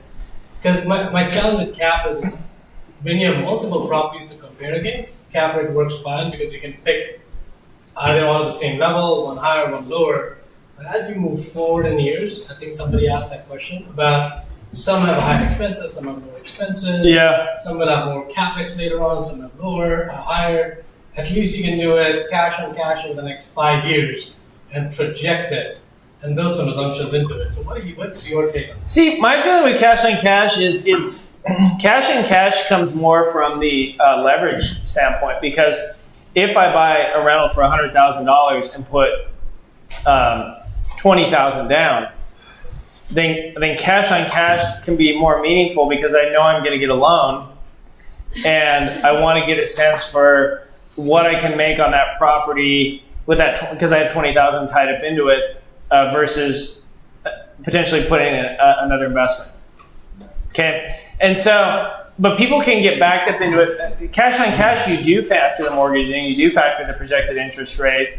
But where I find people miss is they don't put a factor for risk in, right? So they'll say, well, if I buy this house for $100,000, it's a 7 cap.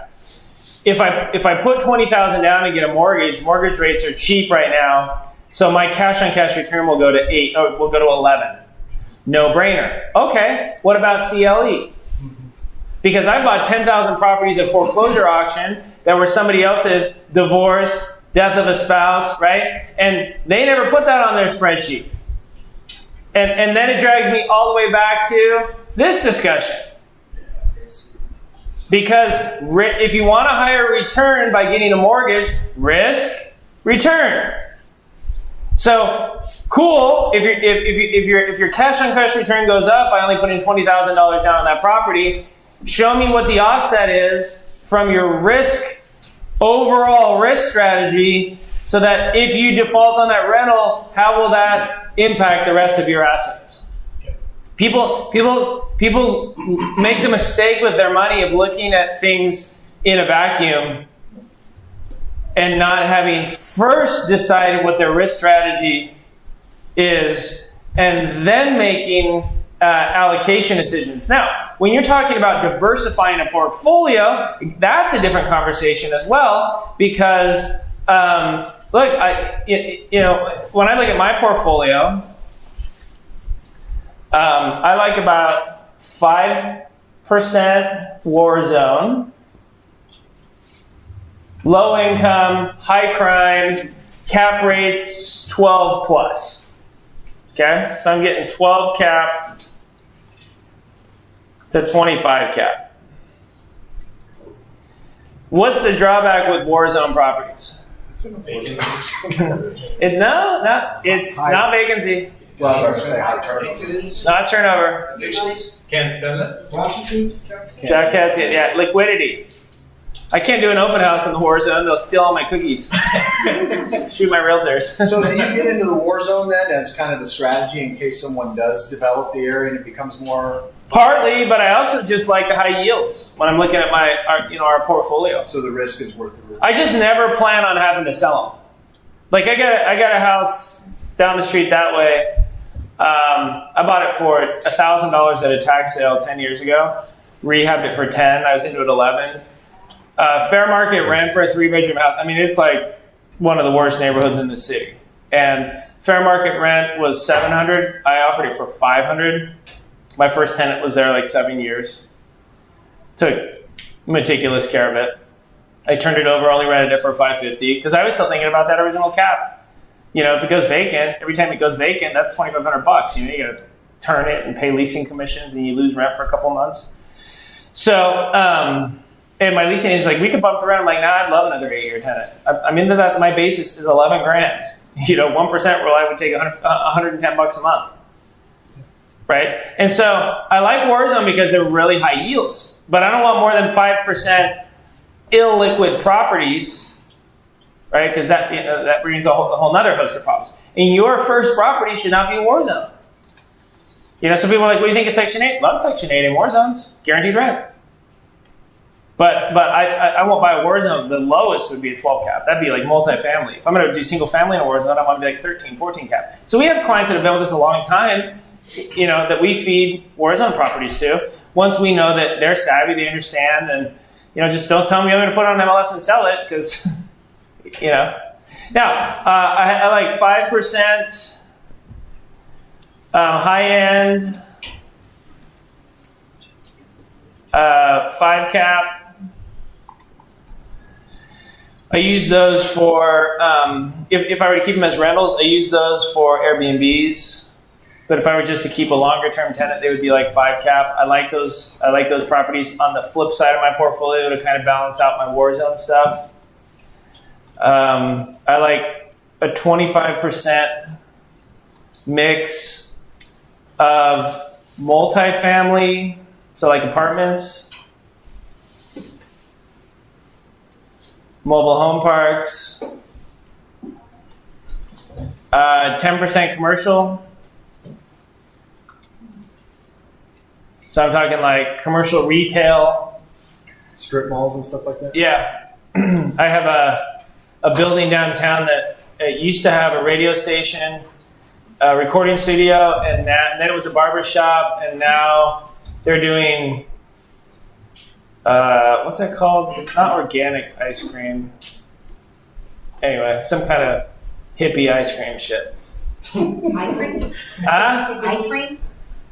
No, I don't know. They got a liquor license for it's weird.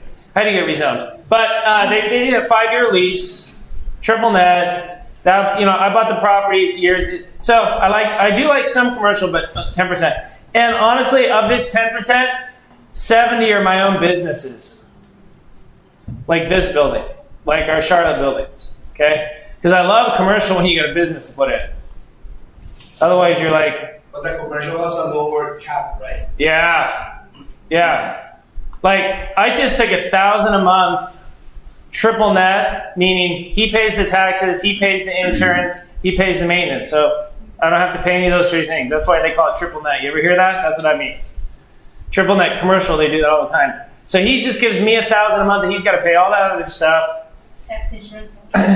Yep, he's got to pay property taxes, my property taxes. He's got to pay. He's got to pay the insurance for my building and for his business. He's got to pay all maintenance. So you have less risk because he's taking the risk of taxes going up. Yeah, and a 5-year lease. But I'm into the building $200,000, so I'm getting $12,000 a year. So it's 6 cap. I'm thrilled. It's Class B. See how you're getting educated? We're just layering them all on for you. Yeah. Because you'll see them all the time. Okay? Have you done any commercials and residential? Yeah, mixed use. I have one I'm working on right now. Trying to get them Yeah, mixed use. I like the mixed use. But then the whole rest of my portfolio is 55% single family home, blue collar, and middle class. Because the highest liquidity real estate are single family homes. You can sell a single family home in a blue collar neighborhood to a starter family. You can sell it to your tenant. You can sell it to an investor. You can fix it up and put it on MLS and have an open house. You can sell it to a Wall Street fund. You got internet. You got 6 liquidity streams. The worst liquidity of all real estate is raw land. No homeowners buy. I mean, I guess, Native American. But that's funny, right? I know it's funny. How would you, let's say, qualify what's the blue collar middle class? Should you go to the FHA max loan?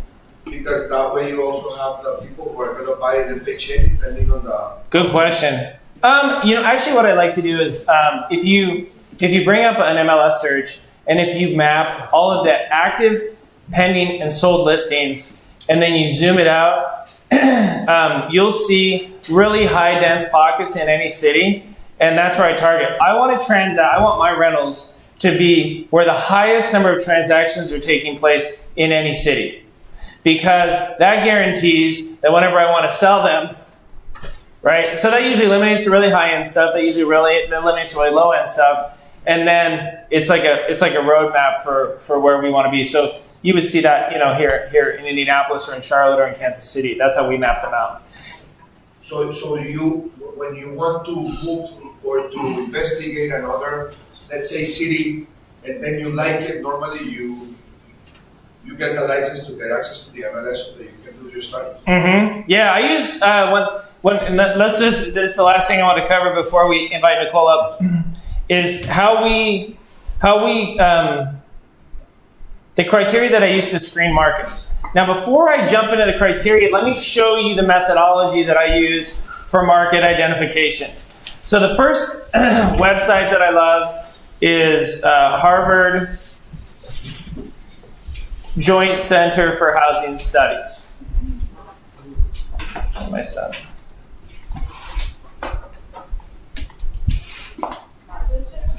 What's that? My boys are playing water polo right now. Harvard Joint Center for Housing Studies. So it's jchs.harvard.edu. jchs.harvard.edu. So I have it up here on the screen if you look at it. If you click on research and then you click on rental housing is a good one. So you can see a year ago they came out with America's rental housing for 2020. So it's a nationally focused, and you don't have to have a membership, you don't have to have a subscription, you don't have to register, you can just go access it. They're a nonprofit think tank. And so this was like a year ago, this was the State of the Union for housing in America. So they talk about the fact that, growth of high cost rentals, decline in rentals, decline in affordability. They talk about specific markets nationwide. They talk about how vacancy rates are declining. This was a year ago pre-COVID. They talk about how we're underbuilt in this country. We're going to dig into some of these tomorrow. But it's a good overview of what's happening in real estate, and they have ongoing real estate research all of the time. So here, the rent eats first. Rental housing unaffordability in the U.S. This was as of January 13th. Okay, I haven't read this yet. So, more for less, an inquiry into design and construction strategies for addressing multifamily. I mean, super nerdy, but I'm telling you, I don't have brilliant ideas or strategic ideas. My starting point is here.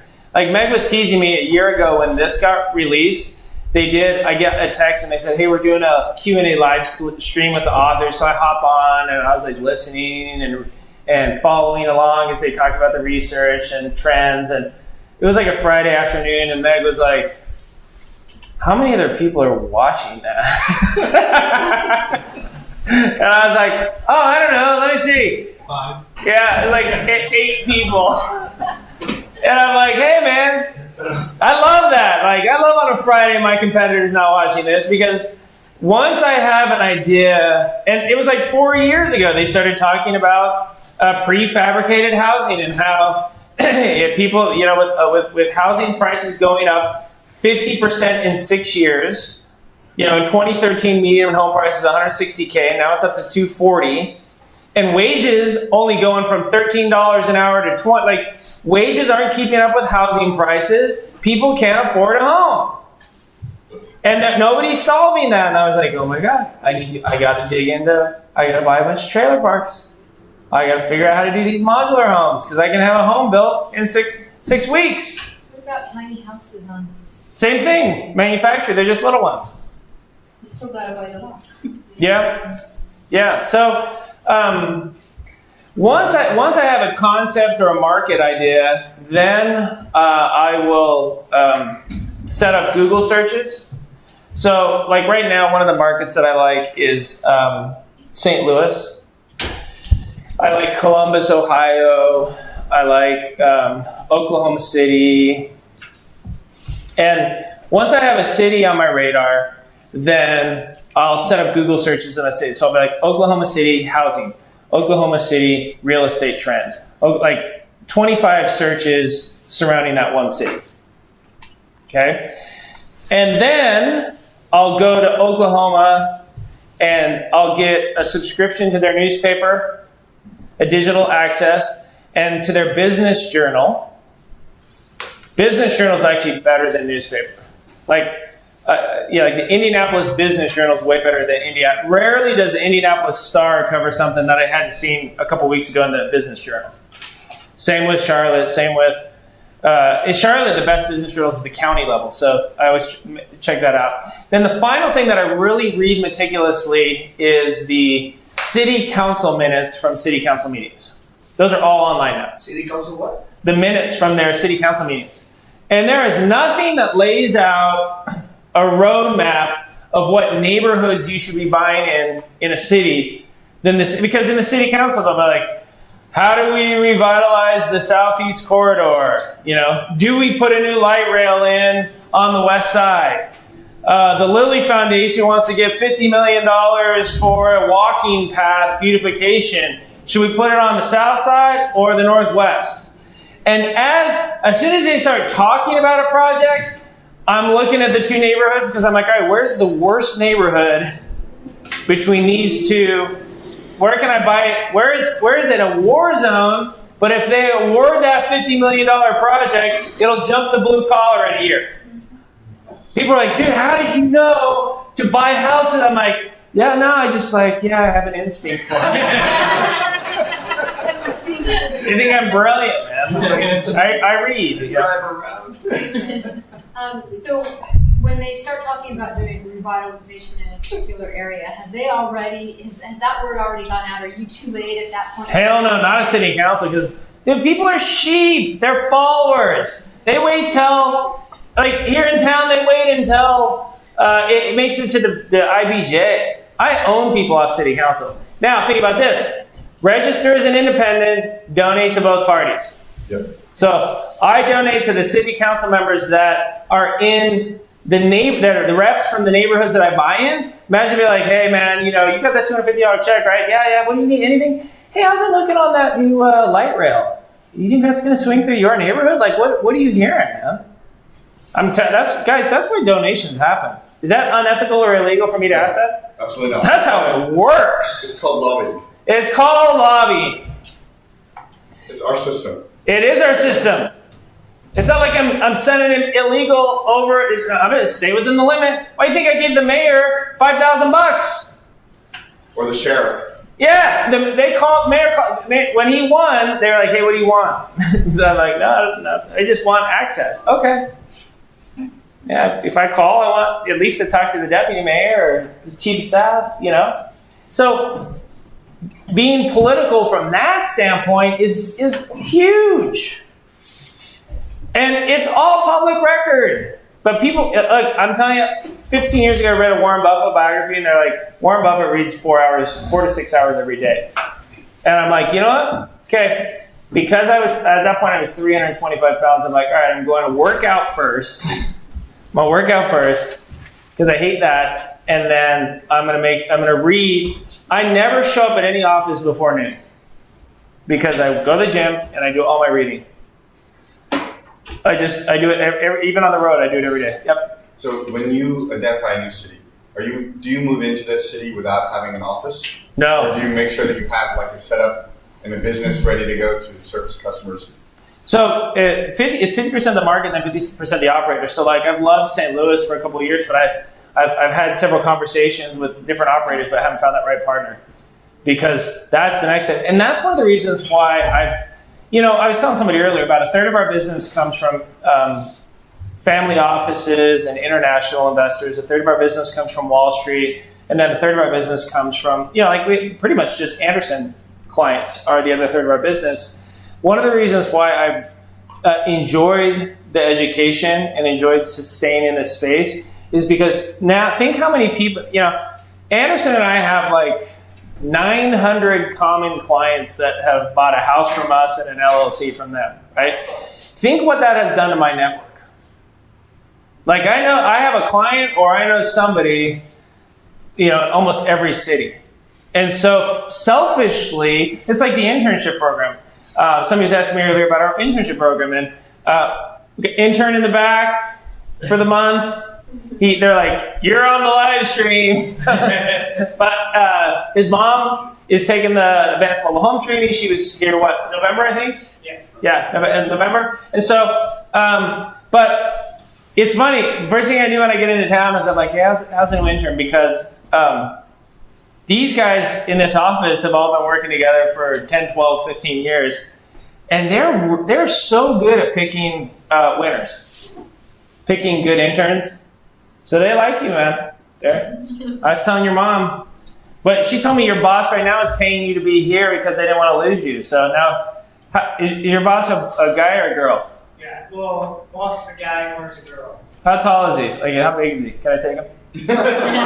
You're sizing him up. We fight it out, man. You're sizing him up.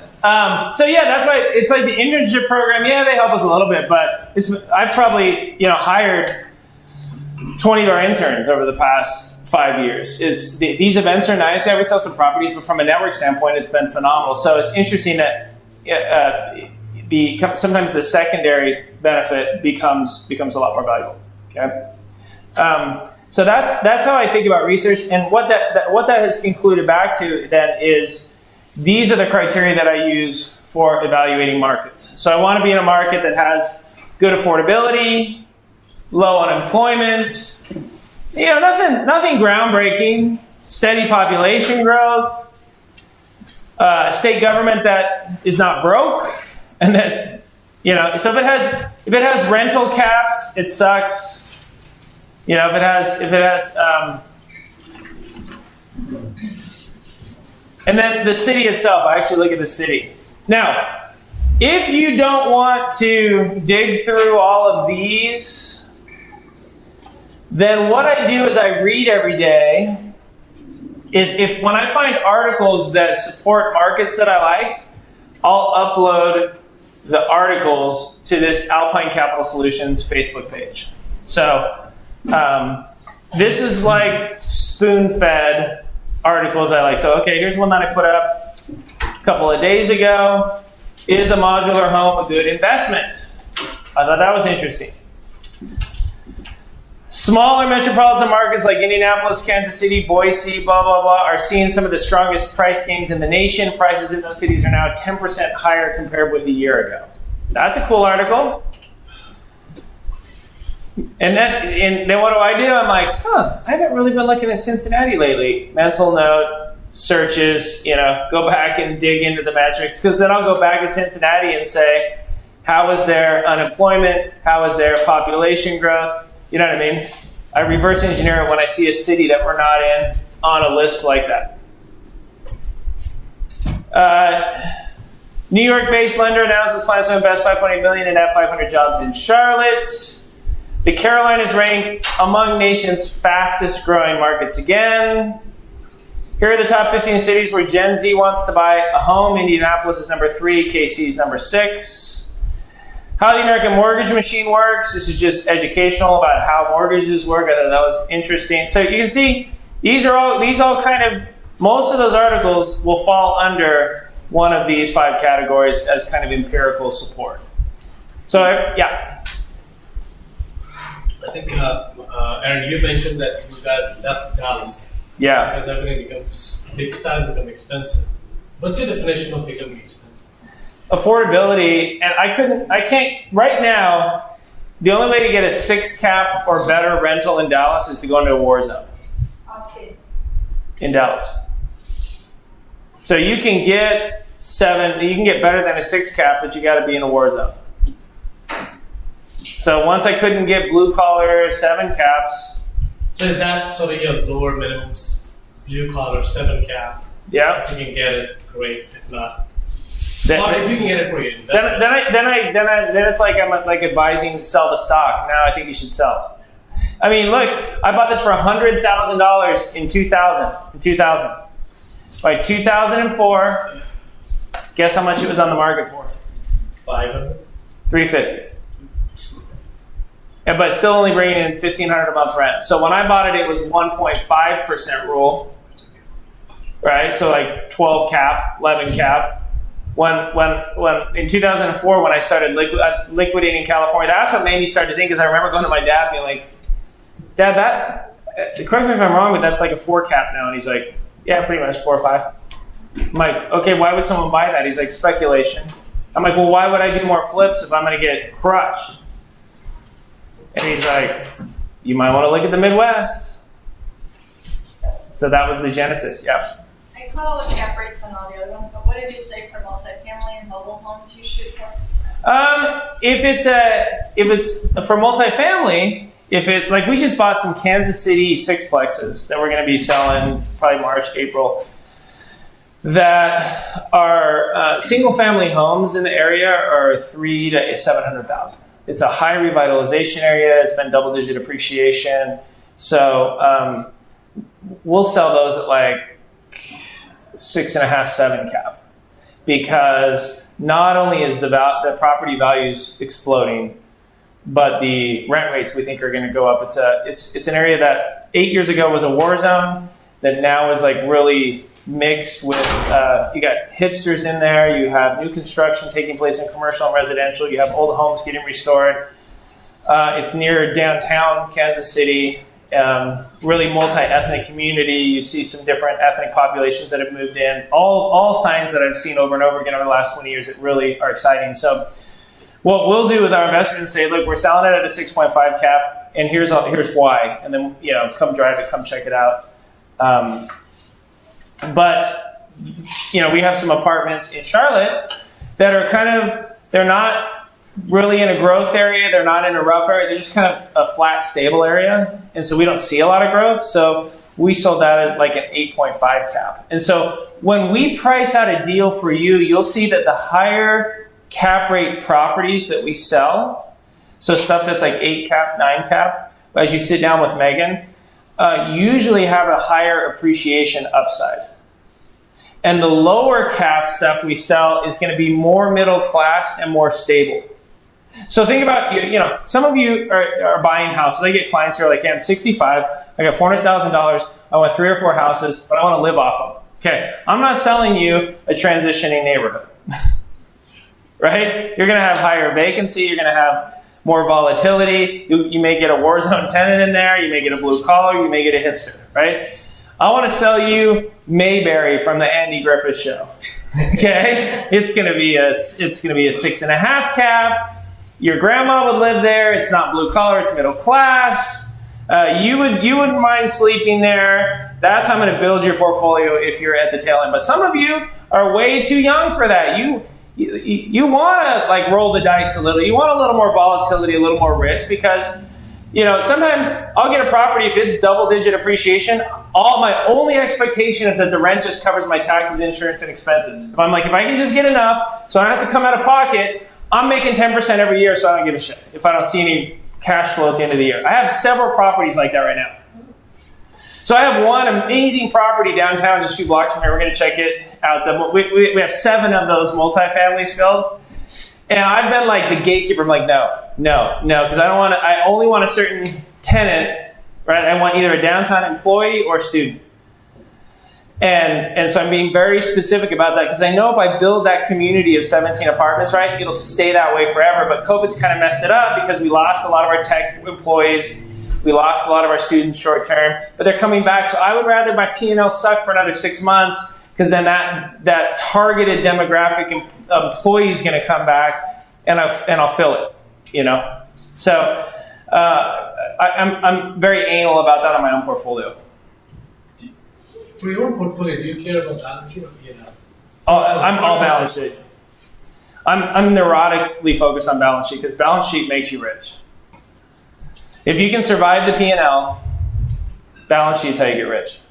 When you say survive the P&L, what do you mean by that? Like have enough liquidity to pay your bills. Right, so there's no tenant and you're paying the bills, is that what you mean? So Yeah. If it's vacant for a longer time, you're okay covering that? Yeah, the apartment complex I'm going to take you tomorrow for that very reason is one that I nursed it vacant for 1.5 years. And then I've even been, when did you first come out, check yet? April. Yeah, and were we finished fixing it up? Yeah. See, wall. Huh? You were talking about the wall. And we didn't have any tenants back then. 0. I only have 7 out of 17. I've been nursing it now for 2.5 years. Because I'm like, no, I want a downtown employee or student. I don't care age, race, sex. I don't want a low-income tenant moving in there from the near west side, because with apartment complexes, you get like a chemistry. Yes. You get the right kind of trend, it'll stay that way. And I love it's downtown. It would have filled up in a heartbeat pre-COVID. And so I'm going to wait until we get through COVID. Are you writing a line with housing, federal housing? No, yeah, we're super careful about screening. Yeah, that's why I said it's like because they're all studios and 1-bedrooms. So we don't want the higher density occupancy. So that's an easy, non-discriminatory screen. Is that why you do reviews or something? What's that? Yeah, people get mad. Oh, yeah. Yeah, you should see. Go to what sucks is we have Alpine leasing and then we have Alpine, and all my 1-star reviews on Alpine are people who we denied. online. Yeah. Who's confident? And I was like, fake news, Alpine Leasing, this is not us, you know? They get mad. I'm like, they should allow, like with the Better Business Bureau, somebody can make a complaint, you can counter that complaint, it gets dismissed. Attorney General's office, somebody can make a complaint, you can counter that complaint. Not Google. No, not YouTube. You just make a comment, that's all you can do. So we have like all these 5-star and 1-star reviews on Google, because if we evicted you or declined you, you 1-star me. go read them. I have some pretty snarky responses. So. I actually enjoy responding to negative complaints. And one more question. When we're talking about active income piece, would you recommend doing it in a remote neighborhood where you're not physically present? It's really tough. I mean, that's what I originally tried here. I tried commuting from the West Coast when I first started Alpine I see here. online ads for YouTube now, virtual wholesaling. Yeah. It seems like there's a trend that's picking up, at least for the wholesaling. Absolutely for wholesaling, because people can, almost all wholesaling is digital marketing and texting and virtual assistant type stuff. And so, we have wholesalers sourcing deals from us that aren't from here. Because if you send me an email with photos, because you got somebody on the ground going to take pictures for you, and a marketing dog, I don't care where you got it. I'll happily buy. So that's probably the only piece that could be done. Yeah, I can't think of a long distance. I mean, that's why I get on planes so much. Real estate never goes right when I try to long distance it. So you go into like when you came to Indianapolis, you moved here. Yeah, I tried not to at first. My brilliant idea was that I would, because my wife was like, no. And so I started in January 2005. We got divorced December of 06. It just was like a slow bleed. Because I was like, we got to move. So I'm not moving to Indiana. I'm from the West Coast. That was like the beginning. That was like the death sentence. Right. It's like my old man dies summer of 05, and then I spend the next year, my marriage falls apart. Oh, it was so horrible. And then I had my mom as my partner. I bought that first thing I did. I bought her out with money I didn't have, and then just circled the wagons and yeah. So I mean, for example, you commuted here and then you lived here for a little while. Yeah, so I kept a place here. The first place I bought here was a duplex, 5, and so one side was the office. I hired a receptionist, and then the other side, I kept as my place, so I would come in every 10 days. So then Kansas City and Charlotte, you took on partners to do that because you couldn't obviously live in those cities at the same time. Yeah, so when I met Tara, I met her at the auction. She was a broker, and I needed a broker of record immediately while I worked on getting my broker's license here because I had a California broker's license. And her local knowledge combined with her network was really advantageous. So when I went into Dallas, I found a couple that were from Dallas, Jamie and Kendra Edwards. And we started in Alpine Dallas again, but they had done enough deals. They had done about 200 deals that made it easier. So I did the same thing in Kansas City. Travis is from Charlotte. Jamie and Kendra Edwards' son, Jake, was in 7th grade when we started working together. He just graduated from Texas Tech last year, got engaged, and now he's out working for me in Kansas City. Like maybe our core competency is nepotism, That's our critical, right? Because I prefer, he's a known commodity. I watched that kid grow up. The kid had a 4.0 in high school. He played football. He went to college. He was he's a winner. And so I'm like, good, you're going to Kansas. He's never lived outside of Texas, and now he's in Kansas City managing trailer parks. I met with him and his fiance this week, and I'm like, it's been hard. He's like, dude. I'm like, I know, it's good for you. I lived in Venezuela. I empathize. It's the same difference. Jersey to Venezuela, trailer park in Kansas City. All right, so I have Ashley here real quick. I want to invite her up, and then we have Nicole coming up. So, Ashley, we were talking about insurance earlier. And when you buy property from us, we will. Oh, yes. In fact, let me give you mine. I'm just going to bring your website up. How you doing? Good. Actually, I have a sanitized mic back here. Is that even better? Or did I bring it up there?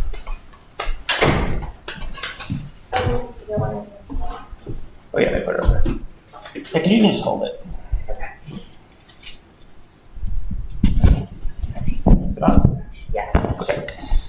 So, Ashley, we were talking earlier about this slide, which we're talking about risk, right? Risking your business, risking your with debt, risk with respect to insurance. Right. And so, you know, a lot of investors who are buying property from us are buying, for a lot of it's their first, second, or third investment property. And so a lot of clients will use State Farm or Allstate or bundle with their existing homeowners insurance. And I always want to introduce an insurance broker, because has anybody worked with an insurance broker before? Okay, good. Only one of you, a couple of you. Insurance broker is a lot like a mortgage broker from the standpoint, if you go to one mortgage broker, they have access to all sorts of different mortgages they can match you up with. Gregory & Appel is a local firm, and you guys are on your fifth generation? Oh, yes, fifth generation. It was 1884. 1884 here in Indianapolis, fifth generation of ownership, just of grandsons. Was it all grandsons? No, there was some like nephews that have. They left the family tree. Yeah. Okay. And what I really love about them they're just a few blocks from here, is they're fiercely independent. They've had a lot of bigger insurance companies try to buy them. We've had the same thing. Just like Anderson, there's a lot of big groups that would love to private equity Anderson, and none of us are interested in that. The guys that started, the guys that run it, and a business that's made it to the fifth generation is exceptional. Now, they're Indianapolis based, but if they can do insurance, they can help you with insurance anywhere in the country. How many of you have liability insurance for your business? Ashley can help you with that. It doesn't matter where you live in the U.S. How many of you have other rental properties? Ashley can help you at least quote those. Does that make sense? And so one of the things I usually encourage people to do, because I don't get kickback from her, is if you end up buying some property from us, we're going to put you in touch with Ashley to have her give you a quote for the insurance. You should have her also quote your liability insurance, your errors emissions insurance, your landlord insurance on your other properties, commercial insurance. She specializes in commercial lines, right? Okay. Question? What does a broker do? Insurance broker do? So how many different insurance companies can you write for? We don't have like a direct, we don't work with one carrier, we work with multiple carriers. So broker is, if you send me your information, I can look at maybe 5 different carriers to see which is the most competitive with the best coverages. And what kind of analysis do you do on those outside companies? Like how much research do you do to ensure that those companies are actually good at standing companies? Do you have like a checklist or something that you run through? Is that question? Yeah, I mean, yes, we do. We look through your current coverages, what your current exposures are, what lines of coverages you need for those exposures. But how do you vet the companies you write for to make sure they're not shady? What do you mean? Like, if you do an insurance policy for Allstate, how do you make sure Allstate isn't shady? How is that regulated? Well, we don't really, we'll look at all states, but then we'll compare to make sure that the replacement cost is right, that the rental income is right. We make sure we verify with you, okay, this is what it says. Is this really correct? What's on the current policy? And then the I guess, viability of the company itself. It's not like you're going down, this is Bob's insurance and he's going to cover you for this because he said he can. Right. We want to make sure that your exposures have the correct liability insurance, the correct insurance coverages. Are insurance companies regulated and rated at the federal level? Well, no, Department of Insurance. Department of Insurance. Not for surplus lines. Like surplus lines would be carriers would be if you have like not necessarily like an office, but if you have something like Lloyd's of London type of coverages, that's kind of offbeat, kind of what we do right now with the rental. Then you have to do a surplus lines. Those aren't regulated as much as the direct carriers. So one of the things that I found is that insurance is not like it's not like happy hour. Or it's not like buying a used car. It's better. So you go buy a used car. Maybe he's in it for $5,000, and he's got a sticker on the bumper that says 15. And so there's an opportunity to negotiate him back down. What I found with insurance from one investor to another is if you are price conscious, then they'll just start taking shit out of the policy. So it'd be like, oh, you want $1,000 less on the car? We're gonna take the carburetor out. You know, like, you know, when people horse trade with insurance, they'll be like, okay, we'll just exclude that. They don't devalue it. No, there's no really horse trading. Right. It's kind of like we're price takers. And so what we have to do as investors is figure out what we don't need or what we're not worried about. Mm-hmm. That's how you work with, you know, it's not like you go into happy hour and you're like, hey, what cheap vodka do you have? It doesn't work that way.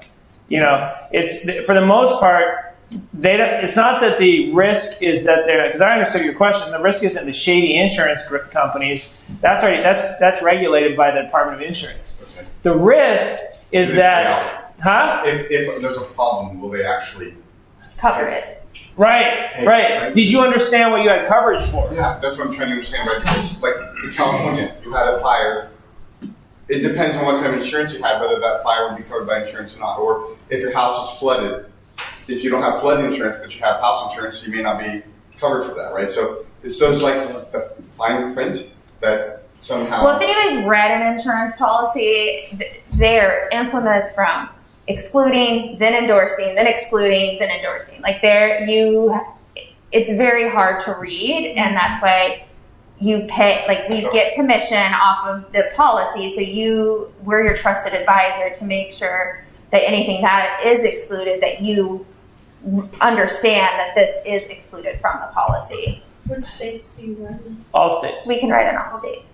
Now, I will say, like, we're not as competitive with, like, the coastal, just because those are more, like, a regional carrier can do a better job, because you're dealing with flood, fire in California, So what I've found is you want to really make sure that you know what you want and don't want, and that's where an insurance broker. See, if you're working with Allstate, then they're conflicted, because if Allstate has a bad experience with me, then as the Allstate insurance rep, that's not good for their practice, for their business. And so I have found in the past when I'm working with the State Farm guy, he's not on my side in a claim. He's on State Farm's side. Really, he pretends like he cares about me, but push comes to shove, he'd rather lose me as a client than them as an underwriter for his company. You with me? And with an insurance broker, for example, Gregory and Appel has their own department. we have a claims adjuster for each of our clients. So if you have a claim, you will call us, then we will call the carrier to file the claim, and we work on behalf of you to get that claim closed. We don't work on behalf of the carrier. So you're like is it a TPA at that point? No, we're not a TPA, because we won't do any of the payment or any of that sort, but we're just there kind of as your liaison to kind of help you with the claim. Because once again, we know the insurance language, and it's happened before where a claims adjuster will come back and say from the carrier, this is excluded, and then we read the policy and we're like, no, it is included here, and then we go back and get the claim paid. So we're there to help you make sure that the policy is written correctly and paid correctly. Yeah. I don't know if we're like doing Q&A for insurance. Yeah. Just kind of off topic, but so many of my business friends did not get coverage for like business interruption, even though they had business interruption insurance, but like retail, restaurants. For COVID? For COVID, because they were shut down. And then yet some of my real estate developer friends got coverage because wood prices went up and they couldn't get their, they had to pay more interest because the project got stretched out. So it was really interesting. Like, what was your just general experience with COVID? Well, I had this question about 700 times. Property insurance and business income the purpose of it is for a covered loss. And a covered loss on a property is wind, hail, water damage. The COVID is not a covered loss under the policy. That's why it's all been excluded. Now there are, many, many lawsuits out right now. And honestly, if they determine, like the government says, insurance has to pay for all of these claims, I mean, your rates are going to go off the roof. I mean, it's not going to help anyone. I hate to say that right now, but it's a give or take. I mean, unfortunately, It's funny that it's not counted as a natural disaster, which is kind of what you listed off. Wind. Yeah, so we think, and hopefully this will go through eventually, like right after 9/11 happened, now you have a terrorism act that you can add to your policy. Hopefully they'll have a pandemic act that will go through so then that means everyone shares the risk, and then you might, like, because the terrorism coverage is very, very low. Like, you probably don't even notice it's on your policy. But, so maybe there will be a pandemic for future. I know it's been talked about, I just don't think right now Only named pandemics. Right, yeah. There is pandemic insurance now, but it's astronomically expensive. And it was prior to the pandemic, it was really expensive to get. That's why we had not one person buy it in our agency. Maybe, I don't know who is this question for, maybe Adam, you can chime into this. Let's just say you buy a property for $80K and the land value. I think one of the things that I'm worried about is fire. It's probably the biggest damage that can cause. So what are you insuring? The replacement cost may only be $50K because the land's worth $30K or $50K, whatever. Are you insuring building or are you insuring the purchase price? What are you insuring?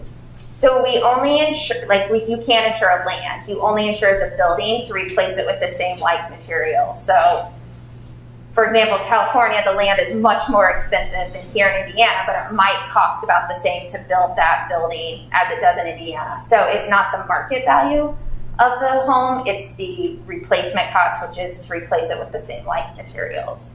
What if somebody wants to insure the market value, what he said? Like if they're like, well, I don't want to replace it for $200,000. I bought it for $80,000, so I'm cool with just $80,000 if it burns. That's fine. There's just a co-insurance penalty where the insurance penalizes you if you don't insure it for 80%. Well, it depends on what the policy states, but most policies will state if it's not insured for at least 80% of the replacement cost, they have a penalty on it.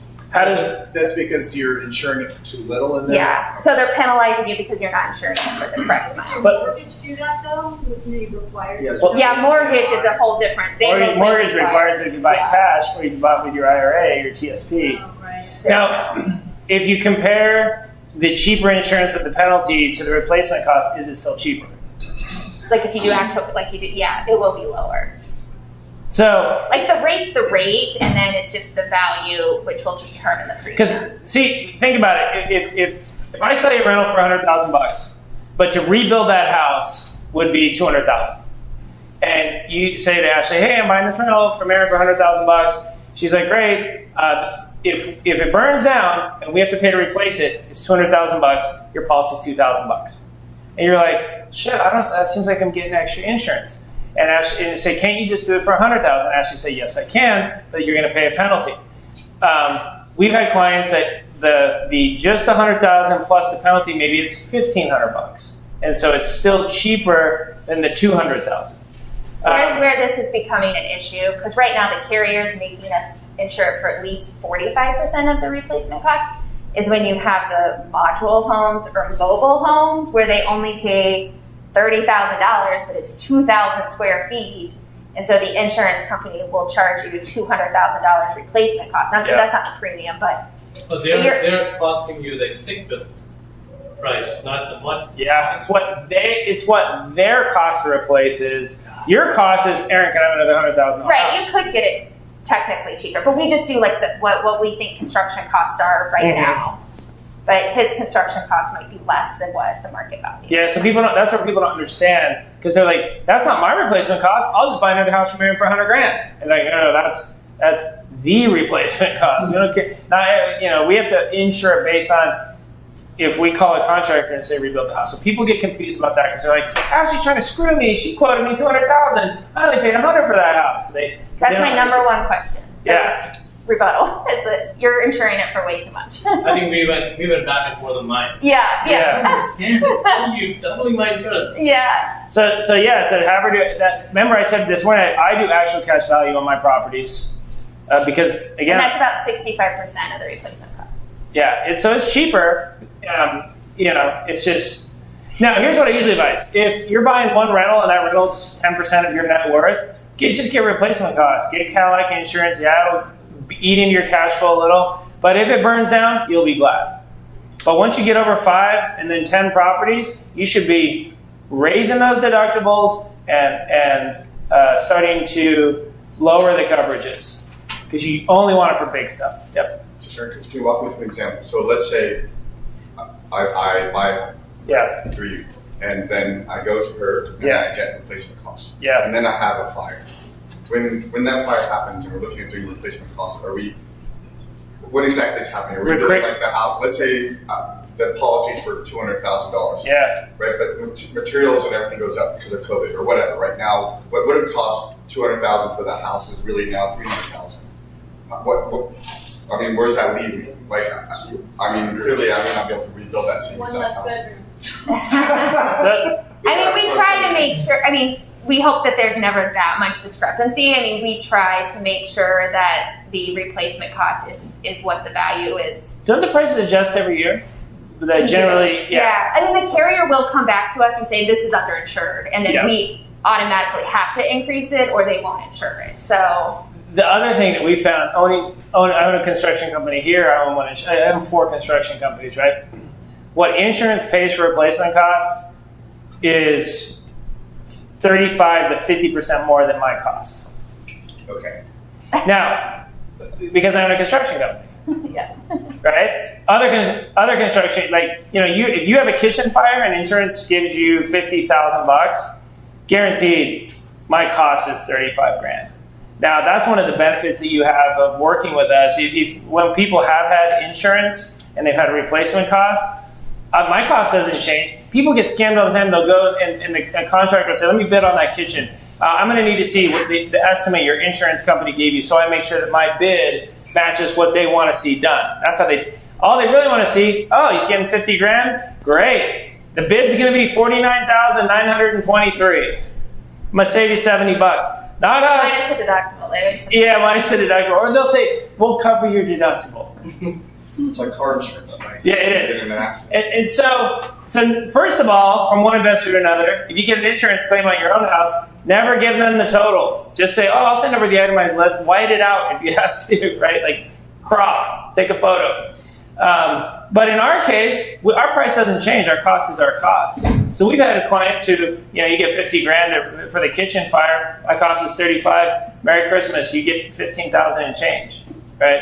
And so, because when we do construction, I only charge cost plus 15. It doesn't matter if it's maintenance. It doesn't matter if it's a turn. Other property management companies gouge on construction and maintenance. We don't. We're transparent about it. And they'll be like, we'll manage for 8%. Yeah, because they're going to gouge you on construction. Every time you have a maintenance request, they'll rate you. And so I think it's shady. And I'm the biggest managed. My portfolio is the biggest of any Alpine investor. And my properties are managed right next to yours. And so I've really said it like a co-op. My properties next to your properties, transparent fee structure. At any time you can say, hey, what did you pay out to the contractor on that furnace? Here's the $1,000 that we paid them. There's my $150 markup. That's how we do construction and maintenance. And that applies all the way through to insurance claims. Ashley, what percentage of our clients that you talk to that buy from us where it's just not a good fit? Is it 10%, 15, 25, or they decide to, of all the ones that you talk to? What percentage do you think? I would probably say 10 to 15. Yeah. And I want to mention that, not because, full disclosure, all of my properties with Gregory and Appel, all of my business insurance lines with G&A, okay? Full disclosure. But for some of you, I'm not promoting that what Ashley can do for you is the best. I want you to think of it like an investor. I don't care. I won't know if you ever work with them or not, so don't feel like you have to. But I wanted to introduce her and introduce her company and have a face to a name, because those of you that are going to buy from us this weekend, my team will loop you in with her in that process. And just like Jaquette did, then you have someone that you're working with. Question? A quick question. If, for example, I buy four units. Yeah. But each unit I buy with a different friend, because I partner with each friend. Yeah. Okay? So I open 4 corporations. And what I need is liability insurance. That's what I'm most concerned. For example, can I do an umbrella for the 4 of them? So we haven't really gotten into this. So we have a group policy for all of the investors, and the liability is separate per entity or per location. It's $1 million.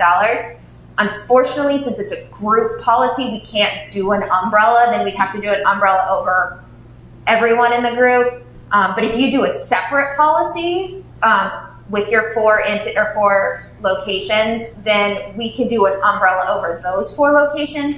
There just has to be an insurable interest between all the properties to put it under the umbrella or to put it under the same policy. Because I have, like, for example, I have some properties, right? For the first one, it was like $600. Yeah. But then each one that I add more, it was like $150.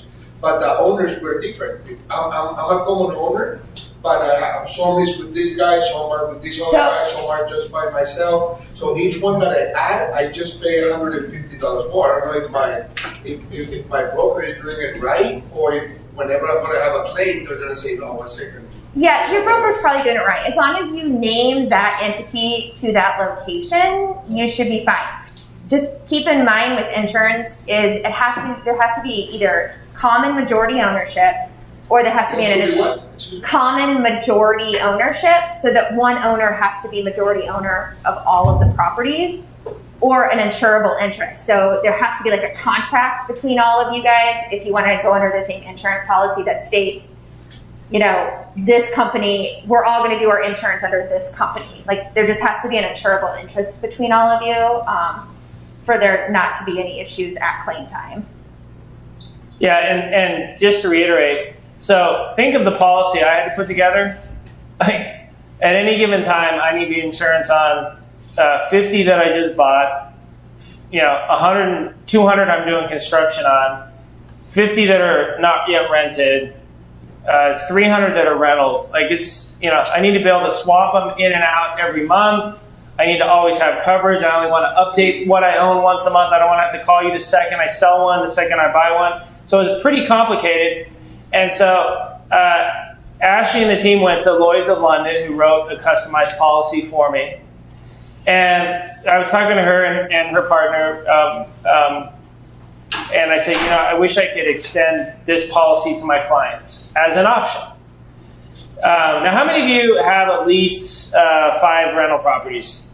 Like total, okay? So if you have at least 5, Ashley can set up a customized commercial. Is it 5 or 10? Well, to do like the Lloyd's of London, I need 10. No, but just if they own 5 and then they buy one, then they get 6 total. Yeah, I can put it on one. So she could do a custom commercial policy, but sometimes we'll get someone who, they don't own any properties and they buy 2 from us, and they're kind of shit out of luck because they don't have enough total properties for her to do their own commercial policy.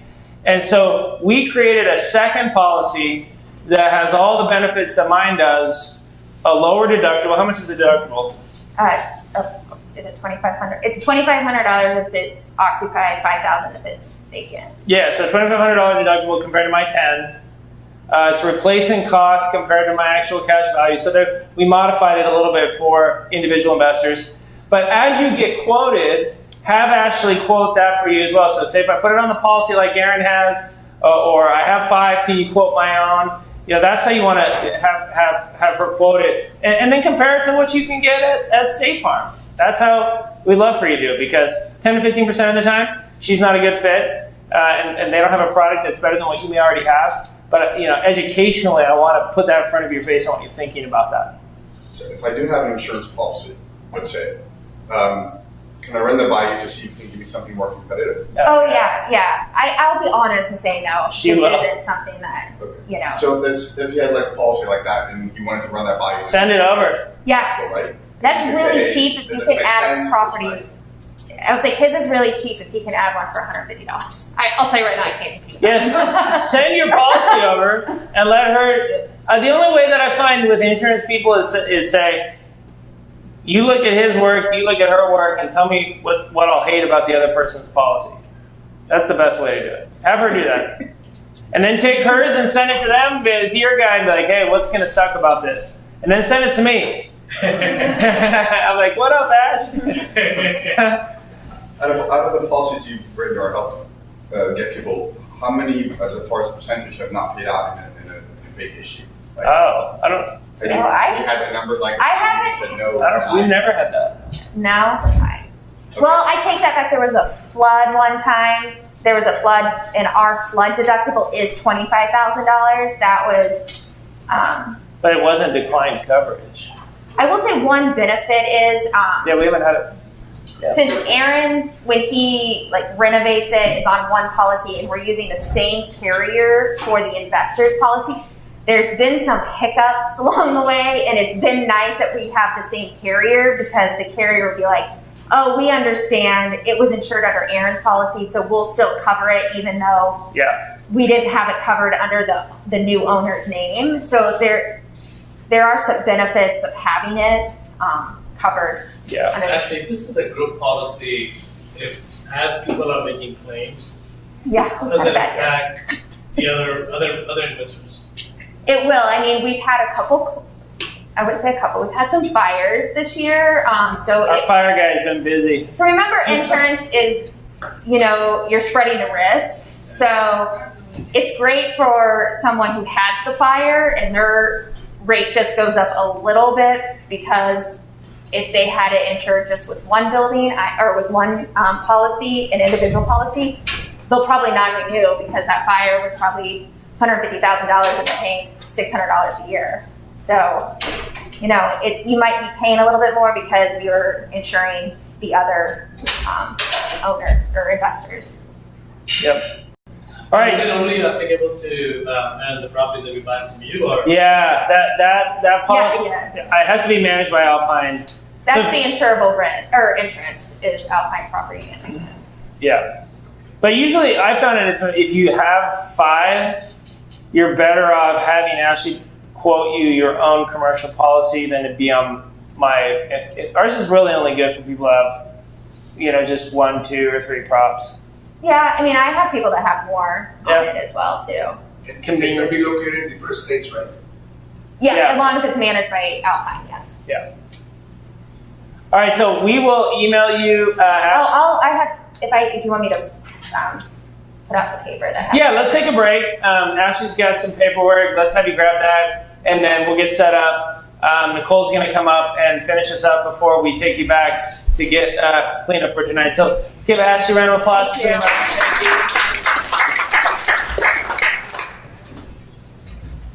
you.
I'll probably put in there.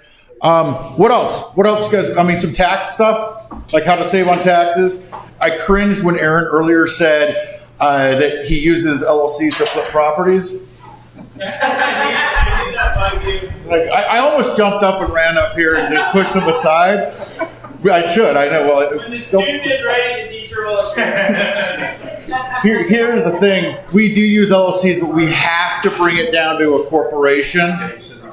So we avoid dealer status and don't lose out on all these benefits from a tax perspective. Plus, we're able to run it all through the corporation underneath the corporate tax code. So I'm going to cover that. Short term, long term, I'm already going to cover.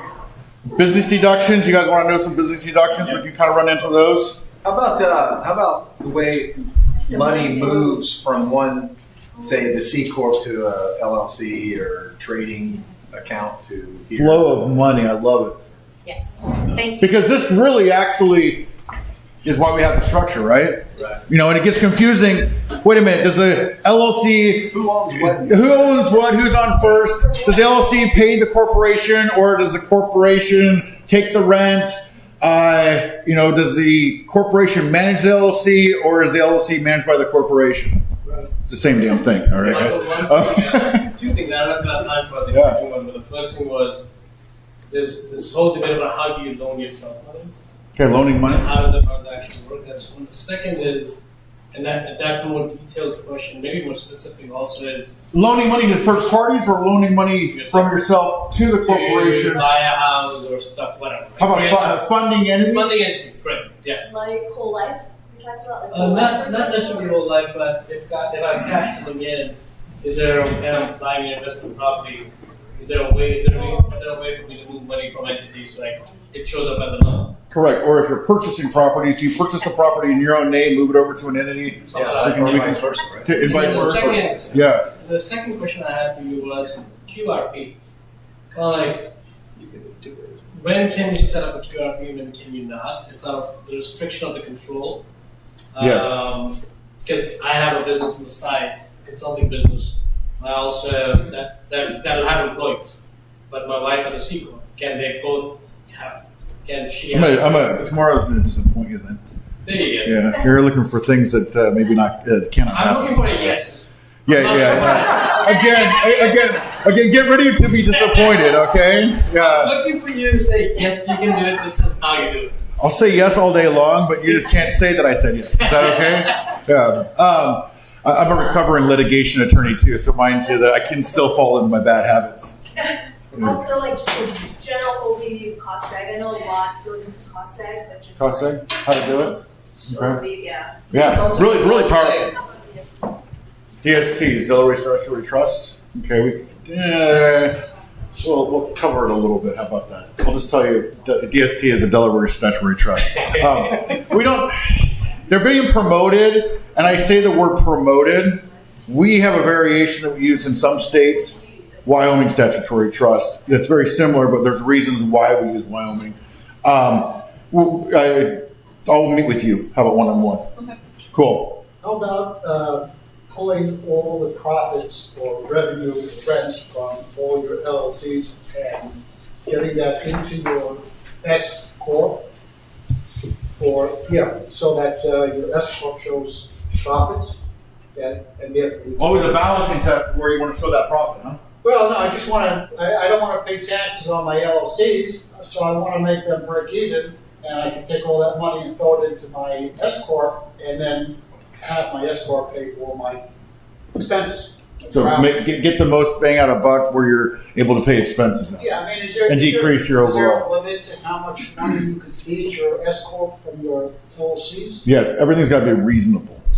Isn't that clear? Yeah. It's all throughout the tax code, right? And if you're just look around, like the people's definition of reasonable is all over the map here. What is reasonable? Cool. Well, I'll just take and put some slides together, and we'll kind of break outside the box. I am going to be having what we're going to be going over is how to deal with long term, short term, some retirement potentials. We are be covering it tomorrow, I think, and then get some dynasty planning. But then I'll intermingle all this material throughout the presentation. But is that unreasonable to take that route? I mean, it's not unreasonable. We just have to make sure it is reasonable. Does that make?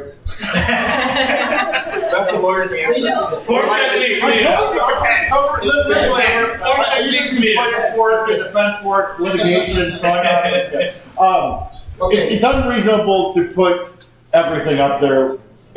It just has to be. There's some agreements we can do, and I'll show you how. Yeah, cool. All right, Nicole, coming up. I'm really excited about this because infinity investing. That's been something that's been coming over the last couple of decades. And the reason why is we kind of got sick of people overcharging for education and seeing our clients come in and having $35,000, $55,000, $65,000 of educational costs. So with all of our resources that Anderson has, that Aaron has, we pulled them together and came with, and the goal behind it is get rich slowly. I mean, isn't that juxtaposed to what you're hearing on the online and on those infomercials? So it's get rich slowly as opposed to get rich quickly, and it's straightforward education at a reasonable cost. And so something that we're very, very excited to roll out and get you guys educated.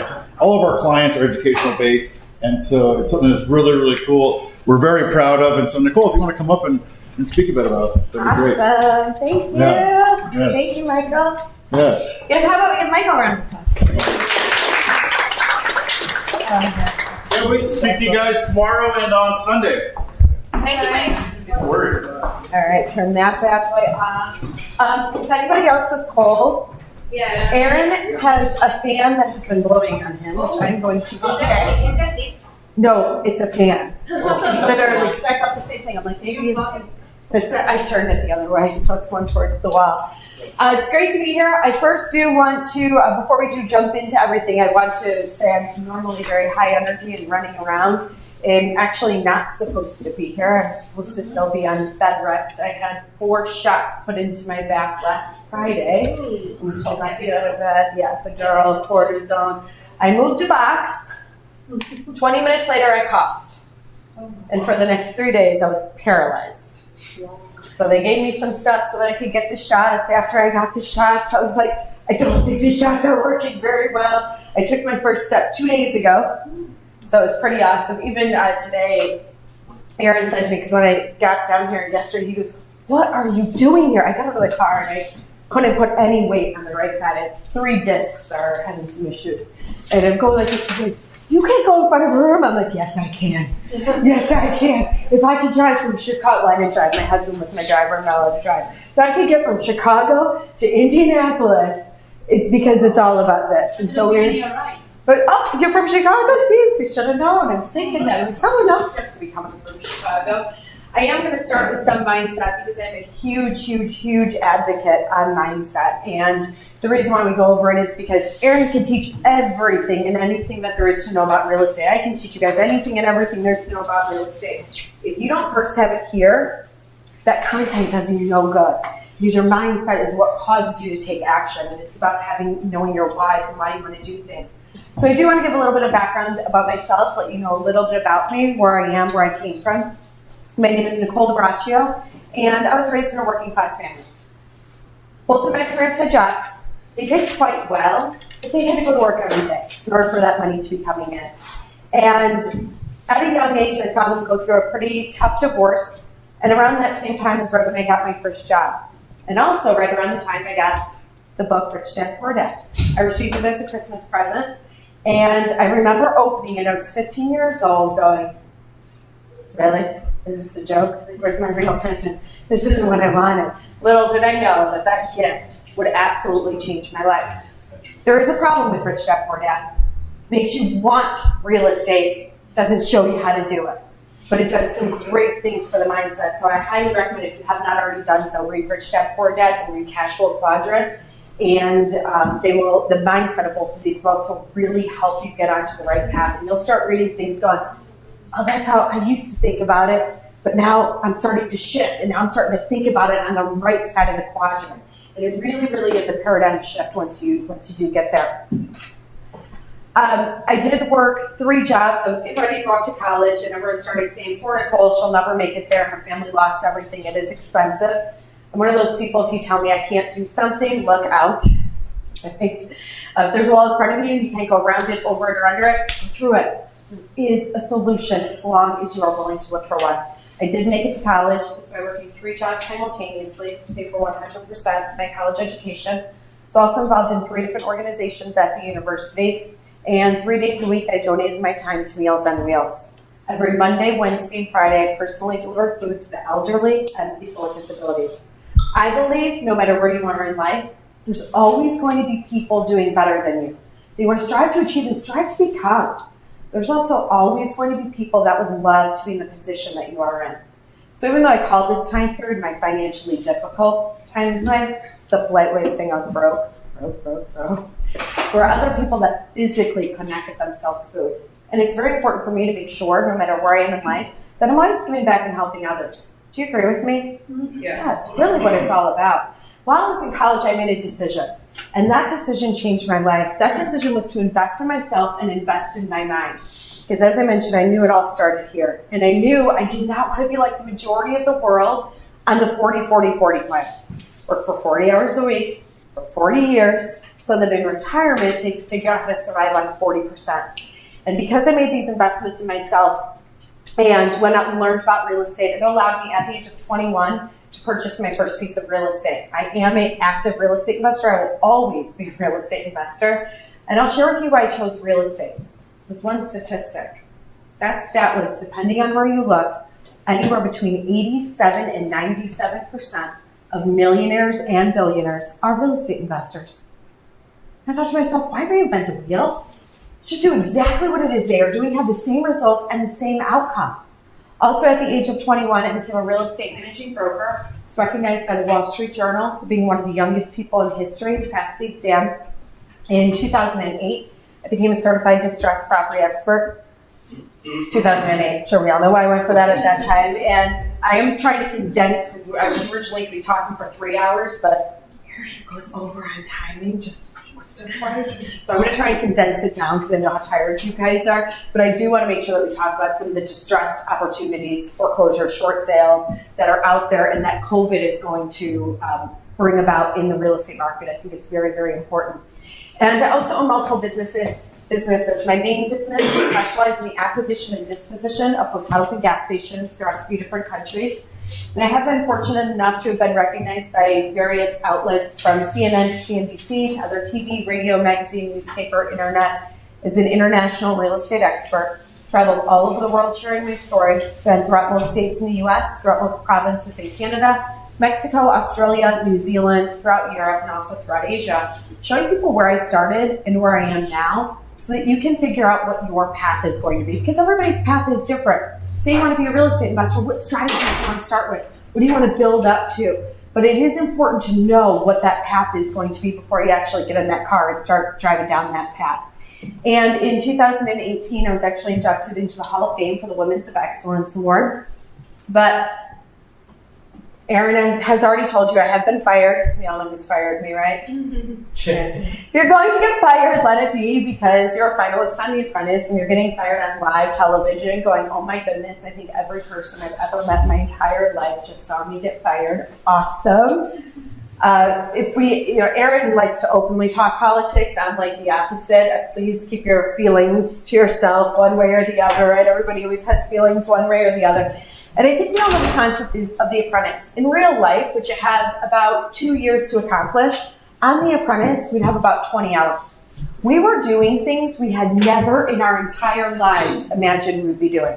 From helping Trina Turk design new swimwear, to helping GNC run a halftime show for LA Galaxy, to making and selling honey. When I say making, I mean the bees, the bee suit, whole business. I don't ever want to do that again. And when we started on each and every single task, our risk was high because we had no clue what we were doing.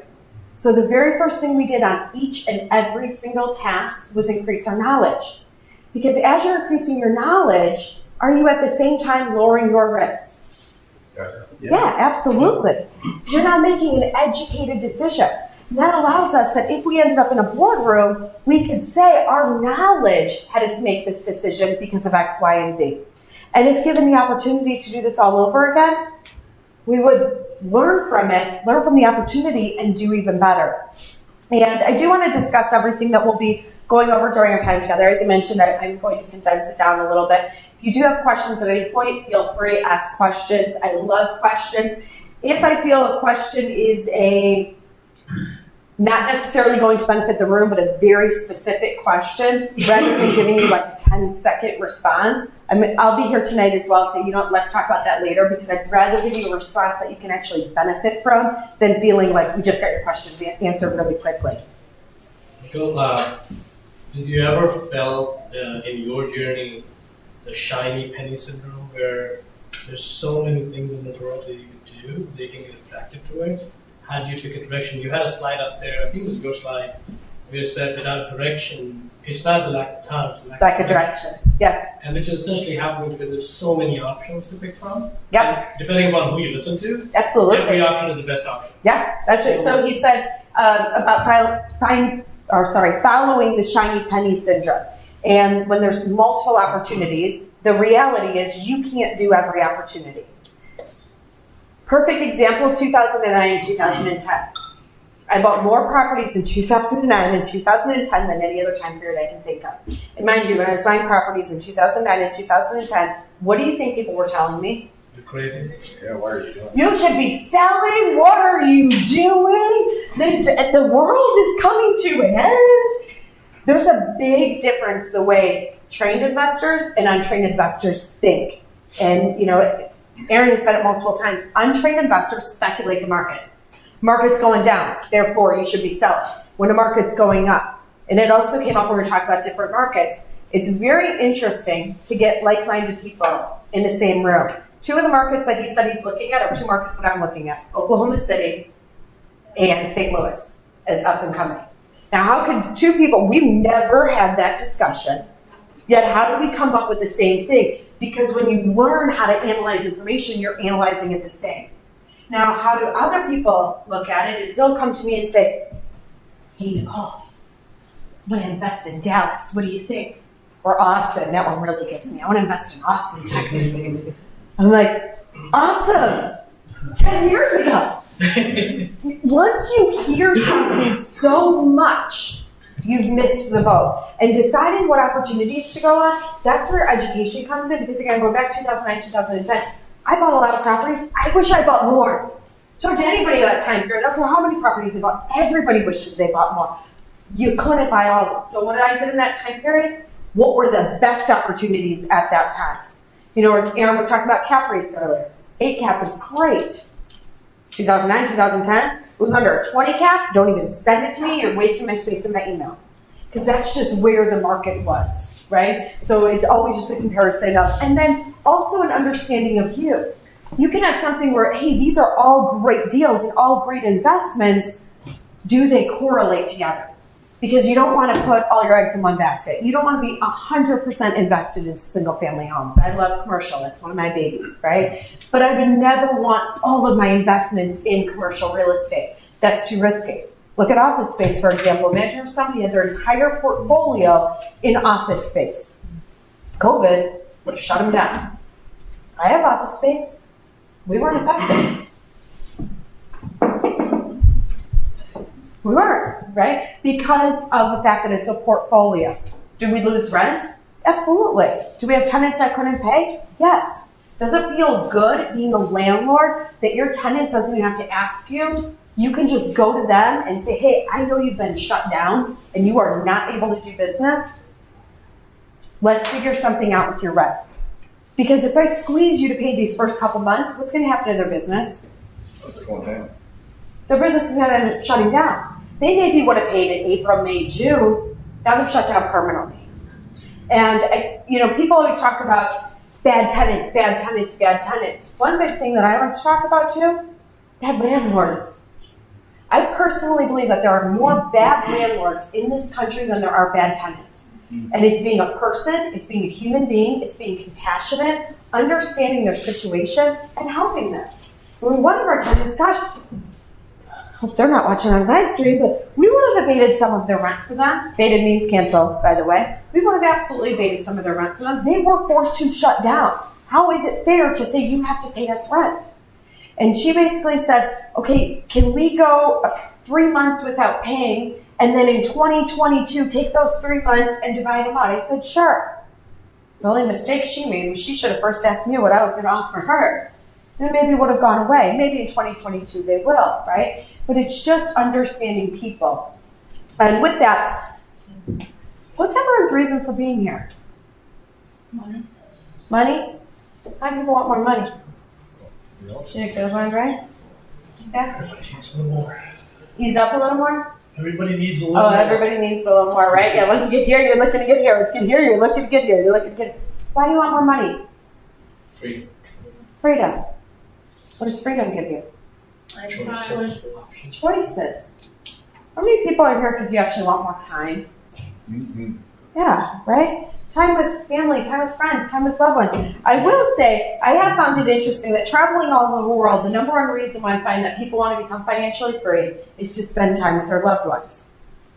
I also found it interesting that once COVID happened, and they're locked in with their loved ones, they didn't seem so happy. So you might want to consider exactly what it is when you say, I want to be with my loved ones. Is it stuck in your house? Maybe you need a better house to be stuck in if there is another COVID, right? Or is it traveling? If you're traveling, where are you going? Who are you going with? How are you getting there? You're helping others.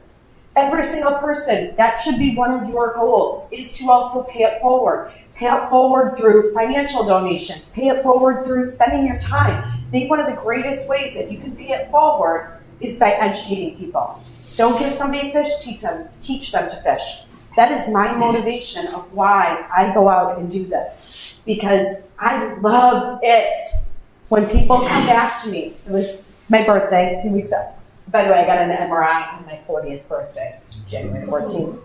It's been a great, awesome couple of weeks. And what was really cool for me, I don't really go on Facebook all that much, but everybody who goes on Facebook and they say happy birthday to you. What was awesome for me is how many messages I received. Thank you so much. You will never know how much you changed our lives.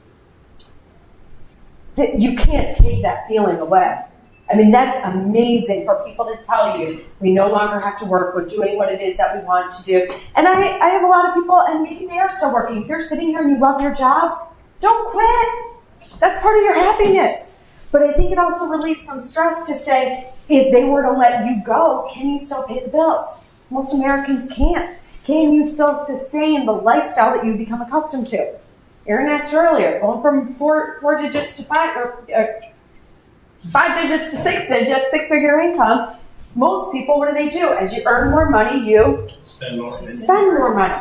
And then we become accustomed to that. We're going to talk about that with mindset as well. Here's a great quote from Kim Kiyosaki. Financial freedom is much more than having money. It's the freedom to be who you really are and do what you really want in life. Do you agree?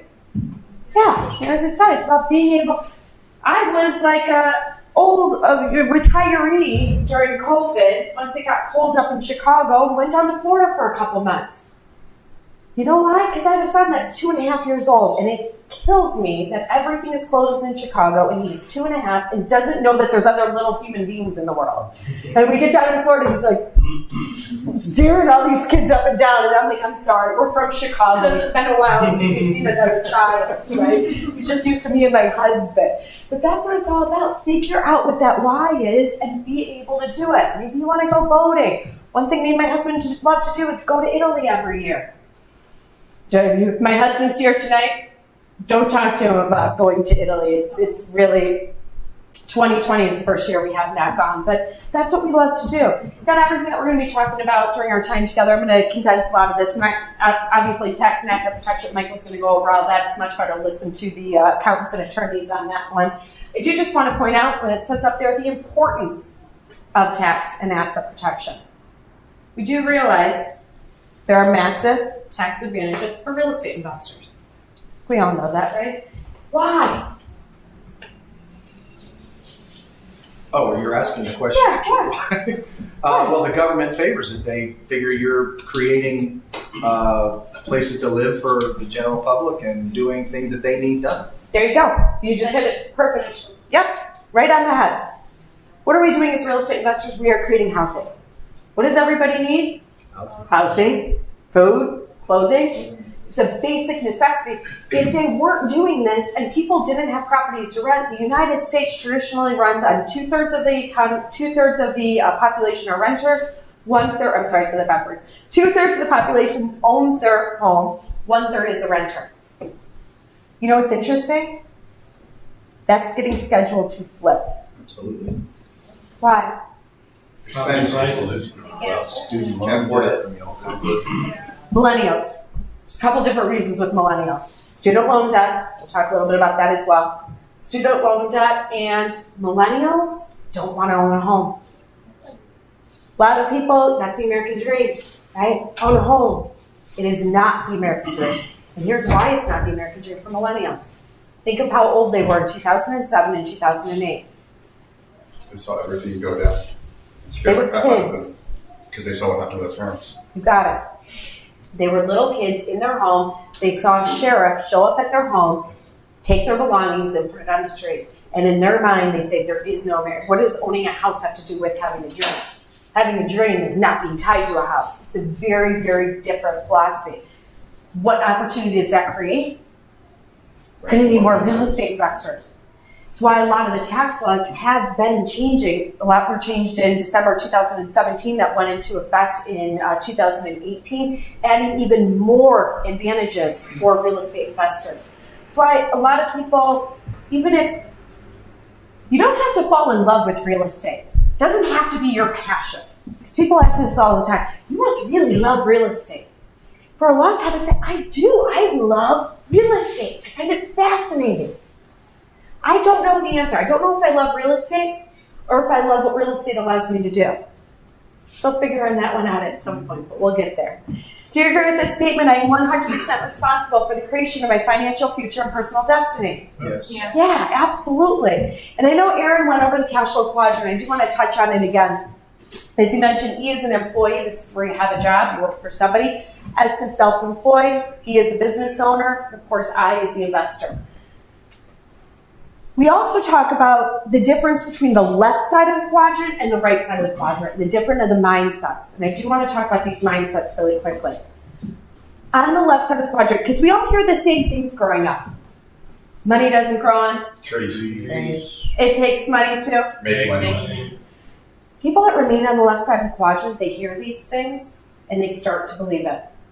And they start to say things like, I can't do this. This isn't for me. There's too many problems. They're very good at identifying the problems. You know that really negative person we all know, and we think, I wish I could say one positive thing for the day.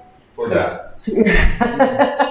They're so unbelievably negative, and then they wonder why their finances are the way that they are.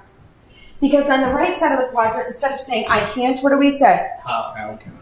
How can I? I can, I will, I must. There is a solution as long as I am willing to look for one. COVID is a really simple thing to kind of relate a lot of things to because it's so recent and everybody can relate one way or another.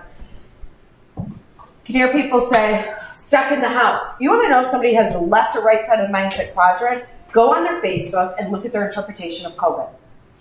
This is horrible. I'm stuck with the person that I vowed to spend my life with, but I'm stuck with them. Oh my goodness. What do people on the right side of the quadrant say? Learn a new thing. Learn a new thing. More time. What opportunities does this create? There's no longer a commute to work anymore. I can eat healthier. I'm at home. I can spend time with my family.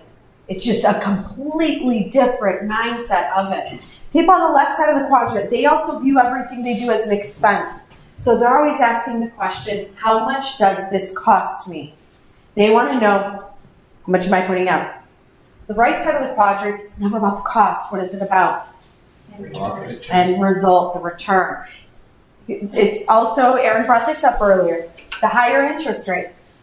As society, as Americans, it has been put into our heads from a very young age. You get a good interest rate, you're a good person. You've taken care of your credit because the bank was willing to give you a good interest rate. And you'll hear people say, Nicole, I'm paying 10% interest on that money? Yeah. Non-recourse and I got the money in 2 days. I would never. 10% 10%, I would never. Oh, well, should I finish the story for you? How many people would be okay buying a property, not putting any money down? Who cares what the interest rate is, and it pays you cash flow every single month? How many people want that deal? Everybody, right? It's a mind shift of understanding. It is never about the cost.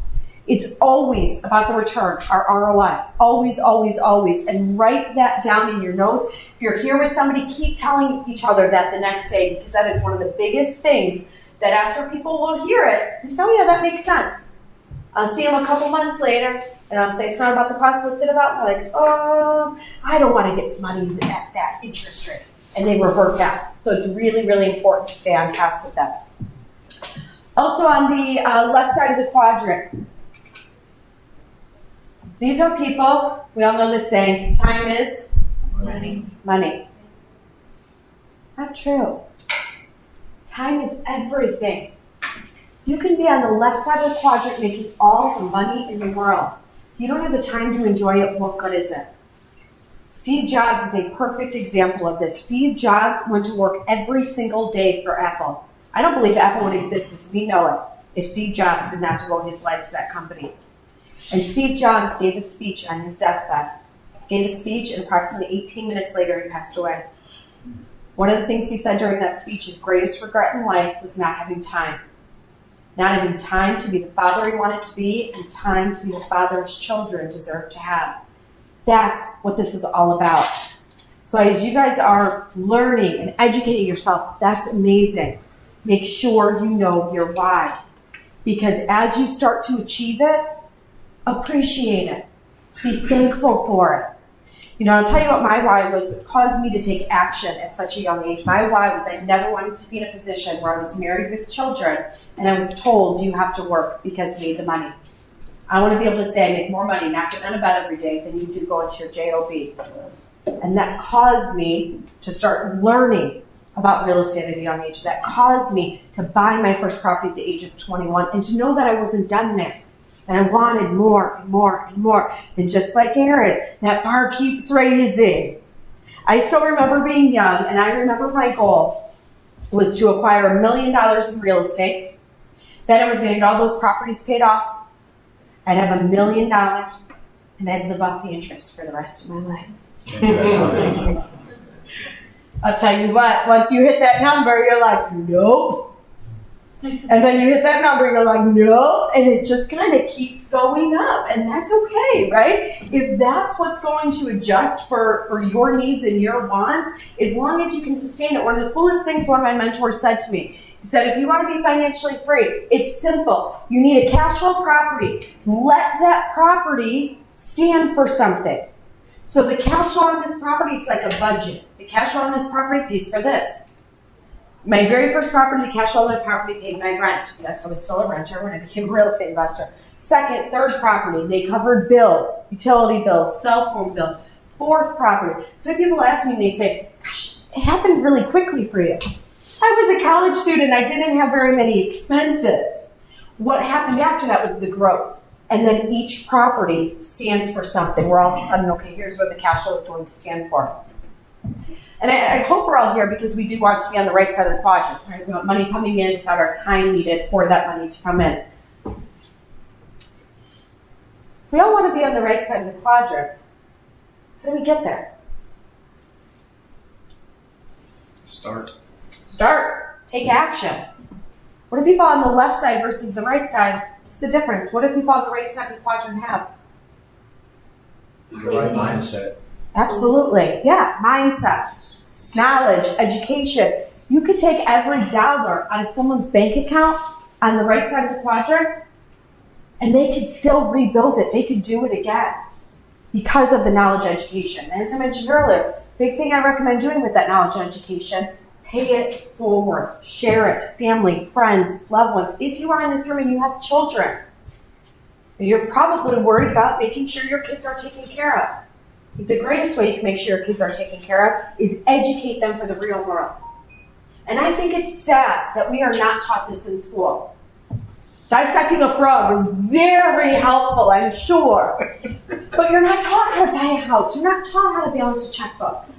And why not? Why aren't you taught how to invest in real estate? Because this is an amazing stuff. I don't know the answer to that. I still kind of keep hoping it'll change, but maybe at some point we'll get there. This we don't have to talk about. Aaron went over this really good. Old wealth creation. Go to school, get a job, buy a house, pay into a pension, and guess what? You're going to retire happy.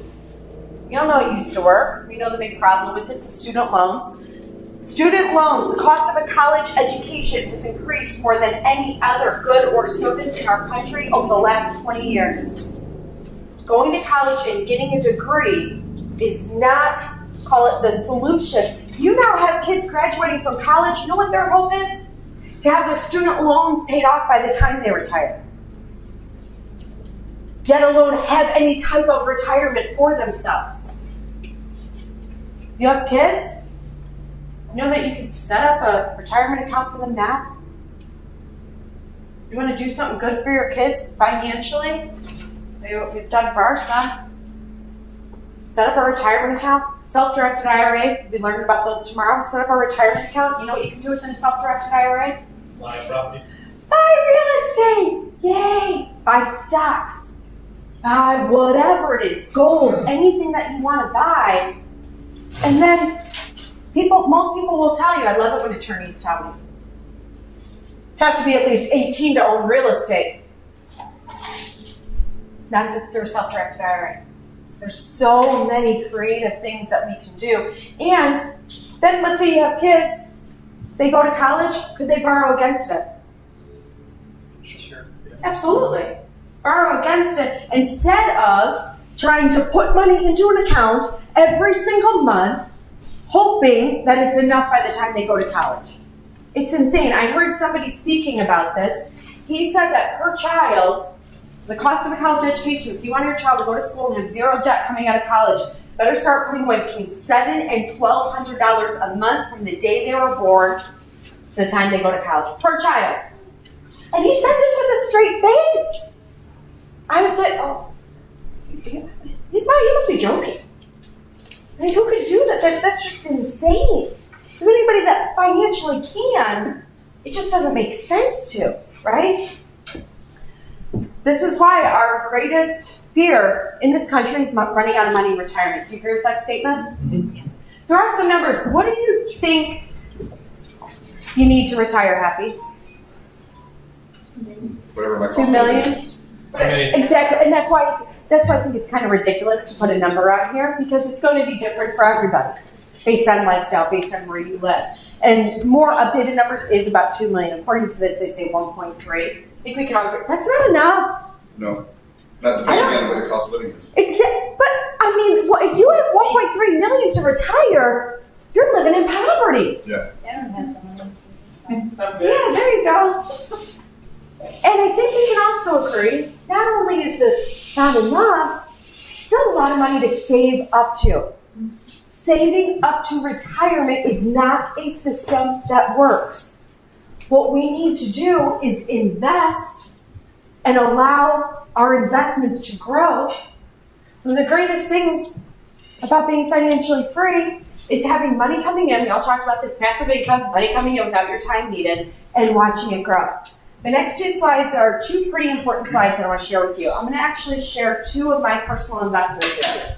A retirement account compared to a piece of real estate, to just show you side by side what most people do and what I chose to do at a very young age. All the numbers that you are seeing up here are as of 2018. So I probably should update them a little bit. I want to throw that out there. They are as of 2018. In this retirement account, I made this investment in 2005, and I invested $10,000. $10,000 got me $10,000. Can't use other people's money. Any guesses what this was worth 13 years later? Depends where you put it. In an IRA annuity, the way most people have a retirement account, or they have through Prudential. Did you put it into annuity, or did you put it in stocks? Through Prudential, I gave the money to them and let them do whatever they did. So I didn't put it anywhere. So it's worth $12,000 now. You're very close, which is scary. We have the same financial advisor. $2,052. Yay, $3,900 is 13 years. 13 years.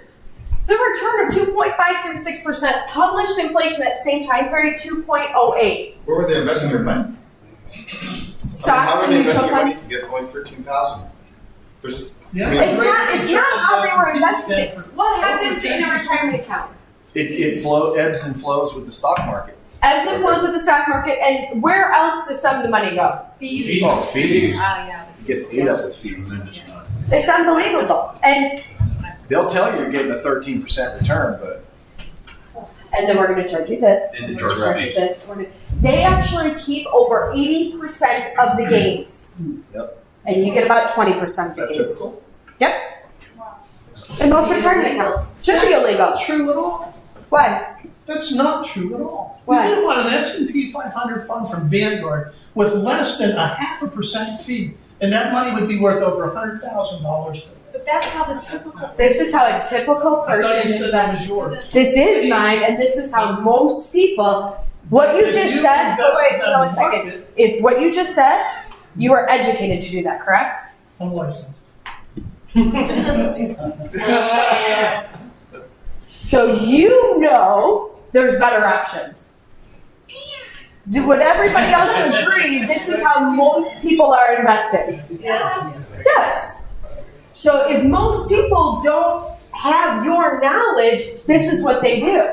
Just like most people will say to me, I'm going to buy a property for $1, it's amazing, and as somebody that's educated, I can tell them that doesn't make any sense. There's so many better options for you. You get what I'm saying? So it all comes down to how important is it to be educated? Very important, right? And now and what happens with most retirement accounts? What do they do with it? They use your money. I know for sure. Yeah, they invest it. And what do they invest it in? Stocks. Stocks? What else do they invest in? Bonds? What else? real estate. Yeah. Mutual I'm really at a fund, loss real as estate. well. Sorry, what stocks are they investing in to make only that much of a return? Is it really that? Then it I must have be- the statement. I can show it to you later. No, it's not like I'm debating you, right? No, but I'm just saying it curious says on there. I just don't know. because that's. The key word. I guess. It's I guess probably I'm- a fixed annuity. That was about Usually 3 She just said the keyword. I'll go, guys. No, again, I'm not arguing against her. It goes to is fees. I'm not trying to argue against. I'm actually just trying to learn because from what I can tell, Because this that's is just- ridiculous. That's just making. That's using That's somebody. the point. Like I can't see. I can't agree. see why you would do that to somebody. I agree. I mean, that's all I'm trying to say. I'm not debating with you. But here, no, I agree. But here's the other thing. This is the value. You know, it depends on the year. I mean, This was as of 2018. That's. I'm sorry to hear that. Then you got ripped off, right? I'm sorry. Right. I think that's consistent. How many people in this General room public. feel that you have probably also been ripped off in your Yes. retirement account? Absolutely. The sad reality is most people are. Because the sad reality is most people will take advantage of that. I'm Right? sorry to hear that. Yeah. No, never. It's fine. It's hidden though because you don't usually just put that amount in the beginning and wait to see. It You're grow. exact. That's a You're great constantly point. She said it's also putting money hidden. in so it looks like it's growing over time, but it's your own money. That's a great point. very So true. again, for everybody online, that's a really, really good point. I've never even considered that. For everybody online, what she said is, I'm seeing one amount and then seeing the reaction to it, whereas most people, it's either coming out of a paycheck or it's a consistent, and it's going up over time, and all of a sudden you can say, hey, in 10 years I've gone from this to this, But it's your own money. but you put money in and make deposits. Yeah. But here's the other crazy part though too, this is the value. If I said it's my money and I want it now, are there some things they're going to charge me? Yeah, a lot of things you can't do that. You can't take that around. Right. Well, you can, they'll just charge you for it, right? Yep. Penalties, taxes, fees. If I said to them, it's my money and I want it now, I would get back less money than I gave them. 13 years later. The way most people are taught, save for your retirement. Just, oh, we have this program. Go ahead, put the money away for you. It's just how they go find You'll see it on the right side. You'll be like, no, she's good. She's good. And people actually even ask me, I still do own this. You know why I still own it? Sure. Because if I didn't, I cannot legally stand up here in front of you and talk about it. Wow. So I still own this. I don't even know what the value of it is now. During COVID, I know I opened a piece of mail and the number still started with 13. I can tell you. I mean, it probably went up a little bit. Did you intentionally pick the worst financial planner? I did it. Oh, the financial planner. I can't go down that rabbit hole where the financial planner came from because this is recorded in case my husband watches it later. We got the message. But yeah, I can tell you later what I want if you'd like to know. Let's get to the good news. Let's compare it to a piece of real estate. That's what it's all about, right? Can you invest in stocks and have a self-directed IRA and do a lot better than this if you're trained on it? Yes. Yep. Yes, absolutely. That's what being educated is all about. It's the same thing with real estate. So let's compare it to a piece of real estate. Bought this property in 2004. I will give you, it did have one extra year to mature. Right, 2004 to 2005. But I did invest almost half the amount of money. Less than $5,100 got me a property valued at $171,900. Where did the rest of the money come from? Yeah, loan, right? OPR. So one of the great things about real estate investing is the ability to leverage, the ability to use other people's money. And same thing, of course, those trained in the stock market, taking that same option as well. This property in 2018 was valued at about $250,000. So you might be looking at it saying there's $90,000 in equity, but that mortgage paid itself down in that time period. The amount that I owed as of 2018 was $110,000, leaving my equity in one single asset at over $139,000. Now you don't feel so bad for me anymore, right? We're good? Work smarter, not what? Harder. Work smarter, not harder. You might say, yeah, but Nicole, you have a mortgage to pay every month. Who pays the mortgage? The renter. Tenants. And we'll get to that on the next slide. Not taking into account any cash flow, just that down payment amount to that equity amount is nearly a 2,800% return on investment. Compare that to the returns I'm receiving on the left side. And I don't care about this 140 grand. It wasn't my strategy. You want to be successful in this business. It's about using the right strategy on the right property at the right time. And the strategy when I purchased this property, it was all about cash flow. Money coming in without my time needed for that money to come in. Simple cash flow formula. Just take your rent, subtract your payment, any additional expenses, and you have your cash flow. I'm going to go through this really quickly because pretty much the rest of the weekend will be about passive income. And I think we all know that we want passive income. It's how do we get there? What strategies are we doing before we get to this? What earned income strategies? So I'm going to go through this quickly again. There's a picture of the property. Receive $1,800 a month in rent. Monthly payment is $1,092.64. PIT, principal, interest, and taxes. That should not normally be PIT. What should that normally be? PITI. You got it. PITI. Principal, interest, taxes, and insurance. Please make sure to insure your properties. Because of the structure of this property, insurance is included in other expenses. I just wanted to show you the numbers as they actually sit. Over $400 a month actually reduces my mortgage, thereby going towards the equity. Don't count for that. If you are going, as you're starting out, you will be having loans on your properties. And I've seen a lot of people say, oh, well, I also get this $500 a month. You're not getting that. That's equity growing the property. Be conservative with your numbers. What's going into your pocket? What money are you collecting that you can actually go out and spend? I think the challenge with that equity also is because it can disappear, right? 100%. Yep. And equity is gone. Yep, absolutely. He said the challenge with that is if the equity goes down, that money isn't yours, right? Goes away. And we'll talk in a second about what to do in that situation as well. Other expenses, $162, leaving monthly cash flow on one single asset at $544 a month. It's pretty good, right? Mm-hmm. Yeah. The question, what can you do with this? Pay bills, car payment, not your car payment, driving a nice car. If you have kids, how about take that money and put it into a self-directed IRA for them every single month? Imagine what that would do for your kids by the time they hit retirement. Imagine having 10 of these, 20 of these, $11,000 a month coming in without your time needed for that money to come in. Could you take that $544, pay down the mortgage so the mortgage gets paid down quicker? Yes. And as Aaron had already talked about, that's the way the game works, is that when you're starting out, you are going to leverage. If you think that I'm going to buy every property cash, it's going to take you 20 years to get the properties that you want to get. You need to leverage. And then you need to figure out your comfort level and your game plan. Do you then want to keep buying and keep utilizing leverage? Do you want to take some of the excess cash flow, pay those properties down? If you are going to pay down properties, make sure you're doing it in the correct order. Meaning, if you have 10 different mortgages on properties, and one is at 10% and one's at 3%, I hope it's pretty obvious to pay off the 10% one first, right? Be strategic about how you're doing it. Also consider if any of the loans have balloons, because you want to get those paid off before the balloons hit. I'm a spreadsheet person. I use spreadsheets for everything. Like, when I was given medicine for all of this, I have a spreadsheet for each time I took anything. My husband, I'm like, oh, don't you think it's funny I made a spreadsheet? He said, well, I'm just not really surprised that you made a spreadsheet. Okay. Another thing I want to go over with this is, what if there was a market correction? First off, let's say this property dropped in half the value. I just lost $140,000, didn't I? But you didn't buy it for that. You bought it for rent. Yep. As long as your cash flow stays around that number, you're fine, because your decision was, I'm assuming, was driven because of cash. There's a reason why I like to show you this property. It's because the year I bought it was in 2004.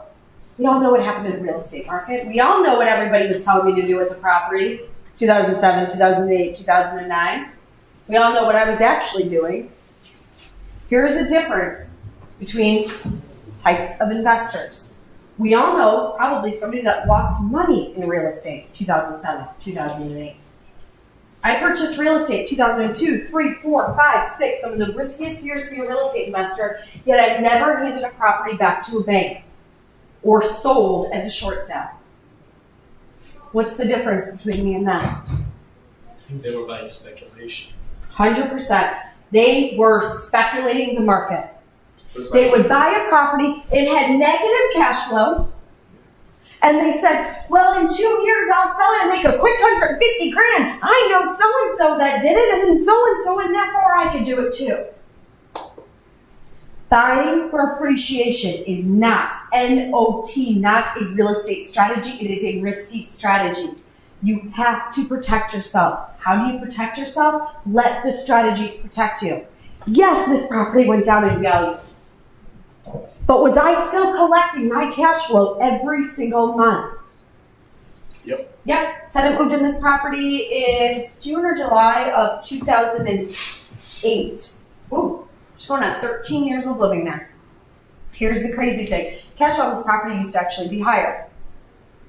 What made the cash flow go down? Taxes. You got it.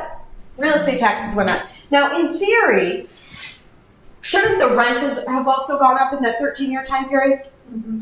And it did. But just not with the rate of taxes. No. You didn't raise them because she stayed there thinking that it was less term.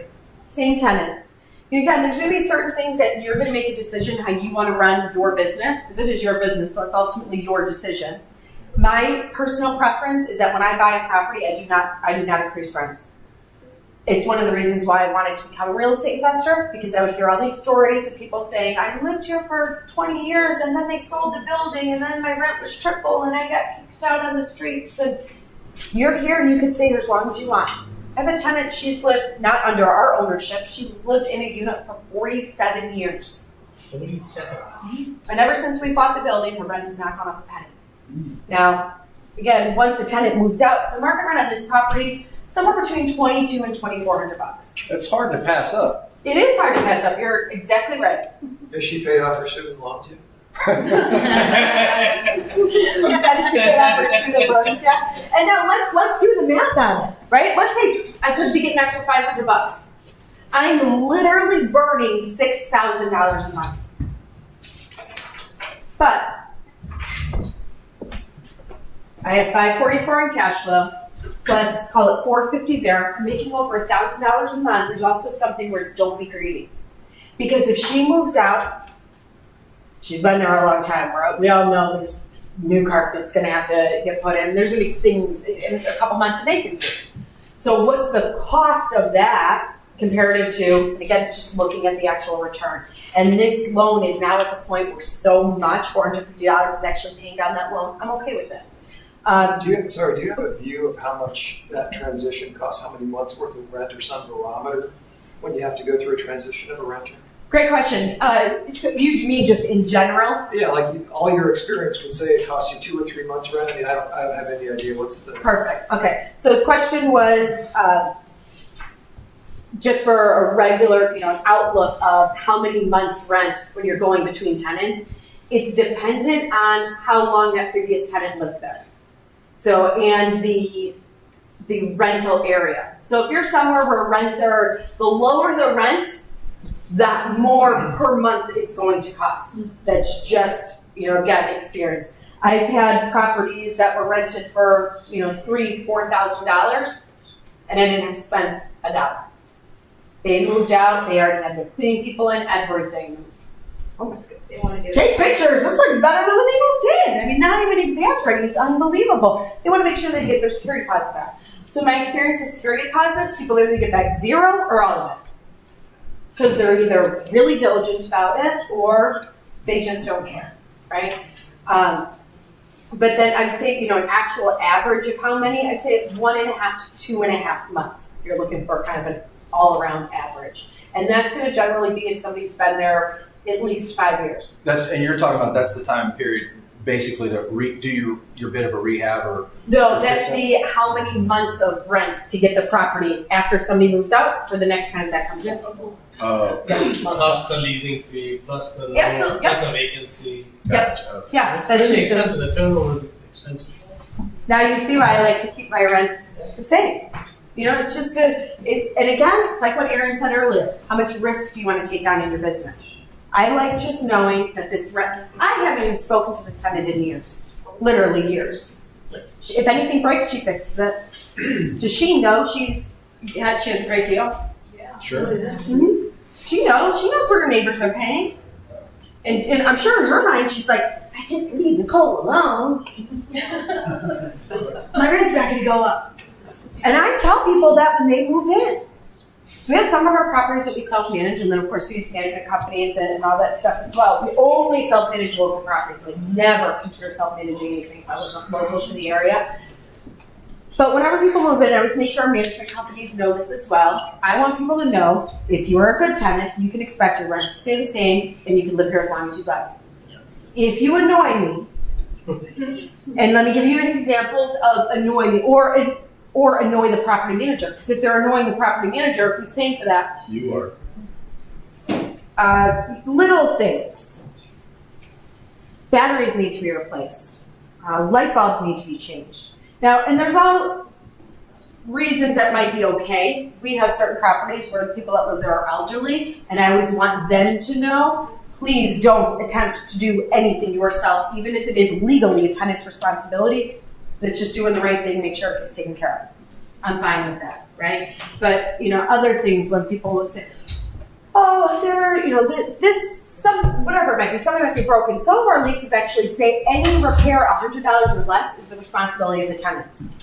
Do you think that alleviates some of those calls? Definitely, right? Here's a great quote from Robert Kapoor. All of America right now is having a love affair with real estate. We're having a love affair with real estate because the ability of being able to purchase real estate and make money without our time needed, and over time, watch it appreciate, right? If there's a dip, you just keep collecting that cash flow and you wait for it to come back up. Because the history of the world has shown us any real estate market that has ever gone down has also gone back up. Feel free to done with this question, we can talk it offline. As in, you said you buy local markets and also out-of-state markets. Mm-hmm. When you go out-of-state markets, are you looking for distressed properties there as well, or are you looking for rentals? Whatever the best happens. Oh, sorry. You have to keep remembering the live stream people. The question was, when I go out of state, if we're looking for distressed or turnkey, it depends on whatever opportunity is there. I'll consider both. I'll consider anything and everything if the numbers make sense. Now, if I'm looking in, let's say, 3 different markets, and they all look really good, my deciding factor is on which one I'm going to do first. Do I know people there? Getting your team built is going to be one of the biggest and most important things in any market. That's what's so great about the Alpine properties, is because your property is taken care of. There's something to be said that you cannot put a price on that. And the nice thing too, though, is with technology. So if I'm talking to a newer property manager and they're looking at a property, can you just go there and video? This was stuff that makes me feel old, just thinking about the differences of real estate from when I started in this business to now. You know, Travis teaches y'all about text messaging and all this stuff. I'm like, didn't have that when I started in real estate, you know? And it's like just that little, back when I started out, we used to actually knock on the doors. Fun stuff. Here's a great quote. Susie Orman always says an opinion as well. It's better to do nothing with your money than something you don't understand. Do you agree? No. You don't agree? No, I think you should. I think sometimes, like, you have to make mistakes to learn. So you may not. I agree. You have to understand make something, mistakes to do learn. something, you learn from it, right? Yep, I Otherwise, agree. you can sit on the sidelines of your life and not go anywhere. I agree that you do have to make mistakes to learn, but let me ask you this. If somebody had $1 million in their retirement account, I'm actually a great story that I know, $1 million in his retirement account. He knew it wasn't enough money to retire. He took that $1 million and went and bought a piece of real estate. $1 million was his down payment. Okay. Do you think that was a good idea? No. Was it for him? I don't know. I can't judge that. I might make that call. That man unfortunately lost his home. His 3 daughters all lost their homes because they personally guaranteed it because he didn't know what he was doing. He completely overpaid for a property in the bank. Like I said, it all depends on what the circumstance was, right? Yeah, I agree. Yeah. But there's so many people that do things and then they get in trouble, and then unfortunately what a lot of people do is they look for somebody to blame. Talk to anybody that lost money in real estate 2007, 2008, and they're partially right. You know, some of them are blaming the realtors. Well, my realtor said it always goes up. Fortunately, that's what a lot of realtors were saying. Or they're blaming their lenders. But when it's your finances, you're to blame. Yeah, absolutely. I lose or I make, I'm to blame. Yeah. And, you know, again, I'm sure everybody in here, you know somebody that's made money in real estate. Challenge you to think, probably almost someone that's lost money in real estate. Think of anybody you know that's lost money in real estate and think if they were professionally trained. I don't mean trained to be a realtor. I don't mean trained to be a lender. I mean trained to be a real estate investor, because in my experience, people that were trained to be real estate investors not only survived 2007 and 2008, but flourished in 2007 and 2008. Nobody just wakes up and knows this stuff, right? We have to get out there. And that's what we are here to offer you that Michael had mentioned earlier. This is brand new. It's Infinity is now the combination of Anderson and Alpine. So on the Infinity side, if you're interested in learning stocks, there's a lot of great stuff. We have quarterly updates, weekly stock tips, online classes. Because if you're going to be in the stock market, you know, if you want to first do the penny trades and learn it that way, there's education in that. What I've found for myself is when I actually invest in myself and get educated, the timeline of going from here to here shrinks. So it's your decision. If you say, you know what, I have 45 years to figure this out, maybe you want to figure it out. If you're like, I mean, I have 45 years, but I don't really want to, maybe this is something for you.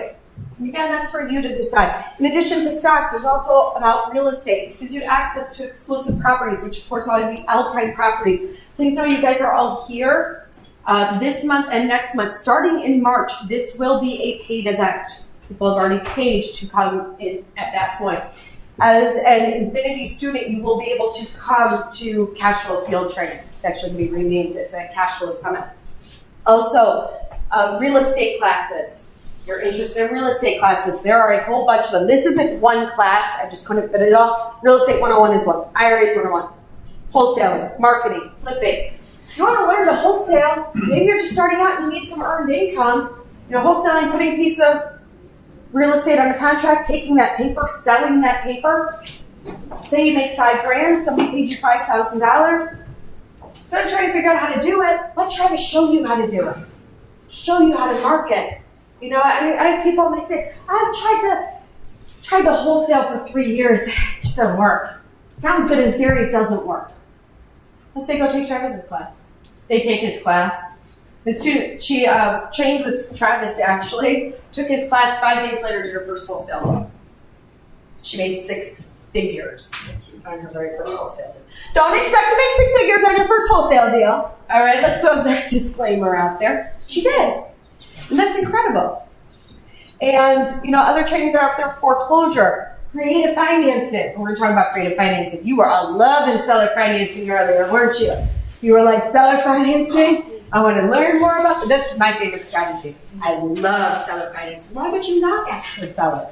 We'll talk about that when we get to that point. Learning about Airbnbs, learning about mobile homes, commercial real estate. If you were either confused or it was brand new information when Aaron was talking about cap rates, you have no business trying to buy a commercial property. I'm just trying to protect you. You got to start somewhere and it's something to build up to. It's like jumping in the deep end of the pool and you haven't been taught to swim and you're not wearing any floaties. You will get eaten alive. And I'm saying that from a place of I would rather you do this business correctly, either start somewhere else, and again, if that's your goal, build up to it. I love commercial. Commercial is just fun. There's something fun being around other people that know commercial, and you're like, let's cap on that, what's that, and you're just going back and forth. It's cool. Do you have any numbers or analytical people in the room? You'll love commercial real estate. It's all about the numbers. When Aaron was going over cap rates, you buy a property at a cap rate, and then you add value to it, either improving or increasing the numbers, that's how you increase the value of the property. Some more millionaires have been created through real estate investing, mainly in 2009 and 2010. They buy a property for a couple $100,000, add value, sell it for a couple million. Could those opportunities be coming back? We'll see. You know, it's interesting with COVID. Nobody really knows. How many people agree that you'd see the value in taking more training, learning about stock market, real estate market? Yeah, pretty much everybody raised your hand, so you're like, I'm not raising my hand. I don't know what she's asking me for. What if I told you it's free? And now you're all getting all excited, right? So when does it start? I mean, right now. So there are different programs for it. There is one that's free. There is one that is $1,000 and one that is $2,500. Compare $2,500 having access to these trainings and these classes to what other seminar companies are charging. Tens of thousands of dollars. The cool thing that I like about getting all of these, you can figure out what's best for you. Because even if you prepare your plan and you say, okay, I want to start doing some flips, then I want to get to my passive income. I would rather you learn that flipping is not for you because you took a class than you're in the middle of a flip. And you're going, oh my goodness. Because that is the number one group of people that lose money in real estate. They go to do a flip and then they end up having to sell it. They learned, right? They learned they don't like to flip. Yep. It cost them $80,000, but they learned it, which is fine. But again, I'd rather you do it, not spending the $80,000, right? Invest in yourself. That's what it's all about. Cool thing with all these classes, they are all online, so you can watch them as you want to watch them. It's not, worrying about a schedule or anything like that. And I'm going to kind of jump back into more information. I will let you guys know again the offerings. There's 3 different. One of them, I think we can all agree, everybody wants to do minimum the free one. There'd be no reason not to. What you guys should start thinking about for yourselves internally, if you want to make $1,000 investment in myself, that kind of covers a lot of the stock information, or $2,500 investment in myself. $2,500 will get you the stock and all of the real estate. It's pretty much how it breaks out, but I'll get to that. You can kind of think of where you are on that as well. Distressed real estate. I'm going to jump through this really quickly and just get to some of the good stuff here. Of course, distressed real estate, we're talking foreclosures, short sales, no purchases, and auctions. And I first want to talk about foreclosures really quickly. One thing that I want to bring up. We've all heard foreclosures are frozen, right? Yes. And everybody says they're frozen, and they are, kind of. Every state is actually different. They are frozen if someone was affected by COVID-19. Go ask any savvy real estate person you know, and they will tell you that they're completely frozen, you can't do any foreclosures. Most of them were frozen and you couldn't do any, and then starting in January, they started to realize there were some people that tried to take advantage of the system, and they said, I'm not paying my rent and you can't do a thing about it. Yes, I can take you to court. You, as the tenant, has to prove that you have been affected by COVID-19 with loss of income, or that you contracted COVID and could not go to work. Again, loss of income.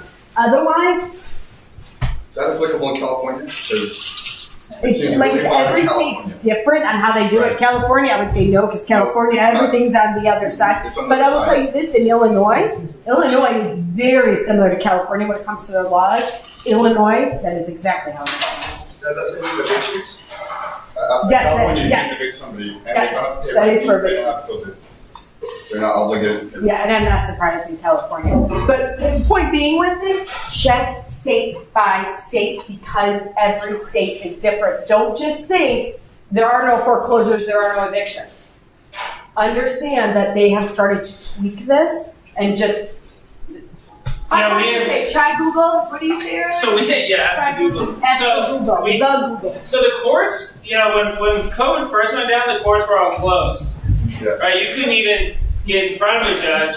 And then there was the moratorium, but they had to have done certain things, so we were able to get some evictions through. On 3,000 properties, we have like 35 evictions that we feel like they were taking advantage of us. So like 0.1% of 1% is what we're looking at. But we found another loophole a month ago. If their lease expires, and we have 12-month leases, then they're out of contract and we can evict for possession. And so now I got one deadbeat that's just basically giving me the middle finger from the living room. And their lease, they signed their lease in March. So I'm like, cool. It doesn't matter what Biden says. Your contract with me expires in 8 weeks, and I'm going to make your ass out. So, because you had your free year And it's people around. like that you'll actually go after for the past stuff. Like if someone's legitimate, they tell me this story, I'm like, let's just end your lease, move out, whatever. But when they're doing that stuff, I'm like, Because the legitimate people, think about it, for every restaurant manager that it hasn't worked, they went and got a job at an Amazon services warehouse. Like the people who wanted to work went out and found it. They made lateral moves. The only people we have left is about 35 credit, because we gave them Christian charities and city money and state money, and a lot of good people took their stimulus money or their supplementary unemployment and paid us. And so we're really talking about a very small percentage. But then we as landlords got PPP money and we got assistance as well. So I think it's been definitely more upside than the only real downside is we probably lost out on 70 foreclosure properties I could have bought this year because the auctions themselves have been shut down. Yeah. Aaron, what time is that? Oh, you're fine. It's fine. You're fine. Yeah. I can talk like I'm from Chicago. I'm really bad. You're fine. We're good. A little bit. One thing too with foreclosures, stop calling them foreclosures. In trainings and stuff, we call them foreclosures. That means everybody knows what we're talking about. But if you're calling a bank, don't say, "Can I have your list of foreclosures?" You're asking for their REOs. You speak their language. REO stands for real estate ownership. The bank took possession. Some banks will call it REO. Some banks will call it OREO. OREO stands for other real estate owned, because they took possession through a different channel than they're used to taking possession of a property. And of course, we know with REOs, we are given title. When people say to me, "I got a great deal, I bought an REO," awesome, you should. It's not a standard transaction. There's going to be, survey. Generally, you get a survey, you're not getting a survey with an REO. It's going to be as is, where is, which is fine. And people will say, "Oh, the problem though with the REOs, you can't do an inspection." Want to do an inspection, you can still inspect the property. Yeah, exactly. It just means they won't fix it. Right. You either would have to ask for a credit or a reduction in the price. But don't get carried away with this. There's something in real estate, it's called retrading. You put a property under contract just to be the one to get it under contract. I'll give you your $300,000. Once it's under contract, you wait 2 days before closing. I'll still buy the property, but I'm not going to give you the $300,000. I'll give you $180,000. The bank may actually say yes to it. What they'll do is they'll put you on what's called a blacklist. Blacklist means they will never look at another offer from you or any entity that you're related to ever again, because they believe that you just retraded a property. Now, if something legitimate comes up, that's a different story. If you're buying a property and you think it actually looks like a decent REO, Because the days of those nasty, disgusting REOs, they're still there, but they're not as common as they were 10, 11, 12 years ago. So if you think, again, it's in good shape, and all of a sudden you find out a bunch of stuff either behind the walls or with the roof that your inspector notifies you of during the inspection, that's legitimate. But going back to the bank and saying, I need a credit for the holes in the wall. You have 2 eyes, you see those holes in the wall. How did you not notice that? That's not something to go back to the bank for. Can you just call the bank for an REO or there's a process? Great question. He said, can you just call the bank for the REO or is there a process? It depends on the bank. So your larger banks, your Chase, your Wells Fargo, your all those guys, if you call them first, if you ask for foreclosures, they send you to a voicemail, nobody checks. But any of the big banks, they're all online. So they'll say, go right to our website, just look up our bank-owned properties. You put in the city and state that you're looking for and the property type, whether it's single family, whether it's commercial, whether it's land. Some might have more specific commercial, some might say commercial. And Does REO by default means a deal? Means what? A deal? No. Now, he said, does REO by default mean it's a deal? The answer is a big fat no. There was actually, I think this was in probably about 2017, maybe 2018, a study done that REOs were actually being sold for higher than the market value. Because people get so excited. Again, it goes back to these buzzwords. Me and Aaron were going crazy at the auctions and REO properties 2009, 10, 11, 12, and then kind of pulled away when everybody else was going to the auction. You buy properties there? Get some REO properties? We're on to the next thing, the next opportunity. I would say when everybody's going this way, go this way. When everybody's going this way, go this way. Figuring out the opportunities, and that's what the knowledge is all about, is having the opportunities for you. And going back to getting the REO properties. So big banks right on their website. Where the opportunity comes in is your smaller banks, your mid-sized banks, your community banks. I love community banks. They're great for getting loans. You know what else they're great for? Getting deals. Call these bankers, you start interviewing them, and you say, if you have any inventory you are looking to get rid of, please let me know. That is the my number one lead source of where I get my deals. Bankers call me and say, are you interested in this property? I say, yeah, you're going to finance it, right? Works out perfect. One-stop shop. Ultimately, it's seller financing. Now, when you call them, again, don't ask for the foreclosure division. Ask for the REO division, the OREO division, special asset division, workout group. It's all the same division. They just have different names for them. If you're having a problem getting to the correct division, just say, who handles your bank-owned properties? Who handles your bank-owned properties? Get them on the phone, let them know. And what some of them will do too, they take your information, name, email, and then every couple months, they just send out a list of all their properties.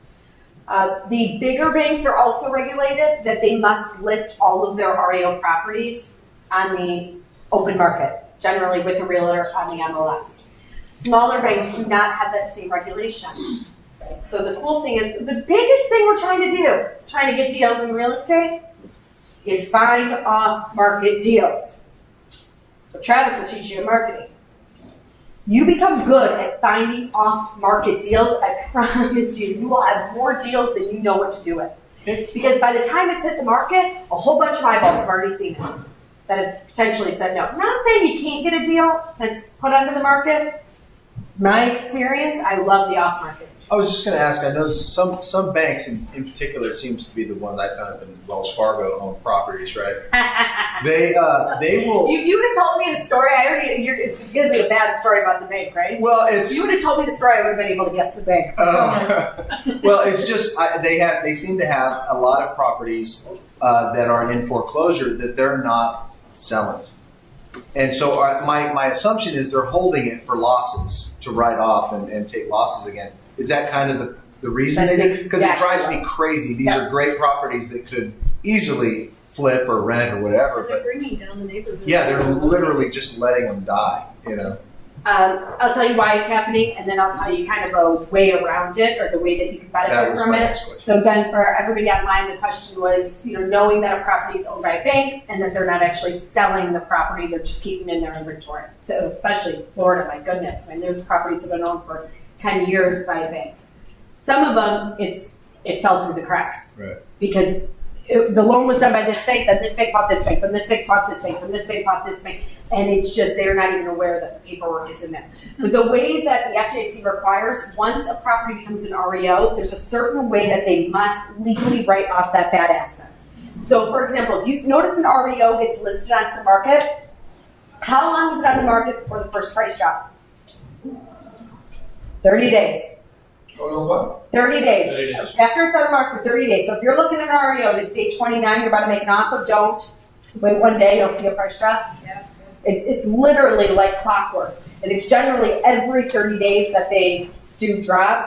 Days 90 and 120 are going to be some of your biggest price drops. Because again, they are actually taking the losses. Now, what sometimes needs to be explained to the bankers, because just because somebody has a decision to sell a property, it doesn't even mean that they're educated. Let's say they've held onto that property for 3 years. By 3 years, that property's actually been fully written off. Right. So it's not even that they want to take the gains. I'm sorry, that they want to take the losses on the property by the sell it. They don't want to have to take the gain. It's actually the opposite They're not of it, ready to because it's take been written off completely on their books. Selling that property will trigger a gain, and for whatever reason, they might not be wanting to take a gain in that particular month, quarter, year. Now, what you can do when you see these properties, you can, if they already actually own it, if then the foreclosure has happened, reach out. What you're trying to do is find the actual asset manager that handles it. If it's Wells Fargo, I'm going to kind of just say, find a different property. Yeah, I'm just telling you the reality of how it works. But when it's a smaller banker, or smaller bank, I should say, you get to that asset manager, and they might not even, oh my gosh, we don't have that marketed? No, you don't. You wouldn't believe how many times I found properties where they said we had no clue that it was actually marketed.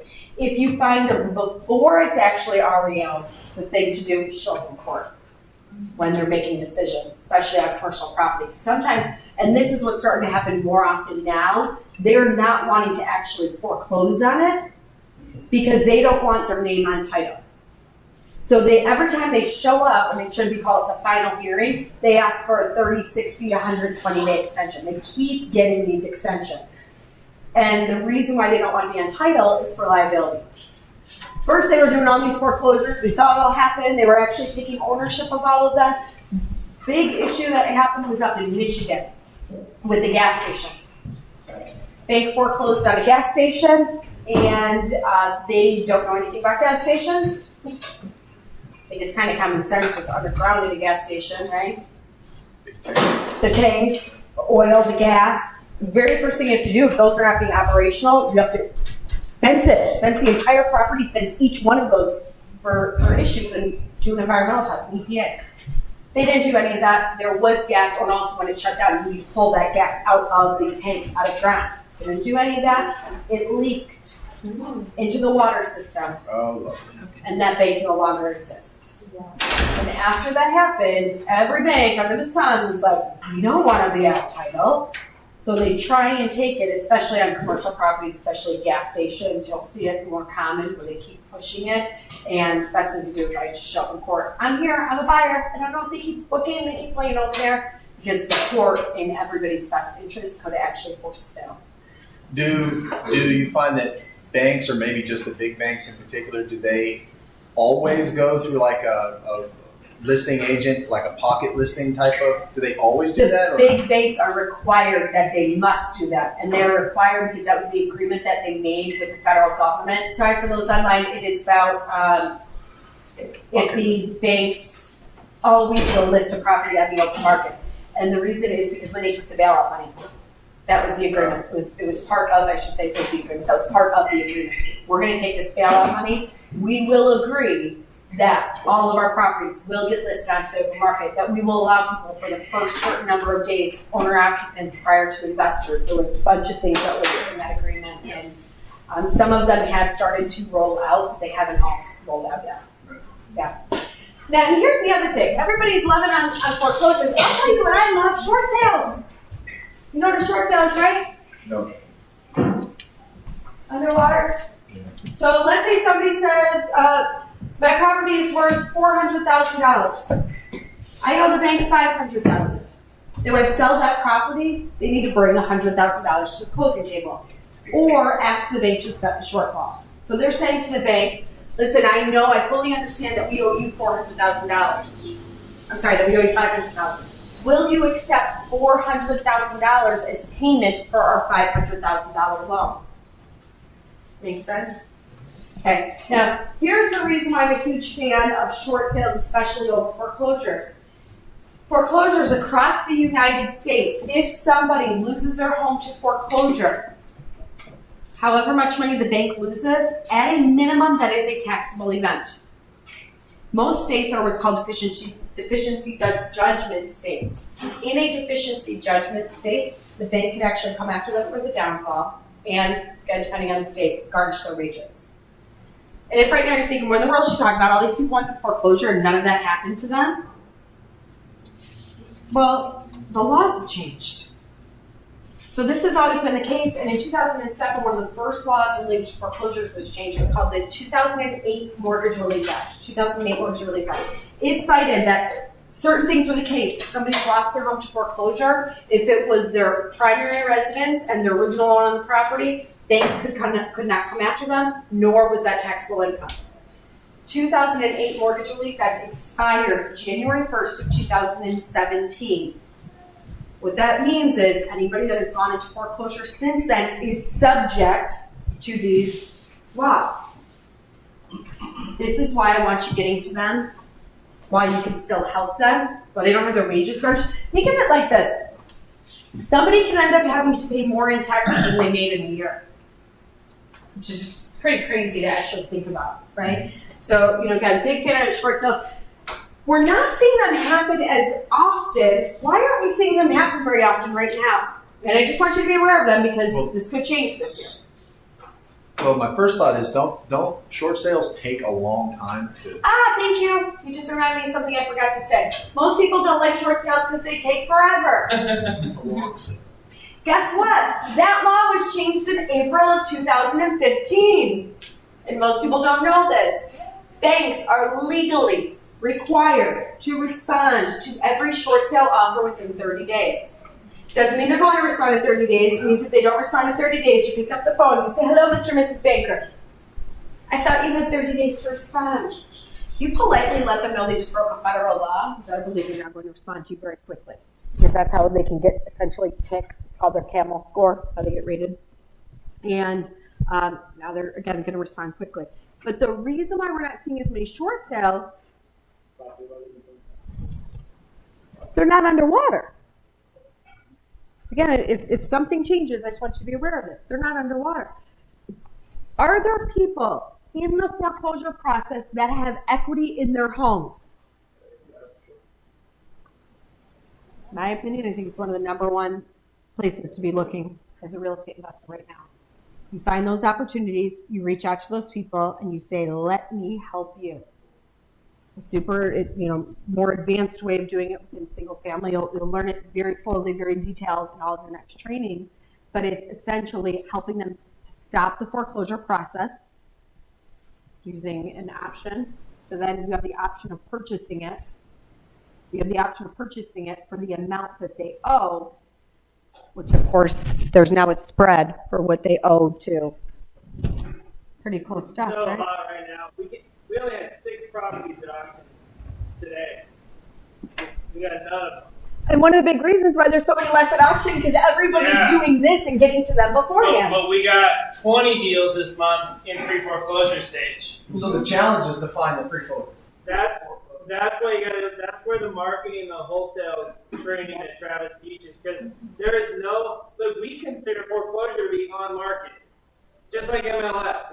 It was a bloodbath at the auction today, and the only deals we're getting are where we're texting them before it's listed while they're in default. So Travis was down there today. We pulled every probate that's dropped in the last month.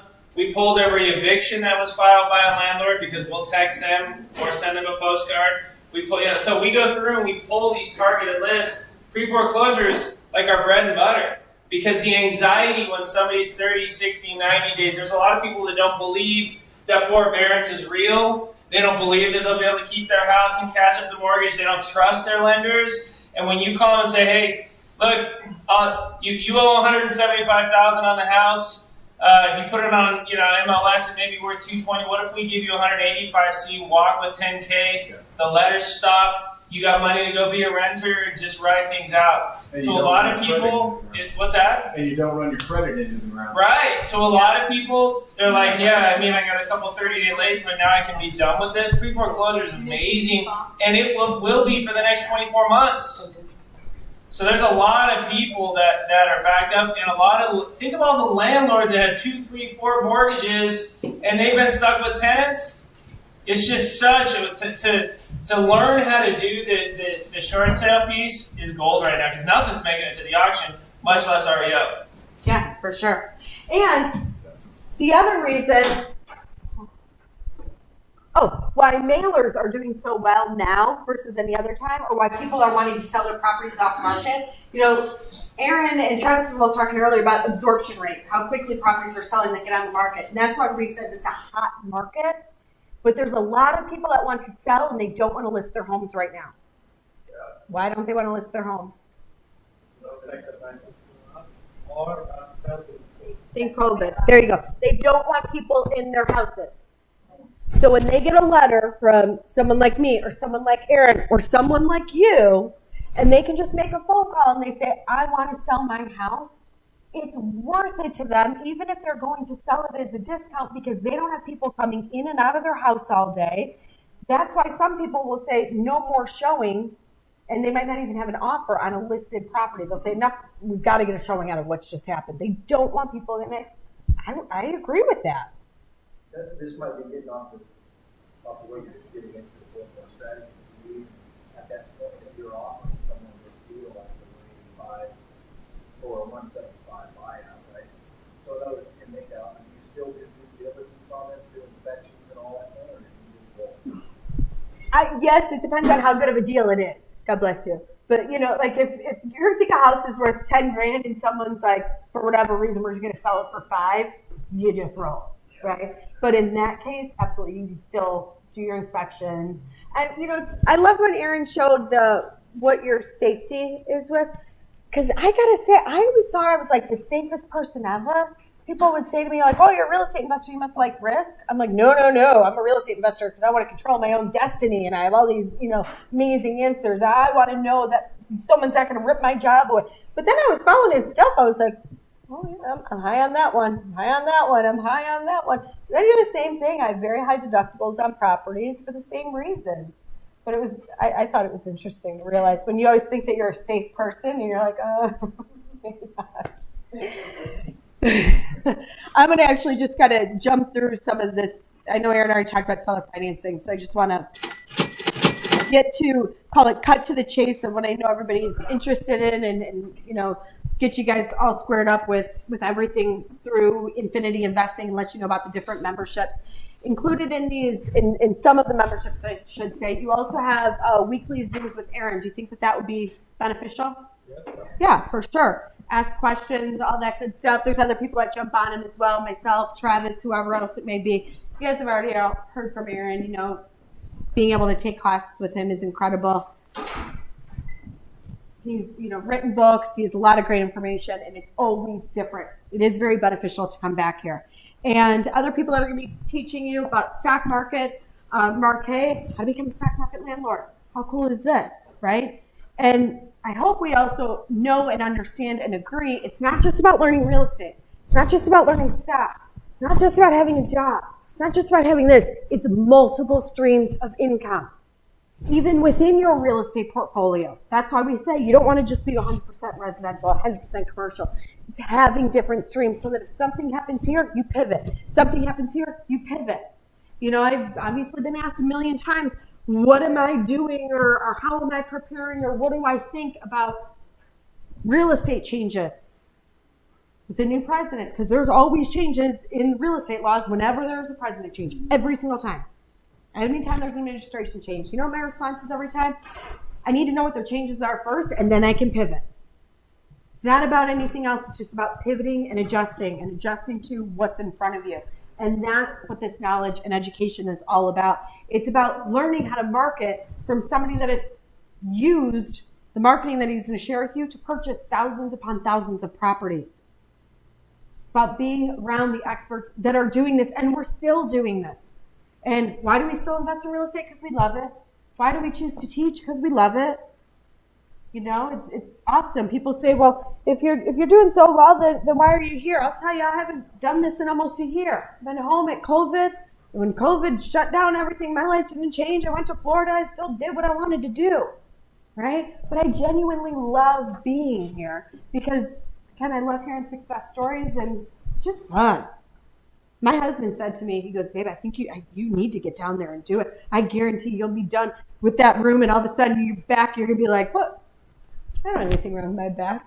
And I told my husband I was going to sit the whole time. He's going to ask. I'll be like, no, I was walking around. I was walking pretty normal too, wasn't I?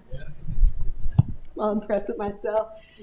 Here's a great quote from Robert Kiyosaki. Knowing you need to make a change isn't enough. You've got to have the guts to do it. How many people agree that you do need multiple streams of income? Yeah. How many people agree investing in real estate is one of the best paths to financial freedom? Definitely. And how many people also agree you need the right education if you're going to be successful at it? Definitely. And as we mentioned, we have 3 different programs for you. I did tell you right out of the gate that one of them is free. This lists everything that is included with that free membership. I think everybody in here, minimum, you're going to want to do that and get some information. If you want a little bit more stock information, you're going to want to go to the Advanced Investor.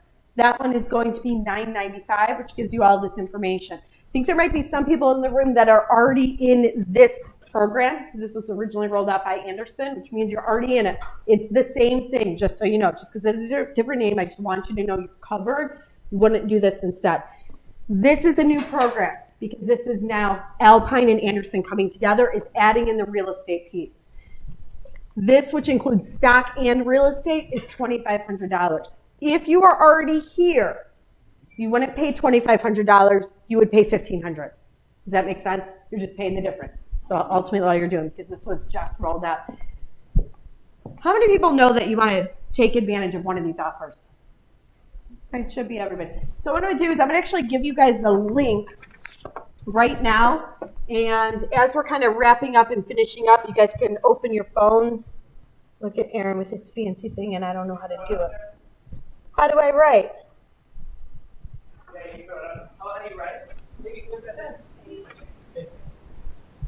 What you kept using the pen the whole time, or you were using your phone? Oh my goodness! Erases.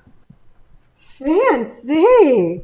All right, so let's see. Where can I fit it on here? I'll fit it right here. So just go to www.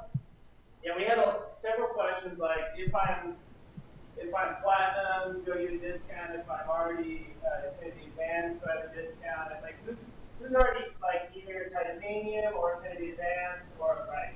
So tomorrow we're going to get all the, because Toby and I did a live stream for this on Saturday, and it was all existing clients. There was like 700 and a ton of questions. So I know that on the live stream they've been responding individually. Yes, ABA. So I'm going to try to get a comprehensive matrix for you guys for this for tomorrow, so that you can see. Because obviously, when you pay for other good stuff, you want to be able to apply it for you. But we're all very committed to the free component of education, and that's why we build that. There's a lot of value there, so you can test drive it. But we're excited about it because this is those of you who've been legacies or fortune builders, or they do something a lot bigger than this. We're just trying to get people going for it. I had somebody ask me why we're selling this event going forward, because we don't have enough deals for all the investors that we're going to have this year.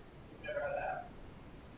So, I literally had somebody in December doing a 1031, 2.2 million. He said, hey, do you have any ideas where I can invest in? And he's like, I kind of want to do single family because then it'll be an easier exit strategy for him.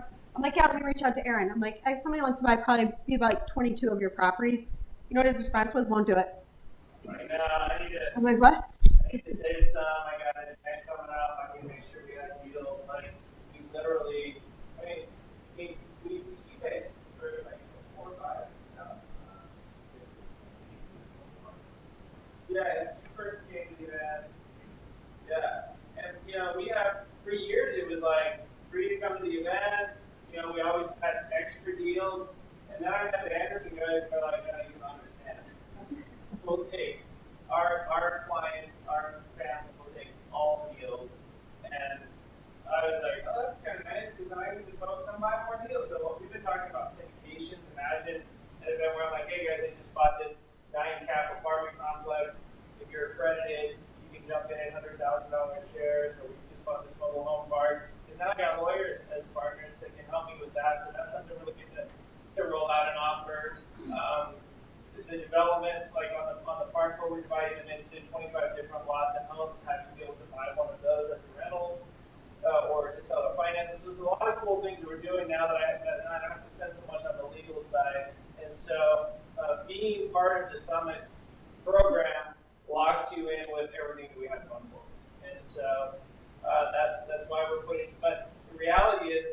Anderson's got tens of thousands of clients.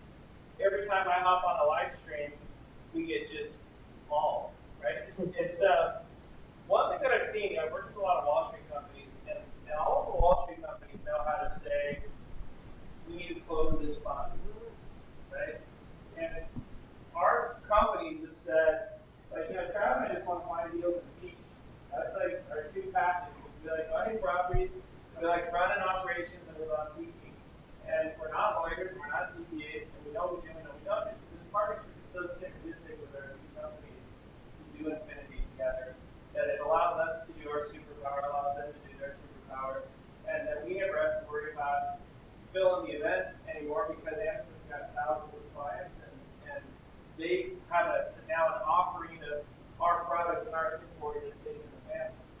And so it's like, I like that there's free drinks in the Delta Lounge. Membership has its privileges, and I like getting upgraded to first class. And when I have a snowstorm, I like calling the Delta Diamond Line because it gives me right through to someone that can change it. So that's what we're offering with this premium education and premium access to deals, because we don't have enough deals for all people want. And I never had that. It's a cool problem to have. And so, Michael said to me, we were talking last summer, and he's like, let's do this infinity thing together. And I'm like, I don't know, man. I just want to make sure I have enough people to buy my deals. Because I got my Wall Street guys, I got my international. I want to make sure I do it. So many people you have known. I'm like, no. I was like, let's watch. I'm going to turn this spigot on in November and December. And poor Jed, like every Monday, Jed gets a spreadsheet that he's got to call everyone and tell them about and talk about coming out here to Indy. And Jed hates me, like he hated December because he's just been living on the phone. And Mike was like, I told you, man, and he sent me 400 people that are interested in coming to this event. And we said, all right, well, obviously the rates we charge for it. We make it be a price associated with it. Some people say I'm not paying for it, and we're fine with that. And so, I'm always comfortable in business with someone when I see the volume when they let that out there. And you guys are here, so you already grandfathered in, congratulations. That doesn't affect your. If you came in January, that doesn't affect anything. You can buy property.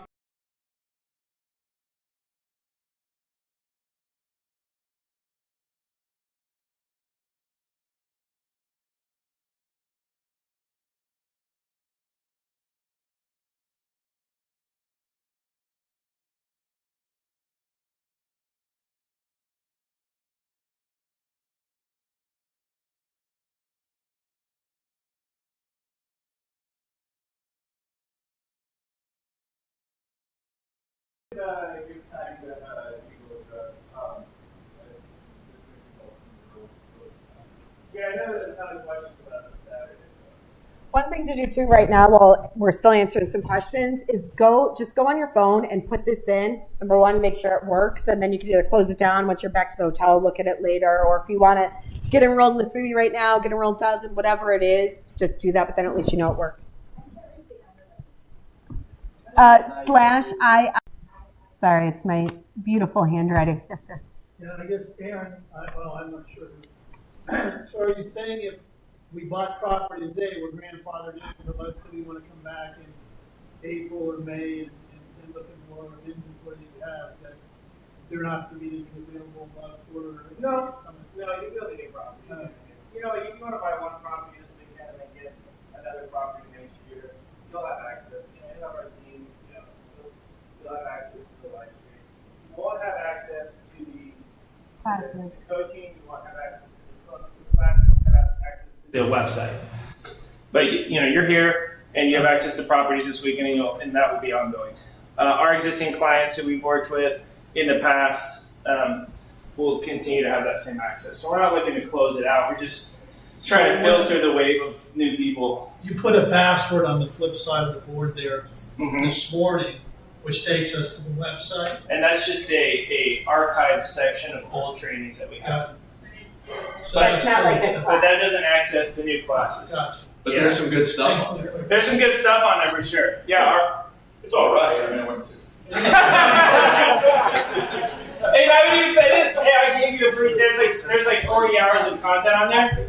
If you like it, we built on it with what we record. Everything we recorded in the news section, the new trainings, is our most current stuff. So Travis and I recorded that marketing training 4.5 years ago, and it's more focused on paper and postcards and mailings, whereas now, dude, when's the last time you did a mailer in Charlotte? Probably 7 months ago. Yeah, well, lately it's pay-per-click, texting. We've been a lot more digital, a lot more successful. So the new marketing and wholesaling training encompasses those techniques, just as context. So when I see like Redfin and some of these other companies aggressively going after the same market in markets across the U.S., then there's you with 18 years of experience. Yeah. Right? And then you're already at the auction. You know exactly. I mean, your heart's on or your fingers on the pulse of this whole thing. Not just you, but dozens and big companies with hundreds of employees. Is there still real possibility for a guy to take some of this training and go off into Pittsburgh, Pennsylvania, or Philadelphia, and play the game? Yeah, it's funny. The one rule of thumb is with making money's made because of inefficiency. And Nicole and I could be the two biggest fishes in Philly, and she's North Philly, and I Northeast Philly, and then we're missing like 20 blocks, and I see it happen at the auction. I'm like, oh my God, nobody bid on those deals. I thought you had that, you had that. That inefficiency of overlap, magnified times 20, happens all the time. I've sent, Trav, what's the highest frequency that you blasted out a mailer to the same neighborhood over and over again? 3 months. And you've sent a mailing every 3 months, but how long have you done that? For 2.5 years. Okay, and some people say, we'll get someone to call and they'll say, I received your postcard 8 times, but the first 7 times I was still getting along with my wife, and now we're getting divorced on the 8th time, and we got to get rid of this house. And so that, because sometimes we go, I already sent a postcard to the neighborhood, I didn't get any deals. And so it's more about learning the techniques that everybody's using, whether it's digital marketing, print marketing, we buy houses, signs, to find off-market deals, to get people calling you, and then just casting your fish, right? Small fishermen still get fed. So, I wouldn't have gotten the deal. I was in Southern California with a red hot market, but I picked strategies that were a little bit counterintuitive. That's where mobile home has been good. We've had clients working hyper markets that, because mobile homes aren't sexy, they've carved out a niche of sourcing deals and doing flips in mobile home parks, because everybody else is from watching the reality shows thinking single family homes. So I would answer, like we were talking about earlier, there's definitely some strategies that don't work in Virginia. There's some strategies that I wouldn't advise, but there's certainly some strategies like mobile home wholesaling. Trav's marketing, it's interesting because here in Indianapolis, we didn't have to be as aggressive as marketing because Charlotte was a more hyper market. So here in Indy, we could just go to auction, meet with wholesalers, do some mailers, and get plenty of deals. That changed this last year where we couldn't get deals. So I went to Trev and I said, dude, we got to set up the same aggressive, proactive $25,000 a month in marketing campaign in Charlotte. We need to set that up here in Indy. And it was kind of a cool beta test of everything that Trav knows about how to find off-market deals, because we've been averaging 1.5, 2 deals a week since he rolled it out. And my acquisition person here was kind of like, I don't know if that's going to work. 2 deals. I don't know. It's like, What's your acquisition cost for a deal? It depends. But I would say right now we're probably a couple $1,000 when you scale on average. I mean, we have, sometimes you send out 10 texts, you hit a deal, but you don't want to count that as, it was only $32. But I'd say a few $1,000. So, How are you getting your, are there lists available for texting? I mean, is that, mailing, there were lists, but as far as this new marketing, how are you obtaining? That's one of the secret sauces that Trav has built. Perfect example is the eviction list. So we have someone go down and pull the evictions every month now at the county. Public record. Public record.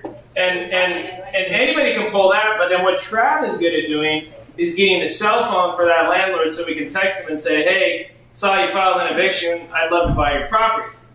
And if you can't get the cell phone, to get the address of that. So learning to skip trace and learning to do it well and efficiently, and then knowing what lists like evictions, like probate, and then to put that all together and then have a way not just to market, but then the other thing we use is the CRM we use to organize the leads, how we do the repeat follow-ups, then closing those sellers on the deals, and then finding buyers for them. So there's the whole process for it. There's a lot of valuable content in that we break down. So that you're talking about that marketing course or whatever course you just said, it's not here, right? Yeah, it is. So the advanced real estate training videos, it's included in it. It's at the very bottom of the 2500. Anything real estate, so that's why I said this is free stuff, get you some stock. This gets you more advanced stock, 995. This gets you more advanced stock and real estate. Yeah, that's everything on the Aaron Adams training you get access to. So the wholesaling training, the marketing training, all of it's on there. Which, if you want to talk about such of a discount, those by separate. For example, I'm not interested in anything about stock, but I'm interested in two of the subjects. Do you have that courses by separate? Yeah, you can buy them. Absolutely, but like those courses, you can go on aaronadamstraining.com and see them. That 2500 is a massive discount. If you're going to take 2 classes, you're better off doing that. I mean, some of them on there are $5,000 for one. That's why when he first sent this to me, I'm like, wait, this is for everything? And literally had to ask him again. It's like, what are you talking about? I'm like, it's all of them? That's insane. That's awesome. Initially, it's 2,500, and then it's 995 Annual. You got it. Same as the advance. So in other words, you pay 995 on both, but initially you got 25. Exactly. Yeah, it's not bad. I mean, you consider companies like Legacy are selling each online class for $5,000. I'm giving you 13. You know, and then you have the Zoom that we do. So I'll get on the Zoom. Travis gets on the Zoom. So you watch the marketing class, then you can ask questions. If you decide you want to do one-on-one training, then you can come like the group that was here with the mobile home. They watched the online training, decided they wanted more. Pay. So you're only paying for the additional content that you want. That was the thing I hate about the other seminar companies is they want to charge you $60,000. You got to buy all their classes, and then you only need 1 or 2 of them. By these, you can watch all of them, and then go back and only spend $1,000, a couple thousand more to get the one. Maybe you want a mentor. Maybe you want somebody to help coach you through wholesaling. You can buy it by the hour. And so it's solving the problem that I have with all the other seminar companies is that the people teaching the classes weren't the people doing deals. We've solved that. The content isn't current. We've solved that. There's not an ongoing way to get refreshers. That's why we're doing the Zoom. And so, and you're only paying for what you want. It's a la carte. I mean, other companies are afraid to give a la carte investing because they know their product is shit, right? And so, but if you buy it all, you're like, oh, I didn't need all that. And I'm willing to say, no, well, just watch a class, and then if you want, you can then buy a one-on-one for the mobile home, and then you can buy coaching and mentorship. That's how confident I am of the quality of the training that we have. And make money as you're doing it. Yeah. Right? Earn while you learn. There's nothing to say that you can't do this, start making money, and then instead of paying for education, you're just reinvesting money that you make. We had a pastor, I was telling somebody earlier, he retired from his church last year. He came to us and he said, guys, I had $200,000 and a 401k to live off. And I was like, all right, Mayberry Rentals, I actually said, let me sell you a note. I had a mobile home, a brand new modular home. Somebody put $40,000 down for a $150,000 home, so it was a $110,000 note. And I said, that guy's never defaulting on that mortgage. I said, buy that note and just take the 8%. He's like, okay, what else? I said, well, that only leaves you like $90,000. I said, get this mobile home training. So he's from Idaho, gets some mobile home training, never done a deal in his life. He's a pastor. And I'm like, I will personally help you. Here's my email. I'm like, things will not go well with me in this life, but I'll make sure that I'm going to pastor. So, in full disclosure, right? So he starts looking at some trailers, and he's in Northwest Idaho, and he sends me one, and I was like, okay, John, just do the roof, just do the furnace, the hot water heater, cosmetics, spend $15,000, and then he found a handyman in the park that did the work, so he did it. So he bought it for $15,000, and I made sure his budget was right. He was into it 20, cash buy for $37,000. It took 3 months. And I'll show you, I had to do a testimonial. You could barely work the Zoom. I'll show you tomorrow. But I was so happy he got $17,000, right? And so I'm like, you need to, he's like, I would like to spend $399. I'm like, okay, all right, whatever. And now he's got 2 more, and he's like rolling, and now he's got his crew, and it's this faith-based, of course it's a faith-based crew, and they pray before they work, and it's amazing because he's doing business in a way that's authentic to him, that works for him, that's comfortable with him, and it's like what I was doing when I was teaching high school. You just carve it out based on where you live, what your resources are, and what you can do. And that's why we're so passionate about active investing, because there's a fit for every one of you based on where you're at, where you live, and what you want to do. And if you don't have a lot of money, think mobile home, think wholesale. If you have a little more money, think pre-foreclosure, think marketing and or a combo, or maybe you just don't want to risk. Think, that's why we build kind of tiers for based on how much money you have.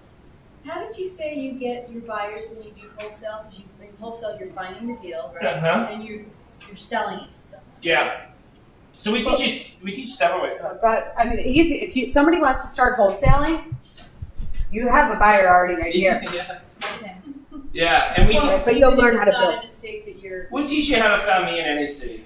But just one of the strategies we teach is, imagine going to the foreclosure auction in Albuquerque, and you sit there for 3 months and you write down every person buying deals, where they're buying and what they're paying. Right now you'll know. And then you come up to me 3 months and say, hey, I see that you're buying on the northwest side of Albuquerque. It seems like you're paying about 120, 140 for these 3-4 bedroom homes. If I had one for 110, would you be interested?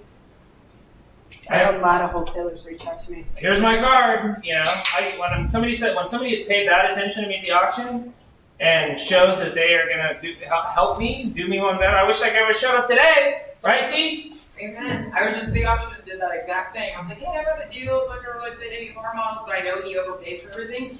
And I was like, could I send you a couple links? And he's like, absolutely. Here's my business card. Please send me a call. I mean, they want deals, and if they're not deals that fit your model, not deals you can afford. And then your cost issues. T's been buying at auction for 17 years, so if somebody offers to bring us deals, it's like music to our ears. Sorry. Oh, I was just going to say your class teaches you how to negotiate, Oh, yeah. have that conversation. Mm-hmm. We teach you how to close, to find a Terra in Albuquerque and to have that conversation, which won't piss her off, because sometimes people are like, hi, I got a real estate license. If I can ever be of any service, here's my card. I'm like, screw you, dude, right? But, and also how to close sellers. I went to a house once where the guy had called on my marketing campaign, and I walked into the house and I could tell he was dying of cancer, living in the living room. And my competitor was walking out the door, and he's like, I can't believe this guy got lung cancer. That guy's lowballing. And now what are you going to say? Okay, bye. He might pay the same. You know what I said to him? I said, hey, I'm not going to lowball you because I can see this is a really rough situation. My dad passed of leukemia. Very simple. I'm sorry for your penny loss. I said, just out of curiosity, why are you selling the house? He's like, I just want to give my son cash so he has cash. And I'm like, ugh. I said, I tell you what, I'm not even going to make an offer today. I'm not going to lowball you at all. I'm going to give you my business card. And I just want you to know, call me and let me be only your very last call. So try to get what you want for this property. I know you're trying to get $225. I buy wholesale. You're looking for retail, and I would never offend you by offering a wholesale offer to you here today when you want retail. So I hope you get retail. God bless if you can get retail. But if you can't, and you decide you'll take wholesale cash, I'll buy it sight unseen. And just make me be your last call as your last resort. And he's like, thank you so much. That's amazing. Perfect. I'll take your card. He called me 2 days later. One is hard. He said, you didn't tell me what you would offer. And I'm like, well, you didn't ask, and I wasn't going to throw it in your face. Because I told you it was a potentially offensive number. Well, what would you offer? 170. Yeah, that's too low. Okay, yeah, no problem. Just like I said, 2 days later. Would you do 180? Sure. and I own it for $180. It's one of my best Airbnbs, right? And so learning how to communicate with sellers is a secret sauce. Travis is a genius at it. He goes through in the wholesale class multiple techniques and role plays that he uses to have those conversations. So number one question you should ask the seller. Why is she selling? Why are you selling? It's the number one question. Why are you selling? You don't know. Aaron didn't know what to say in that situation unless he knows their motivation. Just like you need to know why you want to become financially free. It's the same thing. Why do you want to sell this property? Make it a win-win. It's not about burning someone. You want everybody that you do a deal with to walk away happy. To walk away and say, gosh, I hope we cross paths again. If you wholesale property to someone, you want the person you sell it to make so much money that the next time you're calling with a deal, their mouth's watering and they're like, what do you got for me? It's true. And that's your reputation. There's a reason why we've both been doing this the amount of years that we've been doing it. You try and, that way of cutting corners and hurting someone, do that once. This is a small world in real estate investors. And nobody ever unreal estates. Think about it. I never meet people, I used to do flips, but that shit, I don't do that anymore. I used to buy wholesale 60 cents on the dollar, but I'm more into day trading. Nobody unreal estates. For sure. Tara, the guys you bid at auction today, how long you been bidding against the same dudes? Todd? I've been there 17 years, and I know a couple of them that have been there over 20. Nobody? Same good old boys. 5, 6 guys buying it out. Once you learn how to buy at auction, once you learn how to buy short sale, it's like tools. It's like a hammer. The carpenters will throw the hammer away. It's a great resource for money. You may modify your techniques, get the new Christmas Craftsman cool hammer, but nobody on real estates. I've never met someone who's like, I used to be into like cash flow and rentals and finding deals for $6, but screw that. I hate getting money without working for it. It's all crypto. So that's why we lead off this weekend with active income. Because I know a lot of you are like, I'm going to go to Indy, maybe get a couple rentals. Great. We have those rentals. Meg is available starting tonight. Just let Becca know she'd love to sit down with you. But we wanted to plant this seed of active because active really drives the passive. And for a lot of you, carving something like this in is big. So, T, do we have the bus here? Okay, so I was going to let you know, we do have the shuttles here. We've gone a little bit later tonight than we normally do, so there's a couple options for you guys. Shuttle is here if you would like to go back to a hotel room, you want to freshen up, you want to change clothes, whatever, you don't have to.